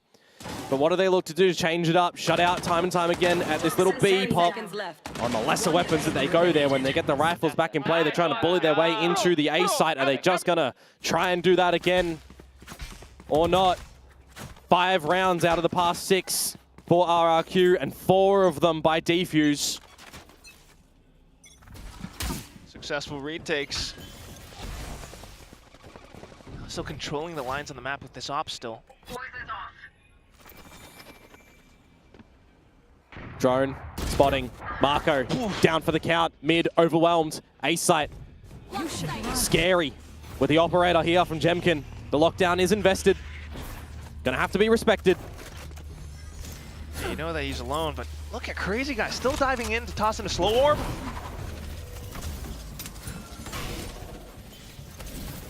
Still with the lockdown, you've managed to swarm around the site, maybe looking to get the spike down as soon as possible. Really good utility usage, just combining the slow orbs with all the mollies coming on in. Do you expect Hyunmin on this corner? Cushy, Monyet ahead of the curve. Xpero and Hyunmin. This is falling to pieces, and flashback. He falters too. It's another flawless from RRQ. This defensive strength of theirs, unshakable. Not a single bit, Komodo. I mean, that was a round where they had guns up as well. Thought to get the spike down, but RRQ just tosses in all that utility, holds for the angles, pushes in. It's great. I mean, there's a reason why this map is just such a strength for RRQ. I mean, I'd like to say it's a strength for DRX as well, right? Miracom, they've had really great scorelines throughout their play in this stage too. A Team Secret win, 13-4, Nongshim 13-5. RRQ did the same, 13-4 to Team Secret. Better against Nongshim, 13-3. They just have an absolute read against you in this map. And now as the last round comes in play, Jemkin has the Outlaw. Thinking there's an operator on the floor somewhere, but Cushy currently holding it. They're going to swap it up, get the rifles back in hand, and Cushy, Jemkin, full. Okay. DRX have go into the A site finally. Now it's just Xpero on the corner with the Odin. It's a little bit too heavy to go in for the wide swing. That will be Monyet as the sole survivor. Knows that there's at least one target around the left, but can't quite convert it over. Flawless now picked up at the last round of the first half for DRX. It's been a while between drinks, though, that's for sure. DRX, I dare say they are not going to be happy with a 4-8 halftime scoreline on this map. Getting red, getting some advantages even in here in first kills, but just not able to close a lot of those key rounds. Gotta make it manageable though, gotta make it work. Gotta get the pistols second round, look for the bonus, and if not, have some really good players on this defensive side. Echo what has just been delivered to you. Certainly hope that would be the game plan. Again, with Estrella having been on RRQ before. I don't know how much stock I put in that though anymore, right? Because we just see elevation levels coming through from RRQ, figuring out what works for them themselves, changing things up, trying to force this waylay play with Neons or with Yorus, which in honesty, the comps that they do feature with the double duelists do look a bit questionable. Well, there's like 1 win, 4 loss record, something like that. It's something that they want to play, sure. I mean, who am I to say? I don't shoot in the server. But at least for this map, thinking as to what RRQ could potentially pull off, having been the one to select it as well in the first place. I mean, in this sort of series, if we don't get close scorelines and it's a kind of a blowout, you know, if RRQ continue with it, they weathered through the bit of the raid boss in Genji yesterday, and if they come out cleanly here, then they damn well earn that position. And we'd say farewell to Genji's chances of getting into Champs 2 with a victory here from RRQ, but DRX not out in a kerfuffle of scores and maps and rounds and all that sort of stuff. Into the B site though, quick plant from RRQ.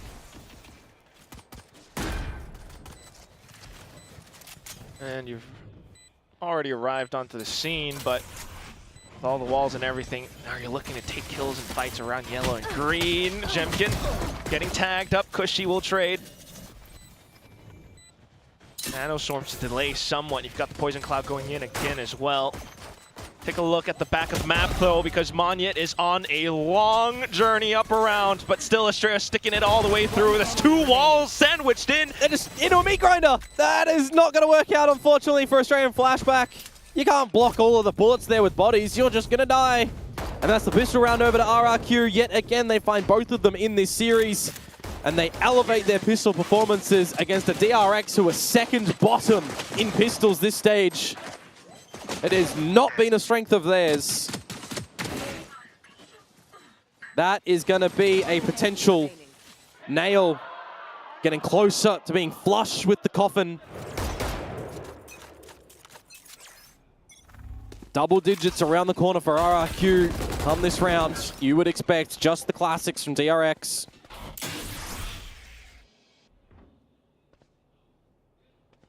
But it is patience. Leave no stone unturned. Expect the unexpected. Expect DRX to potentially be a little bit tricky. But eventually the jig will be up and RRQ will make their decision, seeing no overplay at A, no waltz down mid.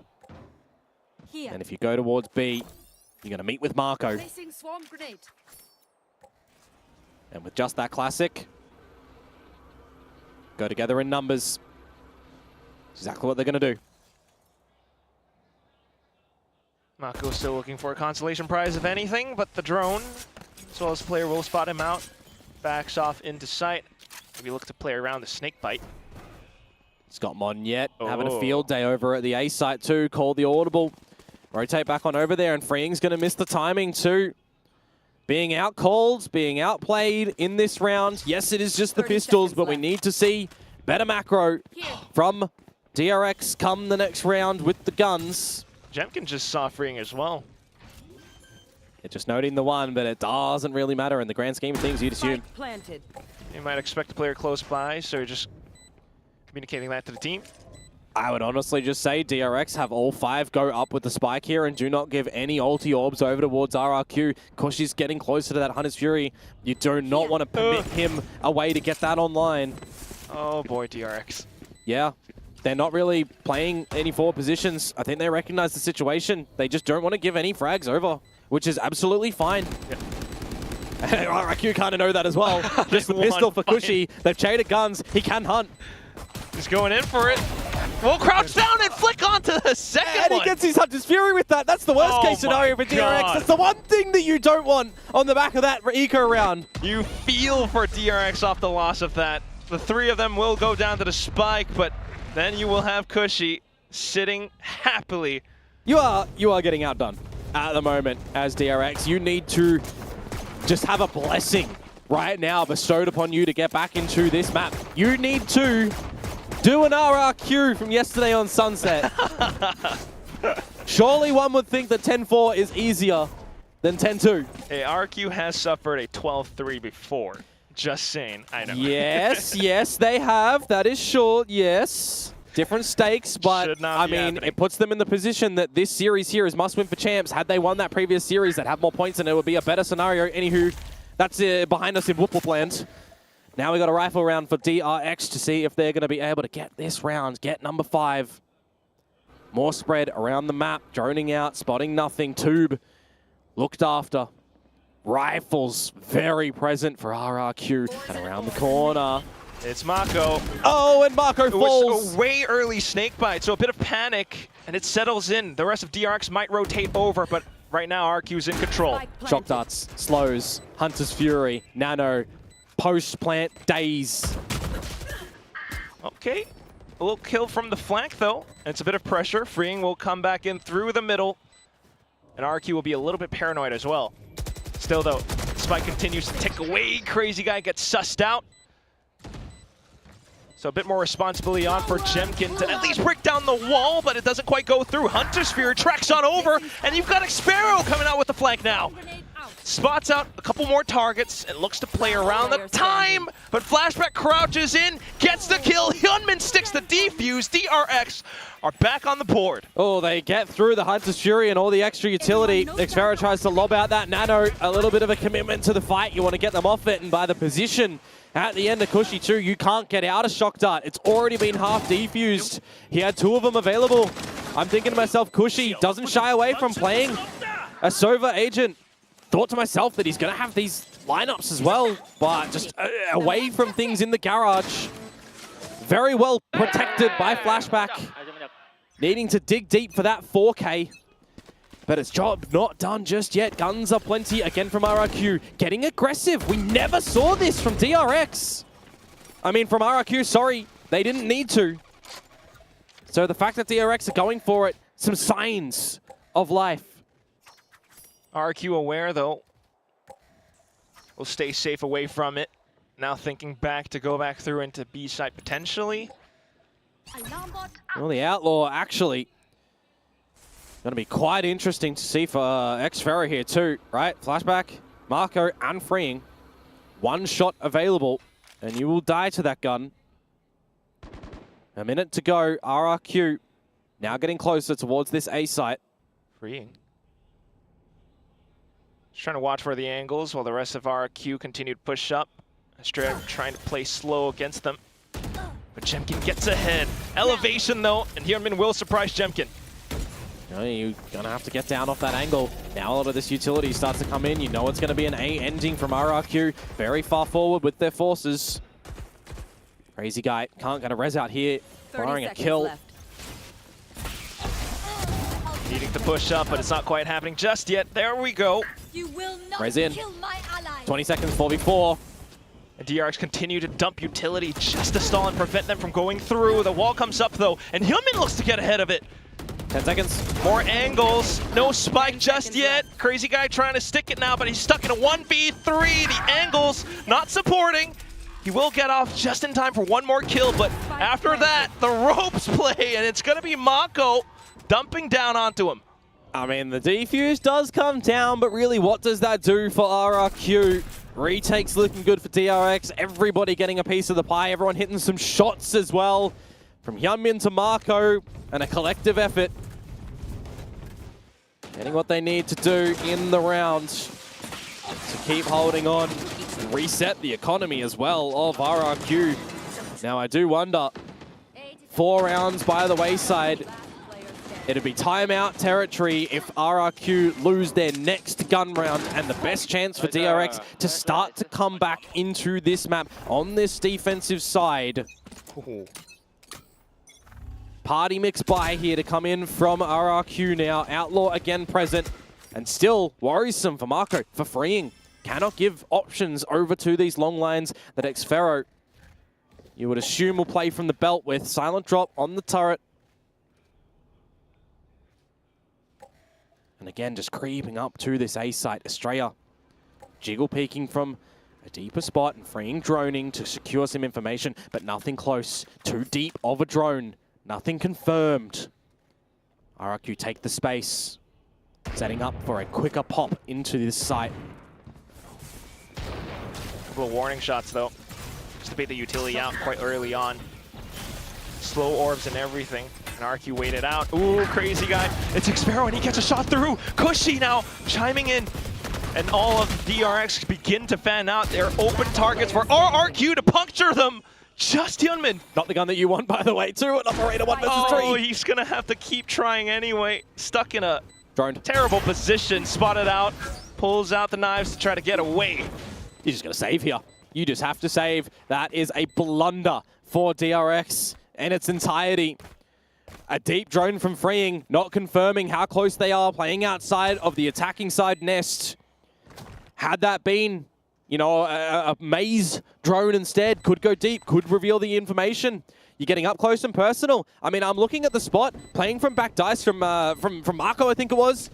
Maybe it was Estrella, can't exactly remember. The point in play, someone was spotted on the rope behind the screens coming over through. Xfero, across. Recognizing the team is very close. Too many numbers already getting in towards the site. I mean, there's just too much space given over to RRQ there. Too much space that they capitalize upon. Catch it in the replays as well. Look how close all the kills are in the site, right? This here, it was Estrella, indeed. He was the one that would have spotted them out on the rope just behind that wall. They get on towards top 410. And they have 3 members, essentially, that can peek the same angle together. There's no way you're really winning that duel, barring just a immaculate spray transfer and whiffages to come through from RRQ. I'm talking about if you're losing your next rifle round as RRQ, a timeout to come out. Well, how about they just Thrifty and DRX need a discussion, dropping their second timeout now. Certainly was not expecting that to go through, but RRQ managed to pull it out of the bag. One more loss and it will be RRQ up to map point on their map pick. Don't even really want to think about the next map just yet, right? It's full focus for these teams. In this one here, you have a chance to get to champions with a victory here. DRX, the team with a caveat if they lose. But they need the planets to align for that one for sure. For RRQ.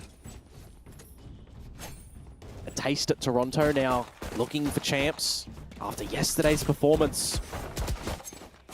And so far so good on map number 1 of their own. Can they close it right here, easily, right quickly? Here. Or do we get a little bit more meat to this map? Meat is definitely what DRX is hoping for, firing off an op shot now just to scare off the Indonesian squad. Oh, this time over on the A side as well, getting a little bit more forward with freeing and with Estrella. Trying to confirm a bit of utility there. Destruction of the turret. Flashback removed. And an operator shot from Hyunmin missed as well. You would have loved for them to be aware.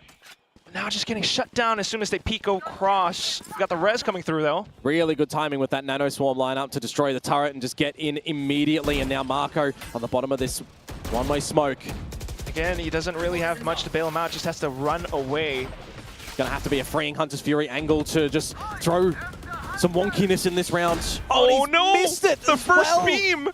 And the second and the third, no damage! Now RQ just sit pretty with the spike planted. Got some utility as well.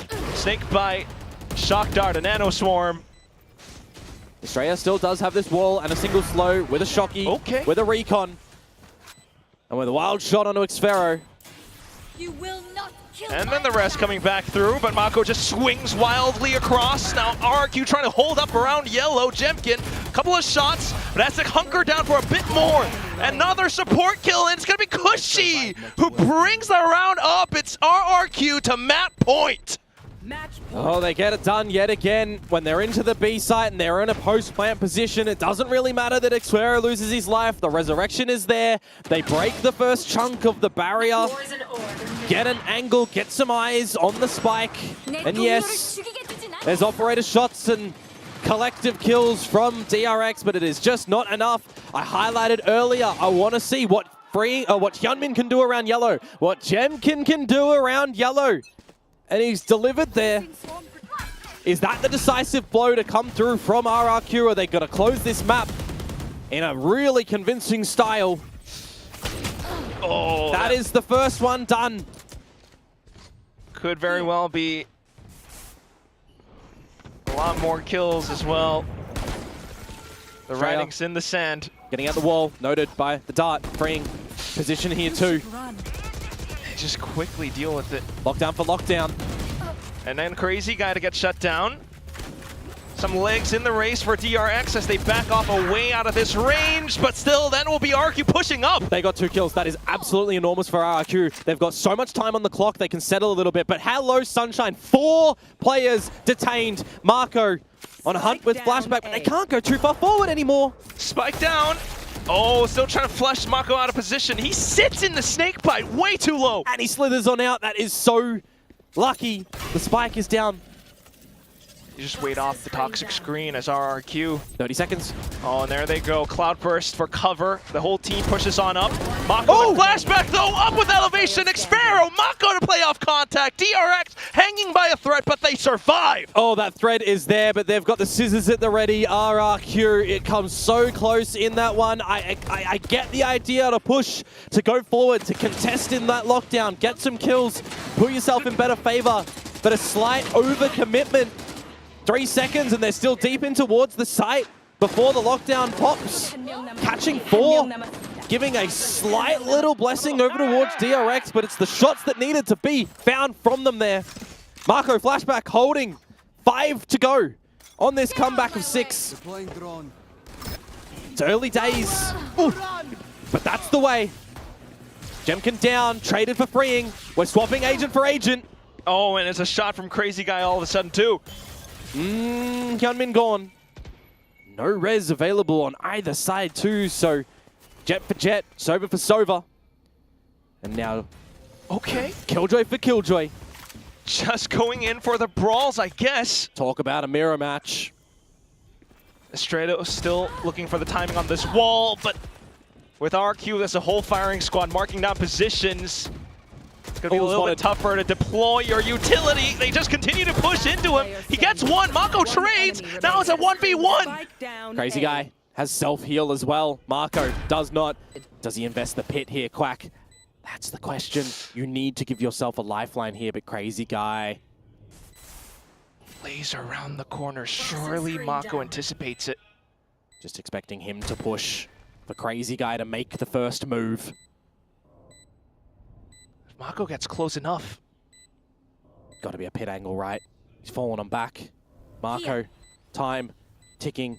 Of course, not half, not tapped. Clearing every corner that he possibly can. Crazy Guy spots him. Oh, he's so low. 5 HP and Mako has to make a move.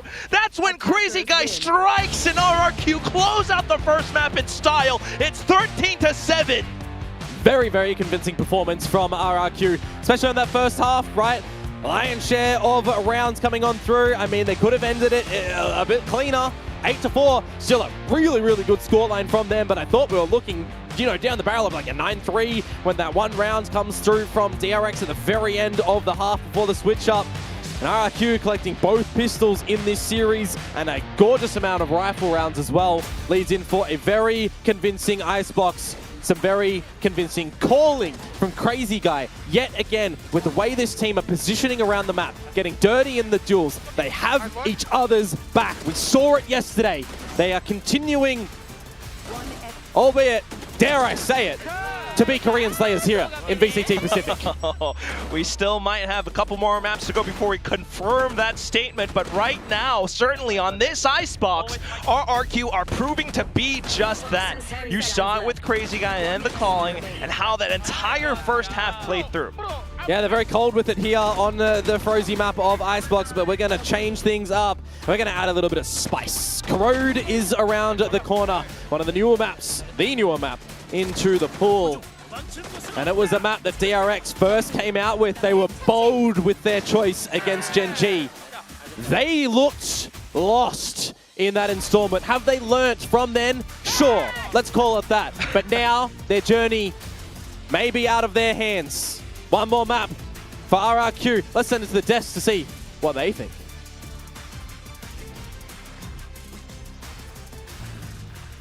RRQ managed to take Icebox from DRX. It looks like it took a little while for DRX players to warm up a little bit. They were starting to get some ground in the later half, in the later rounds. However, RRQ, their lead was just way too ahead for them to catch up. Yeah, I think the first half really decides this. Honestly, I'm quite surprised that we saw DRX start on that attacker side. In my mind, in this mirror composition with the Sage, it is a defender-sided map. You're so good at those retakes, so I was surprised to see that coupled with that double pistol, I think was too much for DRX. You can see the post plans, very difficult for either one of these teams to be very successful converting, but RRQ had the better of the two on the attacking side. DRX, you really want to see them be able to try to convert some more of those post plans. It is very hard, of course, to deal with the Sage retaking and the wall going up.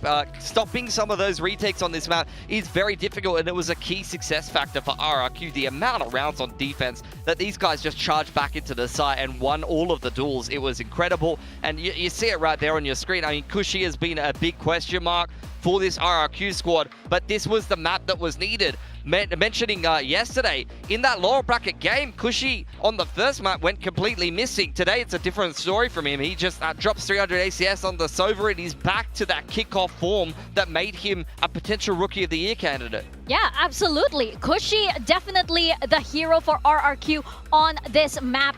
And I think on the side of DRX, you kind of felt their confidence really crumble. It wasn't that high to begin with. They knew they were coming off of a really, really bad loss to Talon. Suddenly here in this map, they took a while to get going, and you could really see how like one shot, just the first few seconds of that round, they were too scared to actually fight back. They weren't taking duels that they otherwise would. I mean, RRQ are the team coming in with all of the momentum after their win yesterday, and now they're only one map away from going to Champions Paris. And not only does this knock DRX out of the playoffs, it gives Gen G that one final kick when they're already down, and that you rule them out of Champs qualification.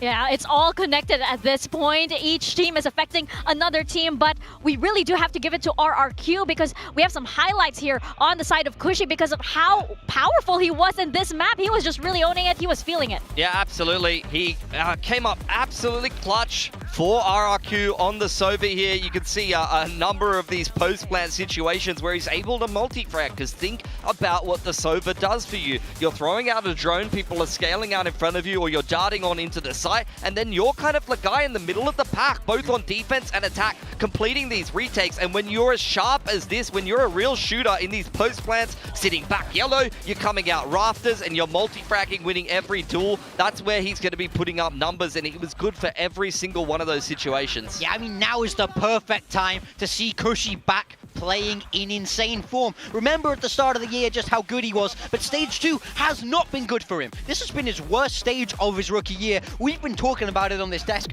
When is he going to come back? When are we going to see prime Cushy again? And this game was it. Well, yeah, he's going to come back when it matters the most. For this match versus DRX, Cushy definitely the MVP of that map.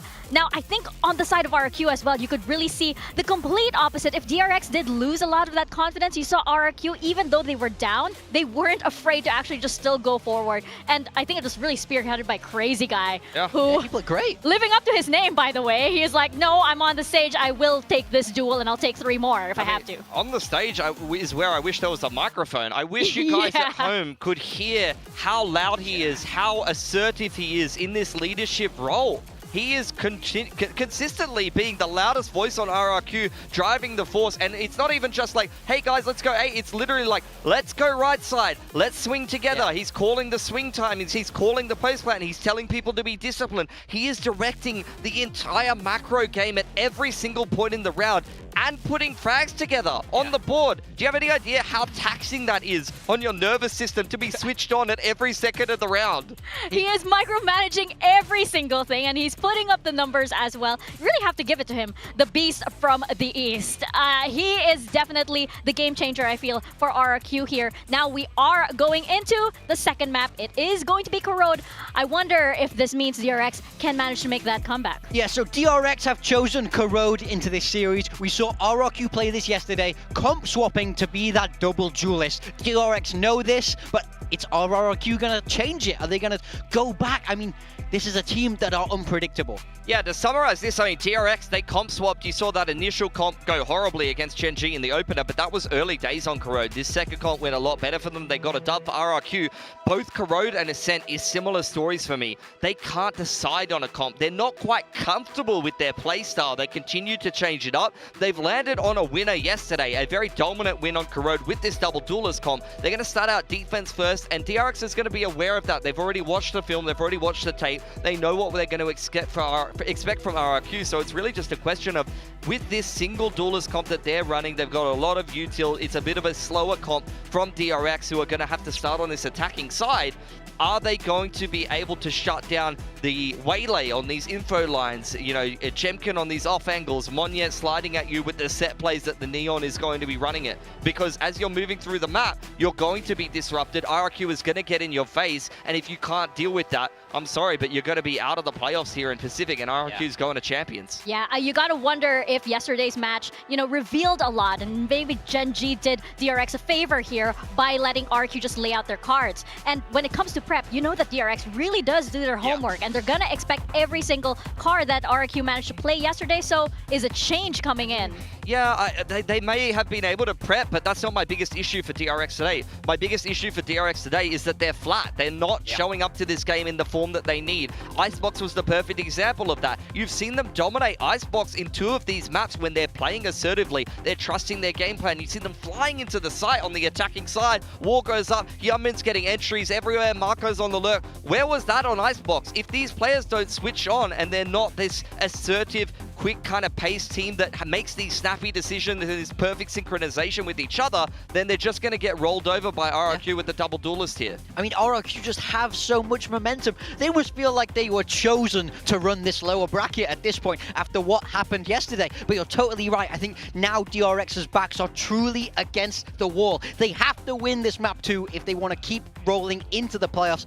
Otherwise, Champs qualification gets very tricky and you're not in control of your own destiny anymore. No. Definitely. Again, this series is so important because the winner of this qualifies to Champions Paris. And it looks as though RRQ, they are just that much further ahead than DRX at this point. But this is Corrode. This is going to be DRX's map pick.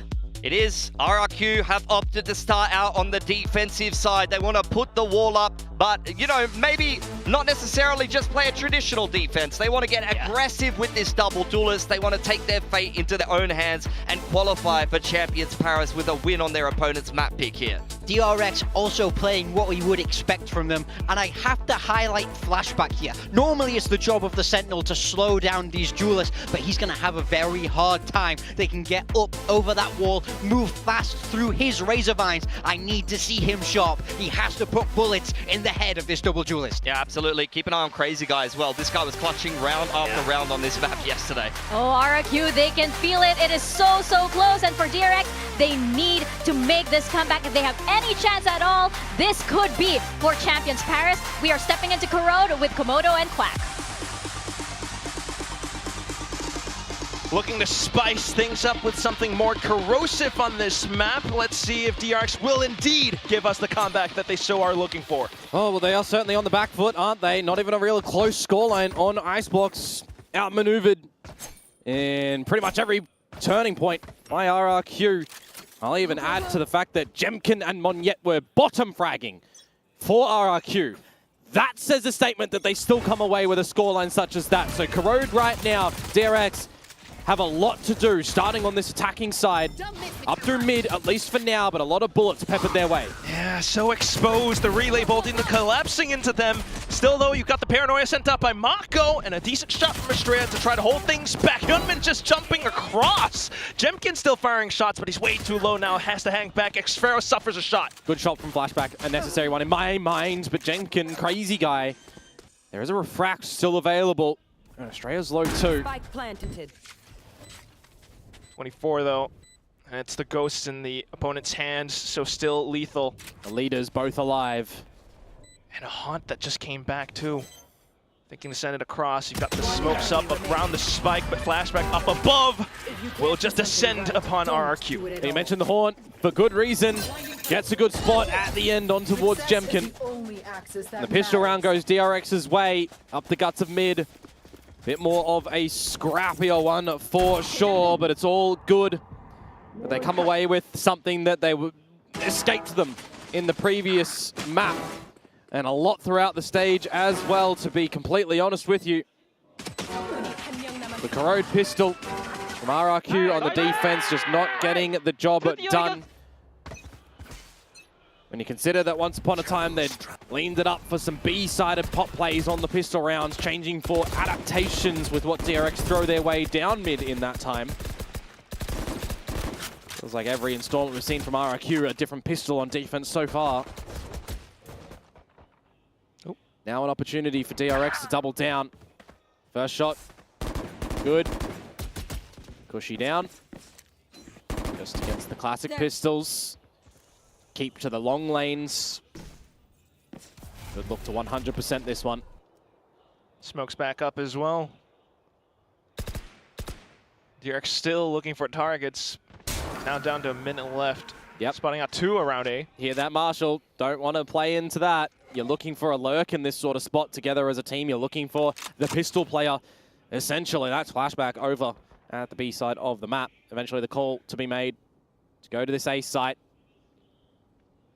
That's where Monyet does start to rotate over towards as well. So the idea that this is going to end with 30 seconds at this A site is going to come into play. The utility confirms it. This is a situation that actually could be thriftyable for RRQ. Uh-oh. Just make it a fight. As DRX, you wait out the flash. Saturate comes in though, and then Jemkin looking for shots! He's got the triple! What are those taps? Mako needing to pick it all up now. He has to watch out for players around these corners, trying to slice the pie. The snake bite flushes him out of position, and Flashback with just a ghost. He gets thriftied. RRQ pull off the unimaginable again. What did I say? I'm not a prophet. I shouldn't be able to say the thing and it happened in the server. No time left on the clock. Yet again, it's a problem for DRX. It's what happened on Icebox. You know that there's retake strength for RRQ. You know in yesterday's performances how much of a problem a hinder can be from Jemkin. Time and time again, I was saying it. I'm so impressed with how he plays the waylay around this squad, how he uses this utility. You cannot shoot back with that hinder. He catches 3 in an eco, a classic, a free gun. Now thanks to that, you're buying up in full while DRX, party mix if you want to call it that. Stingers at a frenzy and some classics to try and answer back. And a bit of a laughing stock round. Sets yourselves up for RRQ right now to get some better strength on this defensive side. A map that when it first came out was so defensive sided. A lot of teams globally recognizing some things on the attack though, starting to make it a little bit more workable and manageable, especially when you utilize mid in this map. See it have some good strength for a lot of teams, especially on the teams that look to run these Sage comps as well. None of these, of course, doing that just yet. Maybe in its entirety, peeling away from that, but 50 seconds to go. As DRX angling for a B side play, but they need their forces to really get up close and personal with these weapons. Currently being marked by Cushy. The C's somewhat early, so still a chance to get within range. There they go. Stingers ripped a piece, and it will be Mako getting the final one. As I said, up close and personal. If we are going to go tit for tat here, this is going to be the way that DRX do it. Very patiently, with enough protection on the time for a split and utility that they hold and then throw in. They pilfer all of the weapons. As RRQ makes more noise. Watch out for all the angles. Mako will swing. At that point. Can't do this one as Jemkin, unfortunately. Be right back. Not going to top deck the right card here. Just tries to go for it. Looking for some damage at least. Remove a couple of these weapons that are stolen by DRX. There's one. Hey. Shooting the floor instead of the hind up, but it's fine. Parallel, we're just going to drifty on back. All right. It's like Icebox. We're going to go a little bit here, a little bit there. And then maybe one team to run away. Could be DRX now. Think about it, but maybe. Never know. That would be a tilter as a coach to witness in both occurrences. Second round and third round here. Feel like had he been here, probably would have heard Alex from where we are. It's Ewok and Termi. Not as explosive vocal-wise. Operator after Jemkin, converted pass online as well. Back to the norm, if you consider it. DRX getting the pistol, and then let's say RRQ won the bonus round, and we go from there. Let's just handshake that duel of the Thrifties. Cushy, though, the piggy bank, just down to the Sheriff. And again, a really slow start for DRX in the beginning. There's a lot of space that Jemkin can find here. Can Freeing remove his head, though? The answer is no. You've lost your Viper. You've lost your mid-wall cut across the map now. Kind of pushes your forces to this B site. Not contending with an operator at A that is so potent. And even then, if it becomes a retake, I mean, Jemkin with the paths. RRQ shall look to tie it up here. And this is the site where there are two Phantoms as well. Relay Bolt sent in. Hyunmin tries to stay out of it. But the barrel quickly spotted by Monyen, and he just hunkers down for the third. And they expect the double TP to go in towards the tower as well. We've seen that a couple of times before in history. We've seen it from a team like RRQ when it comes to Haven. Up the guts of mid, double TPing into B, making a good round work. This round though, with the operator, there is a reason that this team has the most operator purchases and the most operator successes. And you want to know why, Quack? You want to know why? Because it's the name Jemkin. With the shop. He just touches that weapon, and it's gold. Well, challenged a little bit by utility. Prowler on. Does get broken, but it locked onto the prey for a little bit. If RRQ are aware of that, they know that Link is exposed. And I can already see the jiggling from Marco, having to be careful for the allocation of Jemkin's crosshair. But there's no one in main currently either. DRX, no forward positions there. Gotta have a little bit more of a forward think to how they want to look to close this one. Australia now pretty much out of utility, waiting for the Haunt to come back online. There is a seize, but he's going to call something for the team here. Is it going to be another bit to go up mid and towards the B site for where Flashback is hanging around? Oh, but that's where Monye will come in to investigate.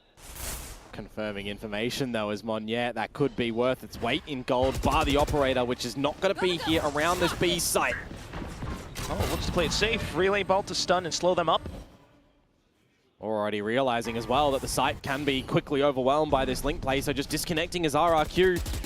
Gonna be happy if it goes into a bit of a retake spot. You might think plant down, 5v5, operator still, Jemkin, other side of the map, in another universe, out of play essentially here. The team needs to do the effort.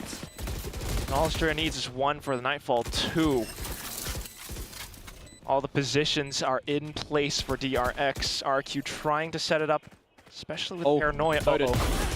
Jemkin might be in for a world of hurts. Yeah, that's the saturate still, though. Buys a bit more time for the rest of the team to get into sight, and there they will.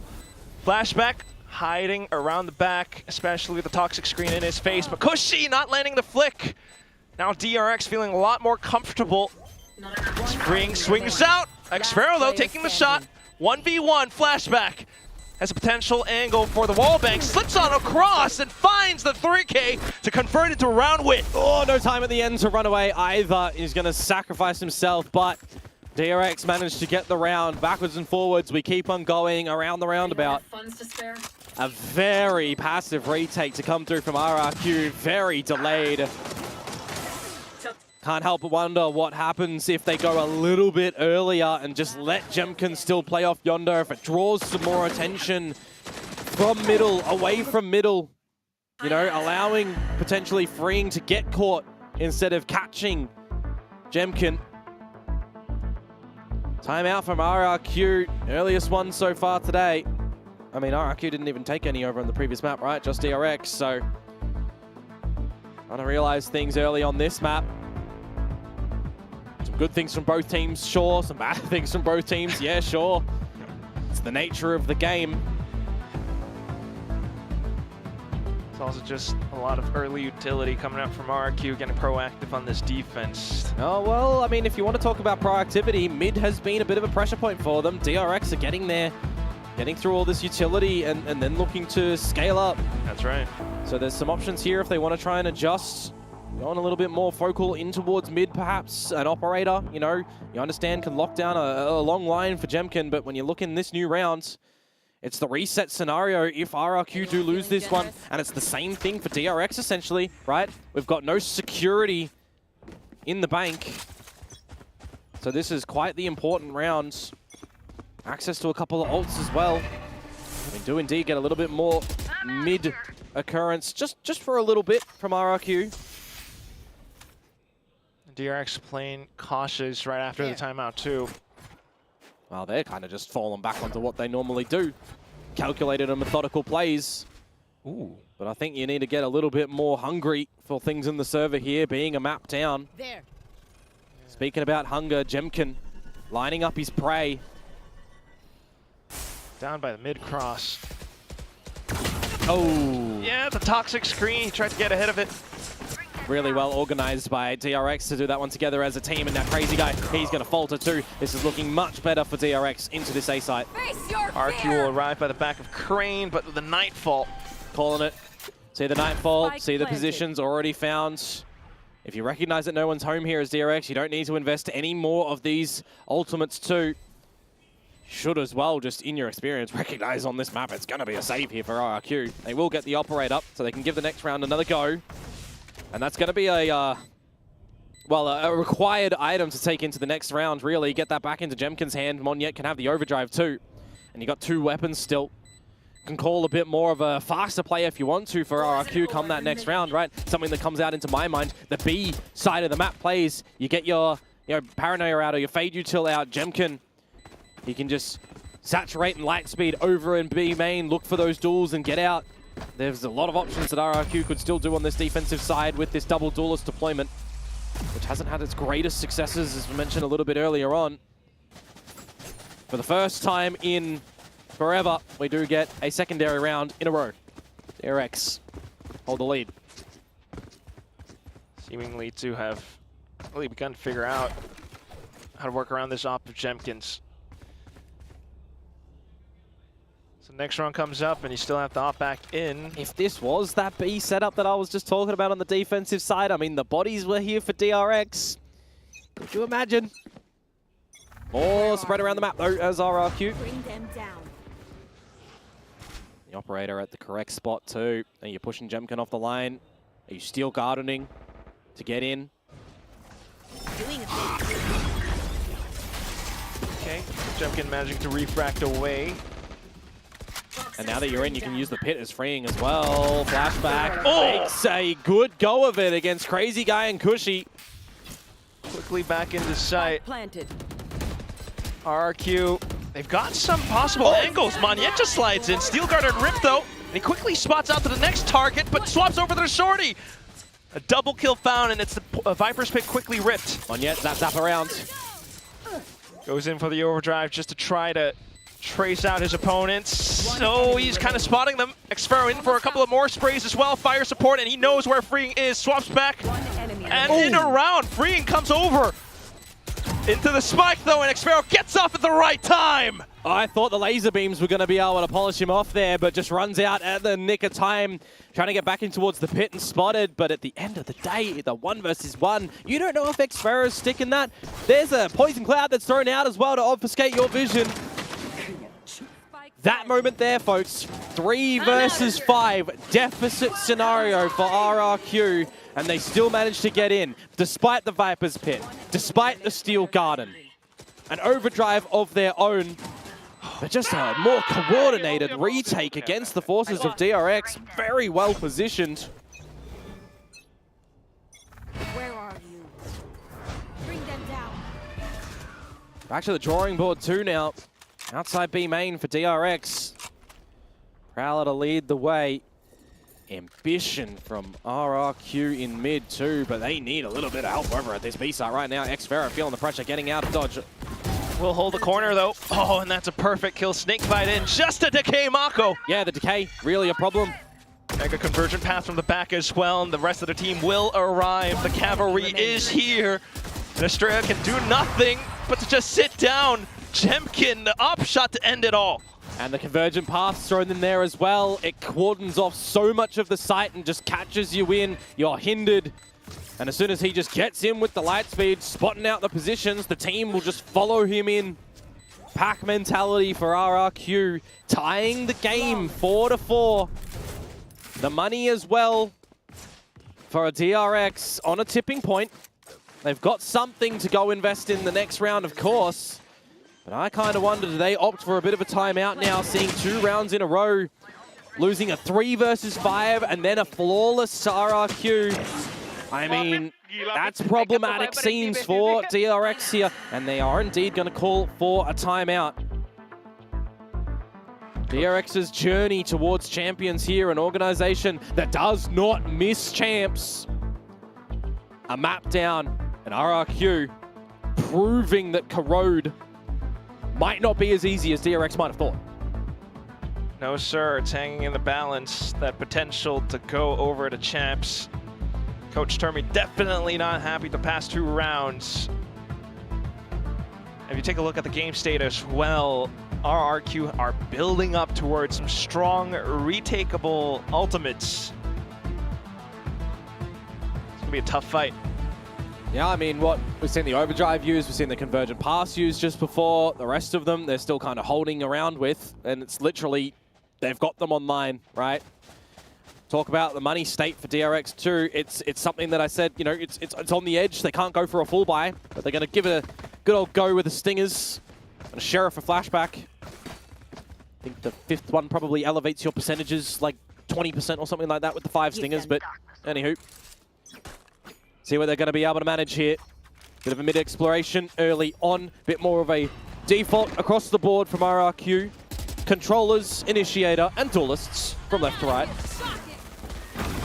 It's going to be the controller leading the charge, though, but quickly nullified by Monyet. Now you got the C's getting tossed in, but Hyunmin just goes off the rip. Upgraded gun. But what are you still going to be able to do? A lot of space for Jemkin in towards A main. He could go looking if he wants to, but with an operator, it may very well be ill-advised. These are where you need some good macro decisions and tendencies to show through. DRX, what do you look to position? Back through mid. Again, it's expected from RRQ. Do you change your approach? Do you go top mid or not? You've lost freeing. What a check by Crazy Guy. Flashback still in towards mid. You're into the site now as DRX. You got to look to get this plant down. Very necessary. Still, though, with Crazy Guy right around the corner, you toss in that C's. He can fall back as well with this Paranoia available. And there's a Nightfall, remember, from Cushy, so the team can actually have pretty good items to go into this retake with. Precisely that. The only way DRX makes their way out of this is if they win the close quarter battle. 2, 3, got all of them. Every single player hit by all the utility. Now the Snakebite coming in as well, but the Flash, though, not quite supporting. And just Jemkin and Xpero to dump in onto DRX. No chance for survival with Hyunmin. Operator, salvage, not even really needed in the round on the retake. I saw a Saturate be thrown on by, but the team of RRQ just coordinated in the retake. I think that was an expected scenario going into that as well, with the paranoia that I'm highlighting and the nightfall that goes on in, collecting on all three. Makes it a little bit of a problematic spot when you're in towards the site. You've got some stingers and some lesser buyers. You kind of need to stay there. Yes, Hyunmin got the Phantom, but he's only really good for 2 in the end. It's just too many numbers to contend with. Actually, I got lost in the source. Jemkin did get involved. Disregard what I said. RRQ is a collective effort, getting the job done. Getting through the timeout that comes away from DRX, but you would assume it's going to be for this round here. The Rifles back in possession. For DRX, a much-needed round. You've lost Marco. Again first, a DRX casualty. The proactive mid plays getting caught out now by RRQ. It's Cushy again. He's going to continue tossing out utility just to check. Spots out Hyunmin. What do you look to do here as DRX? You still just have Flashback over at the B site. He's never really had a contest. Now it changes in this dark cover. Can he find both? He needs them, Quack. Goes over to the corner, waits for the smoke to possibly dissipate. Crazy Guy takes the first fall, but Xfero quickly trades. And now they ramp up in towards this B site as well. You don't have any access to like a pit, for example. But an overdrive you do. And that will take away Xfero's pit. Still though, quick retakes online for RRQ. They're trying to go across. Freeing shuts that down. Monyet not allowing to come online as well. Jemkin is the only one left, and he goes in for the wide swing. Freeing shuts it down. They're tied up once again.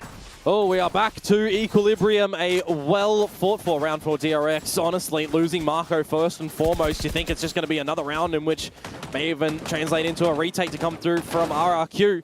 But you're getting a little bit active. The double up in towards main. Yes, Xfero gets the trade, but then it's another double up. It's a triple up from DRX, holding numbers, holding favor, getting some powerful lines and catching Monyet off guard too. Starting to get a little bit of these things working. Need to keep that going for DRX. 5 rounds on the attacking side of this map. Not too shabby, I will admit, but it feels like you need the lead here. Momentum-wise, confidence-wise. Make that defensive side a little bit better. DRX, you feel like this is a little bit uncertain, but you just have to go for it anyway. The flash, the Prowler spots up Jemkin. He tosses in the Saturate, though, at perfect time. There goes the flash. Refrex back into safety, and the whole team is here to just spam through this one choke. DRX, though, still right around the back. You've got Flashback who takes some shots, but Crazy Guy fires through. They've got a small couple of moments in the site itself as well to get situated. Get that plant down. You got a dark cover available from Marco, a molly from Freeing. It's Omen v Omen, Viper v Viper, but 2 versus 2. And locked in at the elbow. That's going to be the pivotal point. Xfero, ooh, quick on the sidestep. Now it's just Crazy Guy left, and he's already tossed his smoke in. Goes for the tap to try to flush them out. But with the edge of the smoke right around elbow, it's tough to go back in for the challenge. They will double peek into him. No, not quite. Mako, he's onto the classic and he's looking for the tabs. He finds it. Count to 3, swing out before that, go for the battle and get the duel or get them off it just before the half. Marco has the numbers there, very patient. Battle's going backwards and forwards in this round, in this first half yet again. 2 from RRQ, and an immediate retaliation there from DRX. Necessary one from Freeing as well, I might add, but really in the clutch, it's Marco. Something we've been missing from him. Marco's clutches always paramount, you assume, with DRX. Gone by the wayside. Last round of the half, pit invested immediately at B. A little bit more priority on the middle of the map for RRQ with a Guardian in play from Monyet and Odin from Crazy Guy. Surprised that we're only getting our first one in the last round of this half. True that. Oh, you would assume you're dead here as Cushy. Surely they expect it. There they will go. Crazy Guy trying to spam across, but Mako quickly trades. Now Jemkin pushing out as well, though, and it's Monyet to receive! Quick trace into midair! Flashback's got to come away with this round, Quack. He's got a Steel Garden if he can get himself in a plant. He's kind of locked in, though. Oh, Xfero may have his number. Pinging his position to spot him out. Got him. Confirms. 50 seconds, though. You want to not give him a 1 versus 1. Trying to keep him sandwiched so that Jemkin can come up from behind. Jemkin's taking his time, though. Xpero just crouches down, displaces the crosshair placement, and RRQ tie things up at the end of the first half. Yeah, I wonder really who does this kind of favor on the exchange, though, right? We're talking about the double duelist not looking too good for RRQ still, despite coming away with some victories and such. And they go onto the attacking side, which is kind of how they close things against Gen G, right? So we'll see if that is going to be the play. 6-6 tied on up. And on the flip side, against Team Secret, for example, when this map came out last from DRX, it was 10-2 on their defensive side, so they've got some defensive strength. They played that half first, though, so they didn't actually need too much on the attack. And stylistically now as well, right? Different agents and such for both of these teams. I'm looking to flashback on this Vice to see what he can do with the Sheer that should be over towards A site. Especially with those thorns behind it, too. Which play do you prefer, though? Reliable, ever-dependent Marco? Or what was that one? Hyunmin? Hyunmin, cool and refreshing. Probably Hyunmin with the way that things have been going. Marco's been a little bit here. Yeah, that's... More emotional moment. DRX winning kickoff, RRQ winning stage 1. So, probably for the fans in the arena DRX, but for like all of SEA, RRQ. Just the fact that RRQ hadn't made it to playoff before that, yeah, that's where I rate them. But that said, as we go into the second half, you were talking about the defensive setup that DRX has. Does RRQ figure this out? Well, they need to, that's for sure. If you're allowing DRX to start to find their footing on this map and on this defensive side, well, we may very well go to the third that, yes, this series deserves, but who do you really favor if that one does come into fruition then? To the pistol round for RRQ. On this attacking side, quick mid. Ooh. And it's also getting quickly peppered across. Fire support from the back lines, and is Kushi taking down Hyunmin. Jemkin on this classic takes down Mako. Well, changing it up, generally having 2 players play over towards A main with the Xpero plate. Oh, just hopping across, no chance, no shot for flashback. Freeing somewhat from the back, but his Sparrow has been spotted by Crazy Guy. More classic shots into the round. Just Estrella playing around the smokes. It's a 1v4. Let's play around elbow as well, and not fully aware just yet. With the spike down, this round is gone. He would triple his kills if he's able to find this pistol round here. You're just going to be strength in numbers as RRQ. Don't drop this. Probably not. Smoke's down, hot back in. You know he's still around that corner. I don't think he's going to be tripling his kill count anytime soon. He does make a go for it. Steps in. Spike beginning to tick off. RRQ certainly peeks in together at the same time. Kushi will deliver the bonus. Well, it's another pistol round going to RRQ, 3 out of 4 in this series. And I mean, the way that the first half kind of was found, pistol round to DRX, it flips over immediately. So call that for what it is. A bit of a change up in the pistol play to go in for RRQ. You know, on this change up of agents as theirs in this map as well. Just leaving the Viper outside of A main instead of the Viper and the Omen that we've seen from them before. For the eventual mid-split from the other 3, this time backed up with 4, a little bit pacier with the double duelist. They get that pistol round though, and they should be able to find this second one here too to make it 8. Before we see what DRX's defenses look like today on this map. And what very well could be the last half, if they drop it, of 2025 for them. Maybe. That's a big maybe. We have to keep track of that. But that also hinges on how clean RRQ can make this. If they just group up together and play it as a pack, they should be all right now. The guns that have fallen on the floor, the gun that has fallen on the floor, be all good to get. But I do like, at least for DRX, that they are, you know, pushing the extremities of the map on the pistol round. Unfortunately for them, RRQ are just flipping the table into 8. This is where Monhead is most comfortable as well, attacking Neon. Spike planted. So quickly controlling things. No weapons retrievable for DRX. And if you're RRQ, just stay in the site altogether. You've got Relay Bolt, you've got Saturate, you've got Paranoia. These are very off-putting utilities. Stun and slows can be so annoying And when you consider Pacific as well, and you consider Jemkin and Monyet piloting them, I mean, oh, yeah.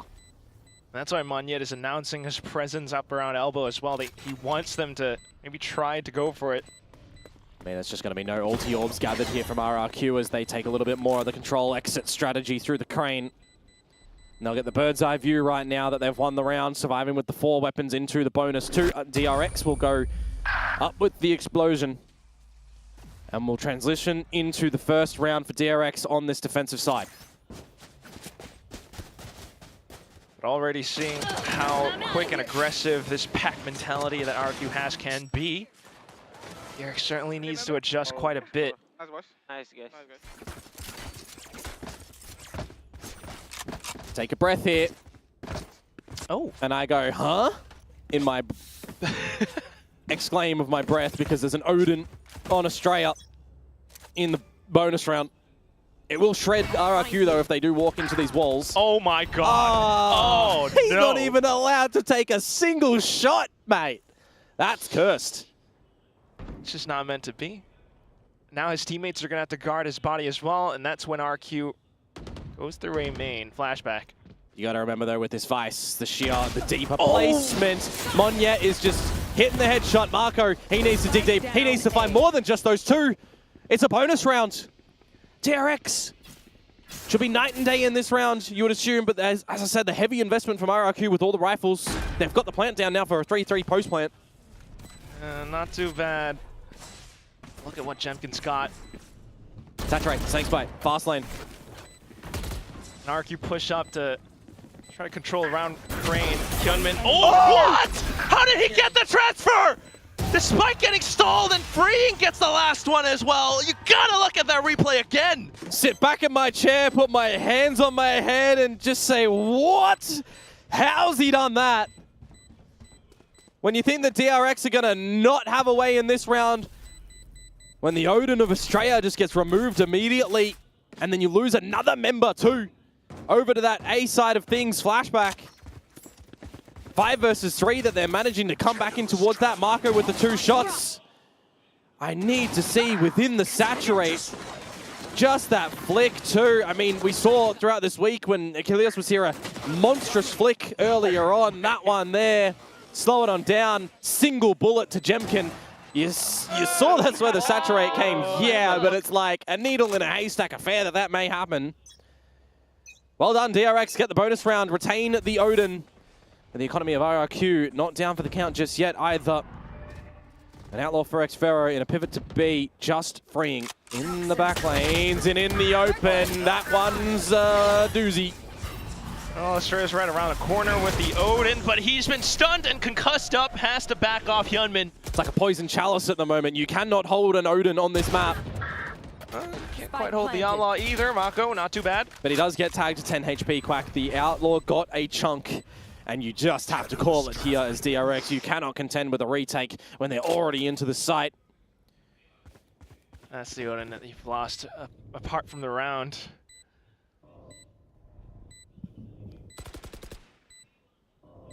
Quick executes for RRQ working out a treat, and DRX have not yet found a solution. They tried to hold down mid, but RRQ just find different ways. You don't hear the marching bells just yet, though.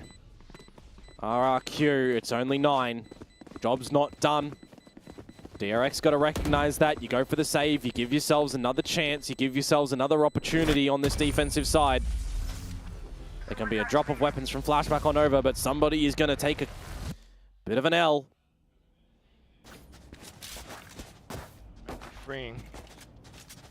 Australia is having a really, really rough one on this map of Corrode too. Just feel like in this series, he's getting out cold currently by Crazy Guy. He's getting out fragged by everybody in the server. Yeah. I mean, even over on Icebox, he was the lowest kill person on 8, right? And that's in a series where Jemkin and Monyet are on 13 kills apiece in a map. Not really even up there, but F by committee for RRQ. Hard pill to swallow. Fashion yourself a buy for DRX here. It's not the worst thing with the Bulldog being the worst weapon for freeing. Oh, God. Toxins going up. Xfer still looking for targets. You've already got so much space control over at B2 with a quick little take of main that the orb can be gathered on over there. Monyet one away with the overdrive. Nightfall, cushy for 2. You'll pick up the overdrive on that. Now you look to reposition. You've been having your vision blocked at mid time and time again. Definitely want to see an angle for Xfero here with that Outlaw, but you can't also got to imagine that it was used previously. You'd expect it to still maybe even be in play when you think that there might be a couple of light shields going into this round with the save call from DRX last round. Bring them down. Oh, they do get seen by the Prowler, but you don't hear too many shots. Huh. Prowler for Paranoia. Crazy Guy beginning to swing wildly. He will crouch down for the kill. Freeing Anastraya. Just cannot find any bullets there. That will be the quick entry from RRQ into the B site as well.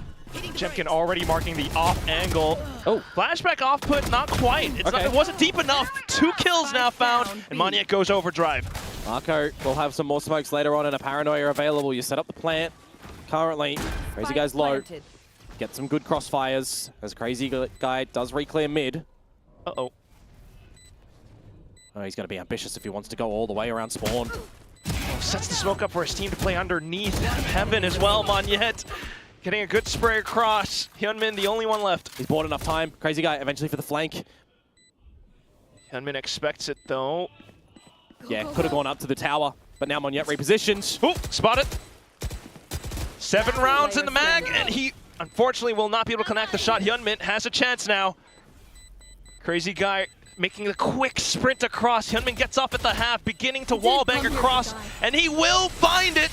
3K for Hyunmin, and DRX managed to scrounge up around together. Well, the crowd goes wild in that one. I'm actually wondering, did Crazy Guy make some noise and reveal his actual position? Because he went for a really long wraparound. You know, in those sort of situations, sometimes generally you think that the Omen is going to Shrouded step up towards the tower to get a new angle of reposition when you've opened up the whole site. But Flashback, he was always kind of in the halls, right? He wasn't polished off. He gets the kills. He gets the double.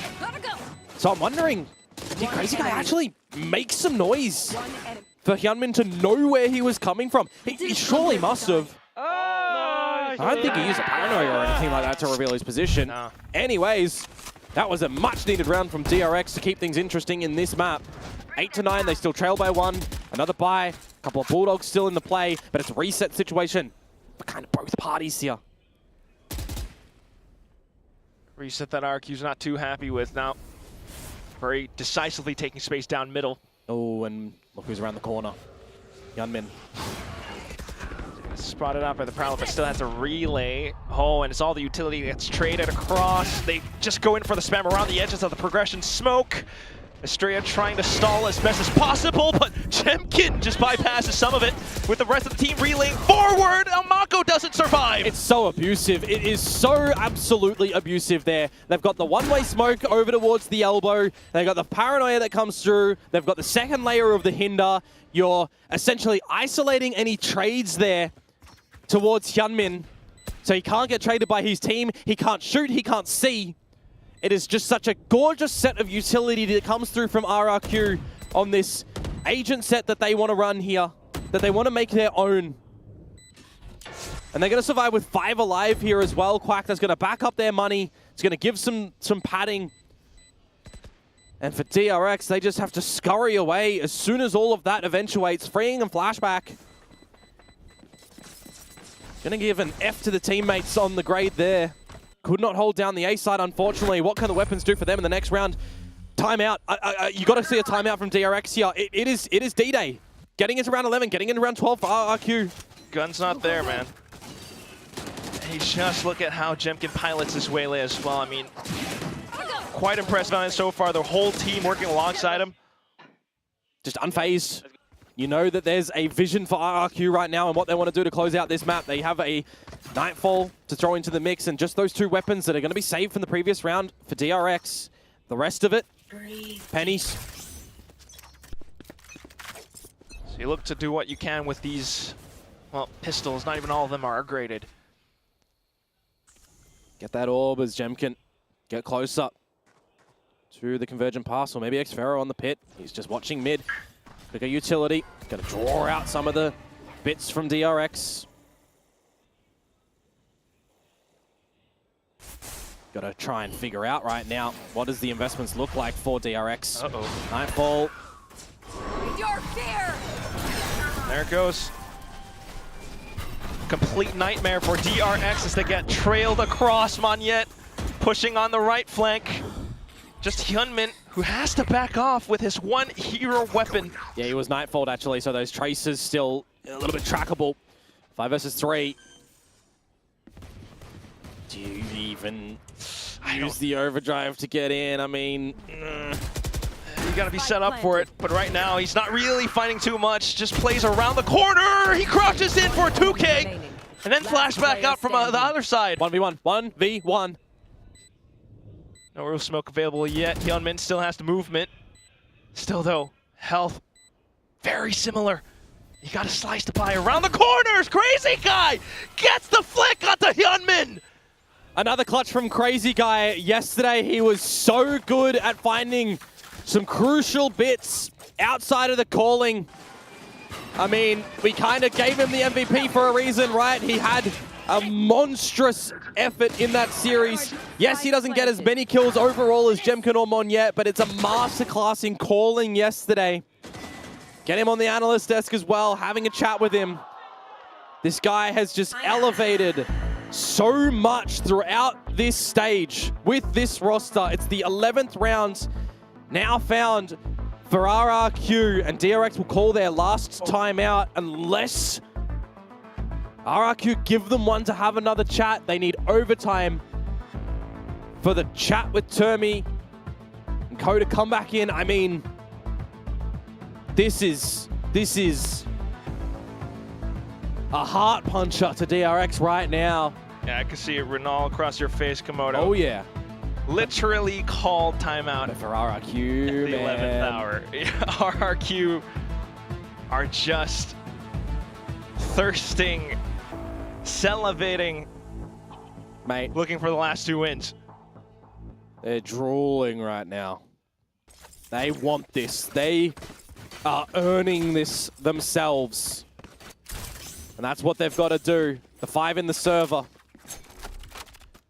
4 ults for DRX. A couple of Bulldogs again, never having comfortable buys with the full set of rifles. Convergent pass available for Jemkin. You can use it.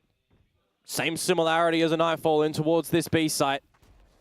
As they start to creep on up towards the site, bait out any forward utility, see if the Sheer is there. It is not. It's over to the A site yet again. We've got a mid-deep push for DRX. And Xfera to just hang out and chill outside A main.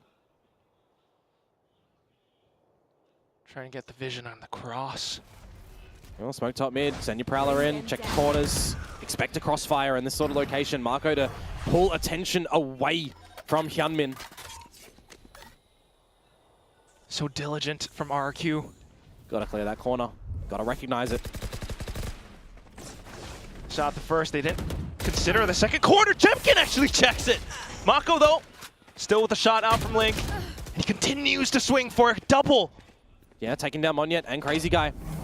Some good options now for DRX to try and close out the rest of this round. The Sheer kind of gives up the information.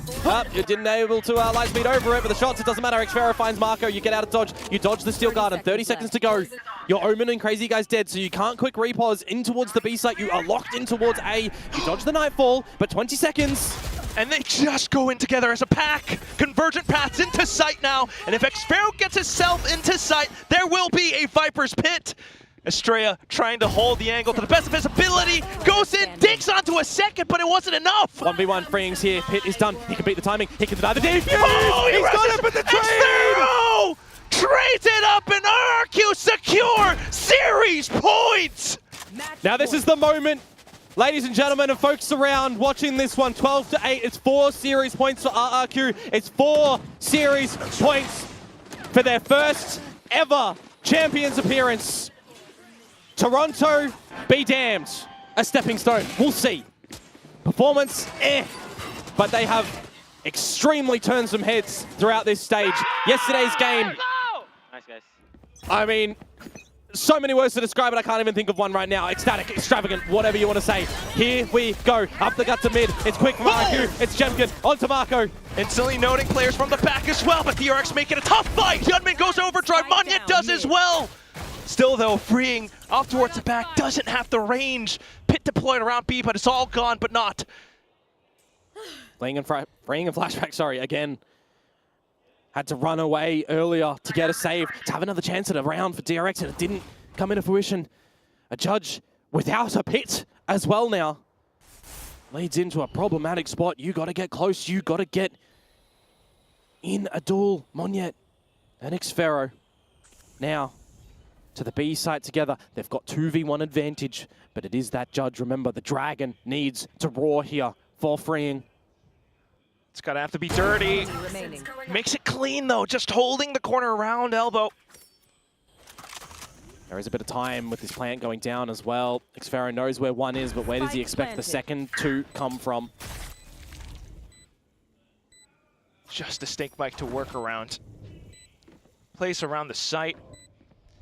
Maybe backs off into Link, where he has the best possible angles, vision to look and strike against the Korean counterparts. He plays into the corner. Flashback goes in to check for it. It's a pre-fired shot, and DRX will secure one more round. Quarter of the way there. DRX, 1 out of 4. To make this comeback, to push us into OT. What a battle in mid. Overdrives around, trades abound. Disgusting shots. As I said, that judge, though, had to securely find a kill, and it does on Monyet. Not expecting that position. Flashback clearing corners. Very patient retake to come through for DRX. They have 3 more chances. RRQ have their investments here. Drop this, take an eco, go for the last round of regulation. They still try to play aggressive up middle. The spam's going through, noting at least Estrella's position. Oh, chip of damage. Link control looking to be established.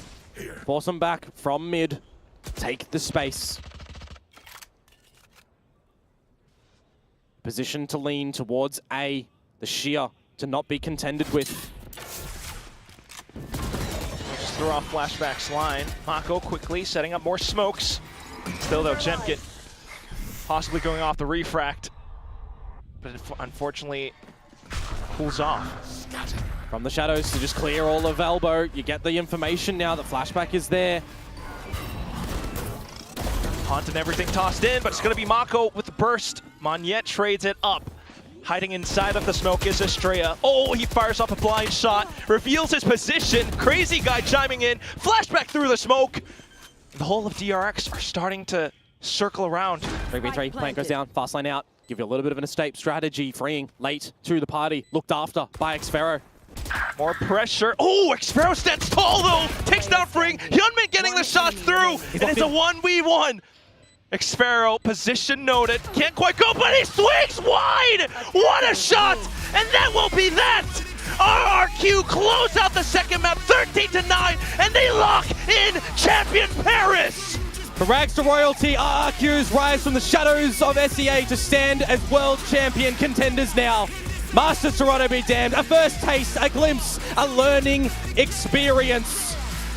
It's champs time now. It's time to hunt for the King's crown. This means so much to these players. They have made it to champions. RRQ the victors today. And DRX knocked out. Not out just yet. A slimmer of a chance for them to potentially still get to champions, but it's out of their own hands now. They will take a bow, a very heartfelt bow to the home crowd here in Korea. And they'll give fist bumps to everyone for RRQ. This team now propelling themselves to be the Korean Slayers. It's an ambitious call from Crazy Guy, but his calling has been so instrumental to the success of this team. RRQ, Rex, Regum, Keon are going to master the Champions Paris. The King of Kings, it's a burst of emotion. You can't wait to hear from them on the stage. What a series it has been. What a lower bracket run it has been. And you just look to this team. Southeast Asian fans will definitely be rejoicing as we look to send them down with the winning interview with Jin.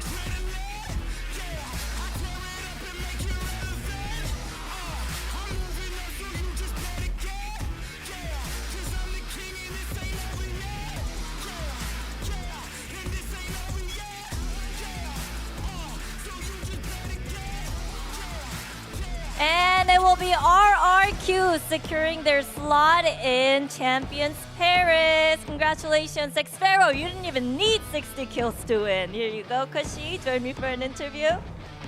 자, RRQ의 쿠시 선수 만나보도록 하겠습니다. 승리 축하드립니다. 자, 이렇게 계속 뒤에서 지금 파리 간다고 문예 선수가 너무 신나 있는데요. 파리행을 확정지었던 승리입니다. RRQ에게는 두 번째 국제 대회이기도 하고요. 이번 챔피언스 한 해 가장 큰 대회인데 결국에 참가하게 됐거든요. 소감부터 들어보도록 하겠습니다. Congratulations, Kushi. You guys are going to Paris. I mean, Magnet was excited. He was crying and everything. And, you know, this will be your second global event for you and the team, but also the biggest one of the year. So, what are the feelings? How are you feeling right now? I have no words like how to express my feelings right now because basically it's my first year. I'm so happy to be here, but suddenly I'm like going to champion, so very happy for sure. 아, 정말 말로 다 할 수 없는 기분이라고 얘기를 하면서 아니 퍼시픽 본인에게는 첫 해인데 이렇게 챔피언스라는 하나의 가장 큰 대회에 참가할 수 있어서 정말 너무나도 기쁘다고 얘기를 했는데요. 사실 아까 경기 끝나고 문예 선수가 정말 많이 울면서 막 좋은 감정을 표현하기도 했지만 뭔가 굉장히 많은 눈물을 보여주기도 했는데 어떤 얘기를 팀원들끼리 하면서 다독여줬고 또 어떤 얘기가 오갔는지도 물어보고 싶네요. Right after you guys finished that map on Corrode, we saw Magnet just crying. What were the talks? You know, what were you telling him? What was he saying? I was just saying like, congrats bro, you went to champions, and yeah, basically that's it. That's it? Yeah, Why do that's you think he cried? Happy. Happy? Happy. 기쁨의 눈물인 것 같은데 그래가지고 쿠시 선수는 문예 선수한테 야 축하한다 우리 이제 파리 간다 이렇게 얘기를 해줬다고 하는데요. 또 푸나틱이 챔피언스에 진출하게 됐단 말이죠. 아무래도 토론토 때 푸나틱을 상대로 패배하면서 퍼시픽으로 돌아오게 됐는데 좀 복수를 하고 싶은 마음이 있을 것 같은데 다시 만나면 또 어떨 것 같은지 그리고 챔피언스에서 만나고 싶은 팀이 있는지도 물어보도록 하겠습니다. So back in Masters Toronto, your Masters journey kind of ended by Thematic. Do you feel like you want to play them again and go for that revenge and maybe the outcomes will be different, or is there a team or a player you would like to face personally? For sure, I think for me personally, I would like to meet Fnatic again. And the outcome will be different this Hopefully. time around. Okay. Hopefully. 푸나틱 다시 정말 만나서 경기를 치러보고 싶고 그리고 좀 다른 결과를 가져왔으면 좋겠다고 얘기를 했습니다. 자, 그러면 다음 상대는 또 다른 한국팀 T1인데요. 각오 안 들어볼 수 없겠죠? And you guys just have one more Korean team to take down in order to be the ultimate certified Korean Slayer, and that's T1. What is the mindset? Yeah, we're just gonna focus on ourselves basically, like practice and do what we usually do. And yeah, basically another Korean team, another day.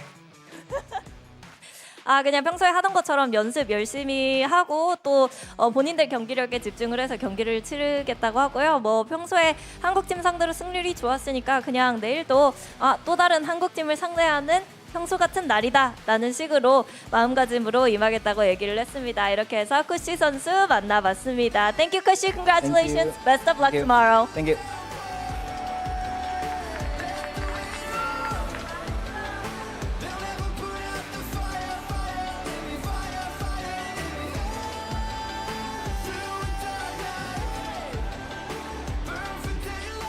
RRQ, welcome to Champions Paris.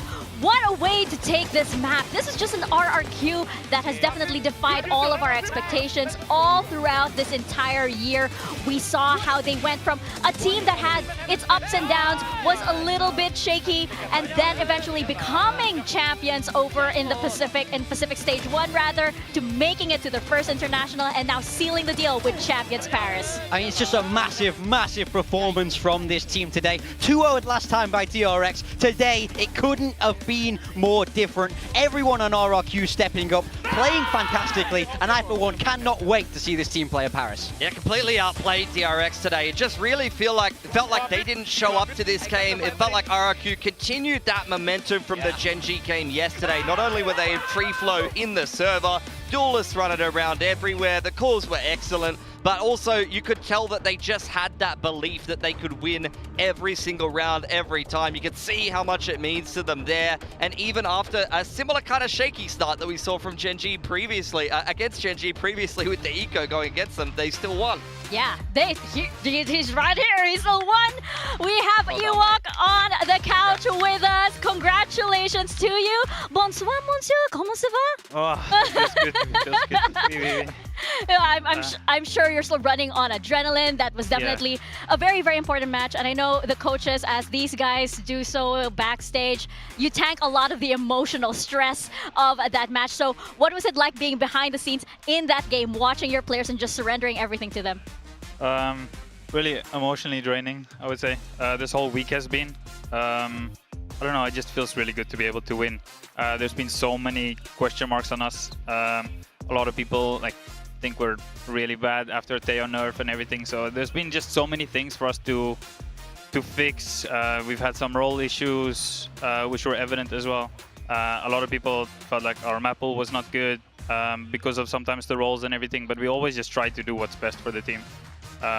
We just try to get everyone as comfortable as possible, and so it feels really good to be able to show some good performances. Yeah, it definitely is, especially since now you're actually raking up that wins, you're building up that momentum and continuing on. You mentioned how you want to make your players feel very, very comfortable. I wanted to ask about a couple of them. First of all, we were quite critical of Cushy and his performance in the recent games, especially towards the end of the group stages. Yeah. What changed for him here in playoffs? Well, I think it's something that I can explain a little bit better down the line. There's a lot of people that maybe don't understand exactly how it runs in our team. A lot of outsiders. I was personally getting a lot of hate for Kush playing Sentinel. So there's a little bit more to it. This is not just me saying, bro, you need to play Sentinel. We're trying to make everyone as comfortable as possible. So we're just trying to make as many adjustments, and at the moment on some maps, we adjust to one direction. We're just adjusting to the meta as well. Yeah, and on the other side of making it comfortable, you have Crazy Guy as well, who looks very, very comfortable in the IGL role. I want you to look back at when you first signed him to today, after Gen G yesterday, after DRX right now, and qualifying for Champions Paris. Can you compare how you saw him then to right now today? He's lived up to your expectations for sure, right? Yeah, it was quite last minute. It's quite ironic that it's full circle with Isra being on the other side now. It all happened really fast for Crazy Guy to join our team, but we were confident in him that he's the one that we wanted. Also, there's some things that we kind of paid for in terms of our roles. It fit really well for stage 1 when Crazy Guy came in, and then the meta changes, and now stage 2, okay, we have 2 initiators. So what do we do now, right? And we need to do comfort and everything. So I think we had to do a lot more of the hard yards there, and figuring out more things with Crazy Guy and the combination with Cushy in stage 2 rather than we did in stage 1. So that part feels really rewarding, that we could kind of churn through the gears there and try and find a solution. I've got to ask about you guys being the Korean Slayers. You've played against Korean teams so many times now, of course, eliminating Gen G and then DRX today, and it's going to be T1 next. Do you feel like you like it when you play against these Korean teams? Do you feel like their style is something you're good against and you understand now? Or you think you're more excited to play that more international approach? We don't really mind. It's funny. Yeah, our whole group stage was just, we felt like we're playing against all of the Koreans, and then now we're playing against all the Koreans. But to be fair also, the bracket is good to us as well, because our path always also led to that we can knock out those that are in direct points contention with us.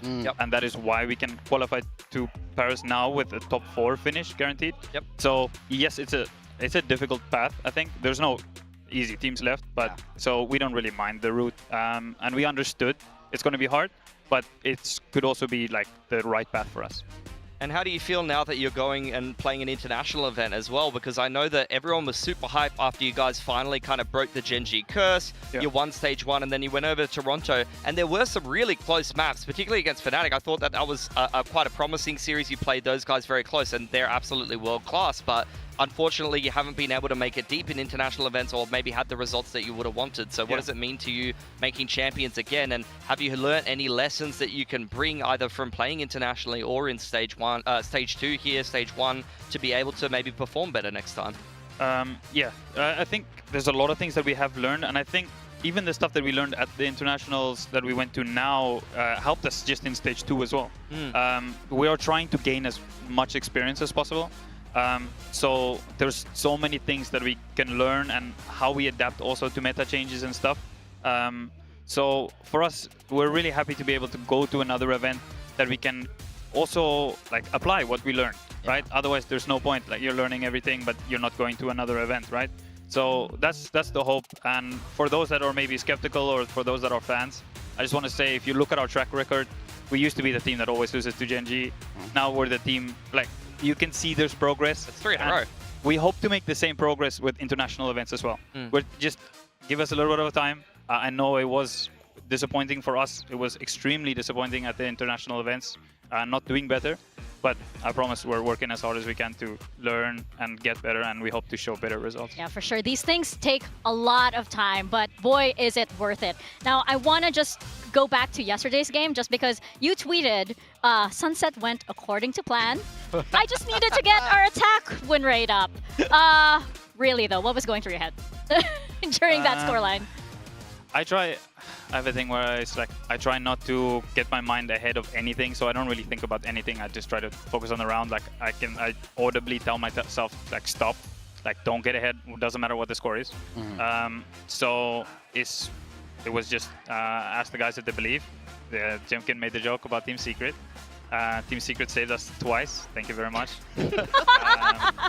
So yeah, it was just another half to play, and we know we're like, it's going to be hard, but we just do it. Yeah. Round by round, right? Yeah. Just take it one step at a time. And finally, to close things out, you can answer this as unseriously as you want.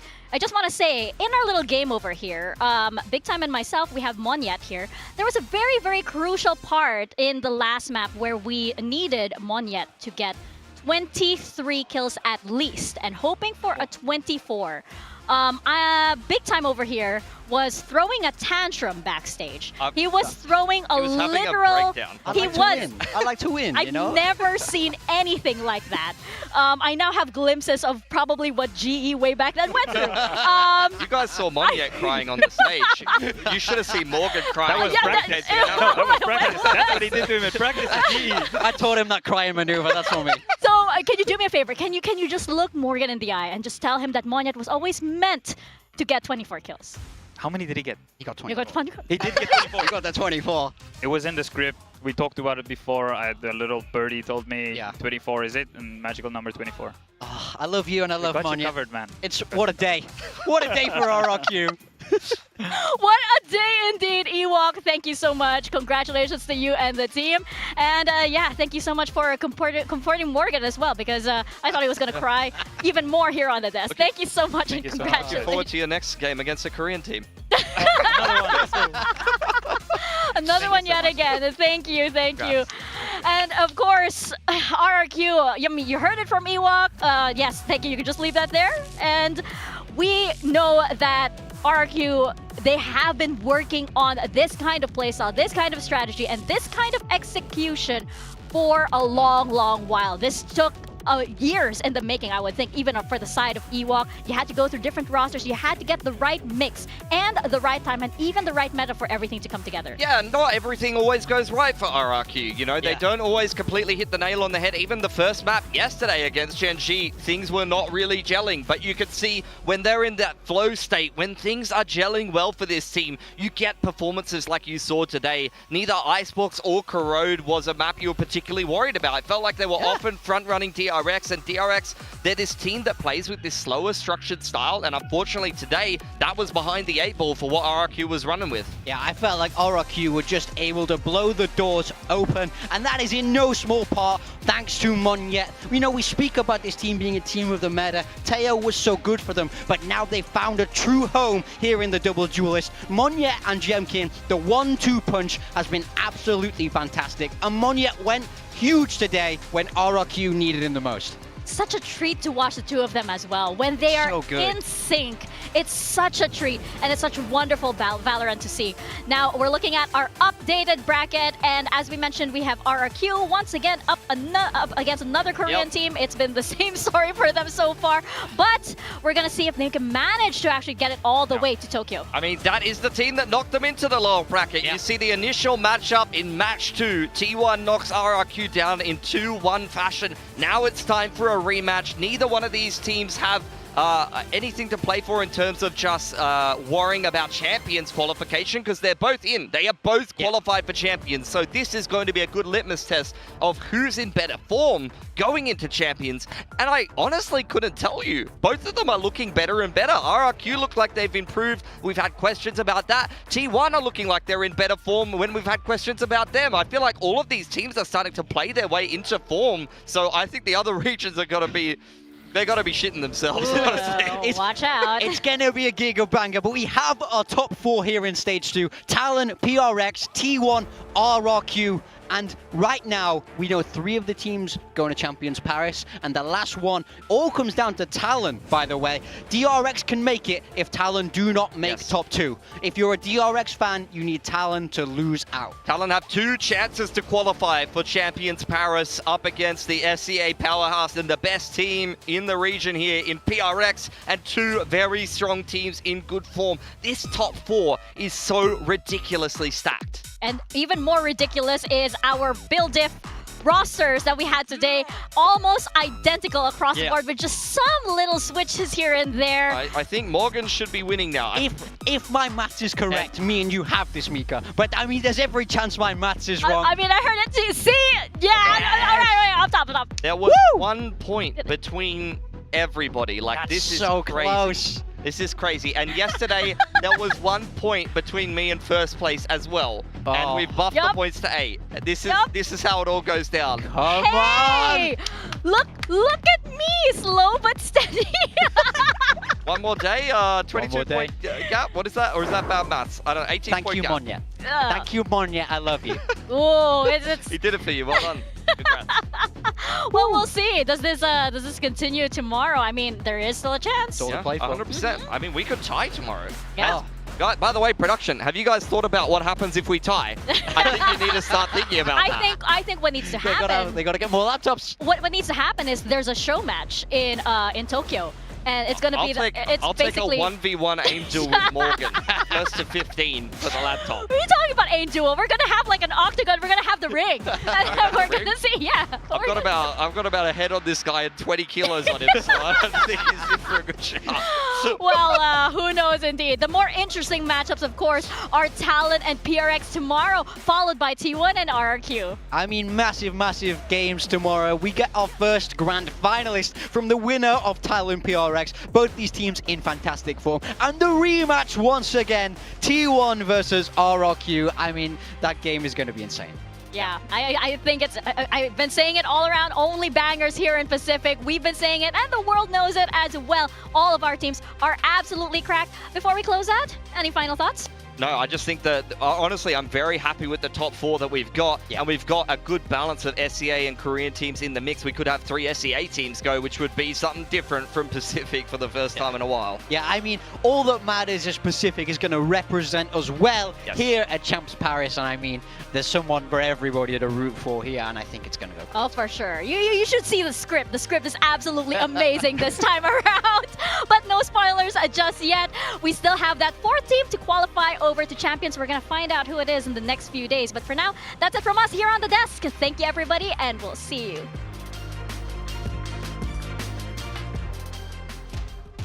Let's go. Say what you want about me, but you know the truth. I earned my way to the top. Everything that I do,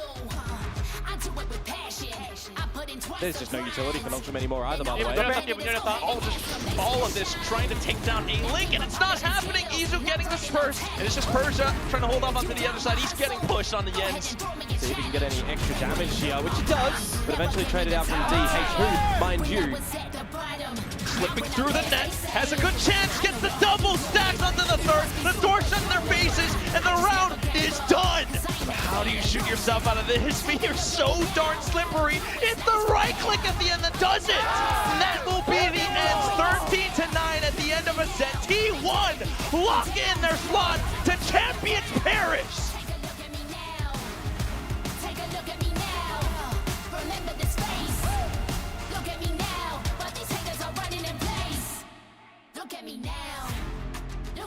flashback. Oh, Mako just swings wildly across. Now RRQ trying to hold up around yellow. Jemkin, couple of shots, but has to hunker down for a bit more. Another support kill, and it's gonna be cushy. RRQ got some possible angles. Manyenta slides in. Steel guarded Rip though. He quickly spots out to the next target, but swaps over to the shorty. Trace out his opponents. So he's kind of spotting them. Into the spike though, and Xfero gets off at the right time. And that will be that. RRQ close out the second map, 13-9, and they lock in Champion Paris.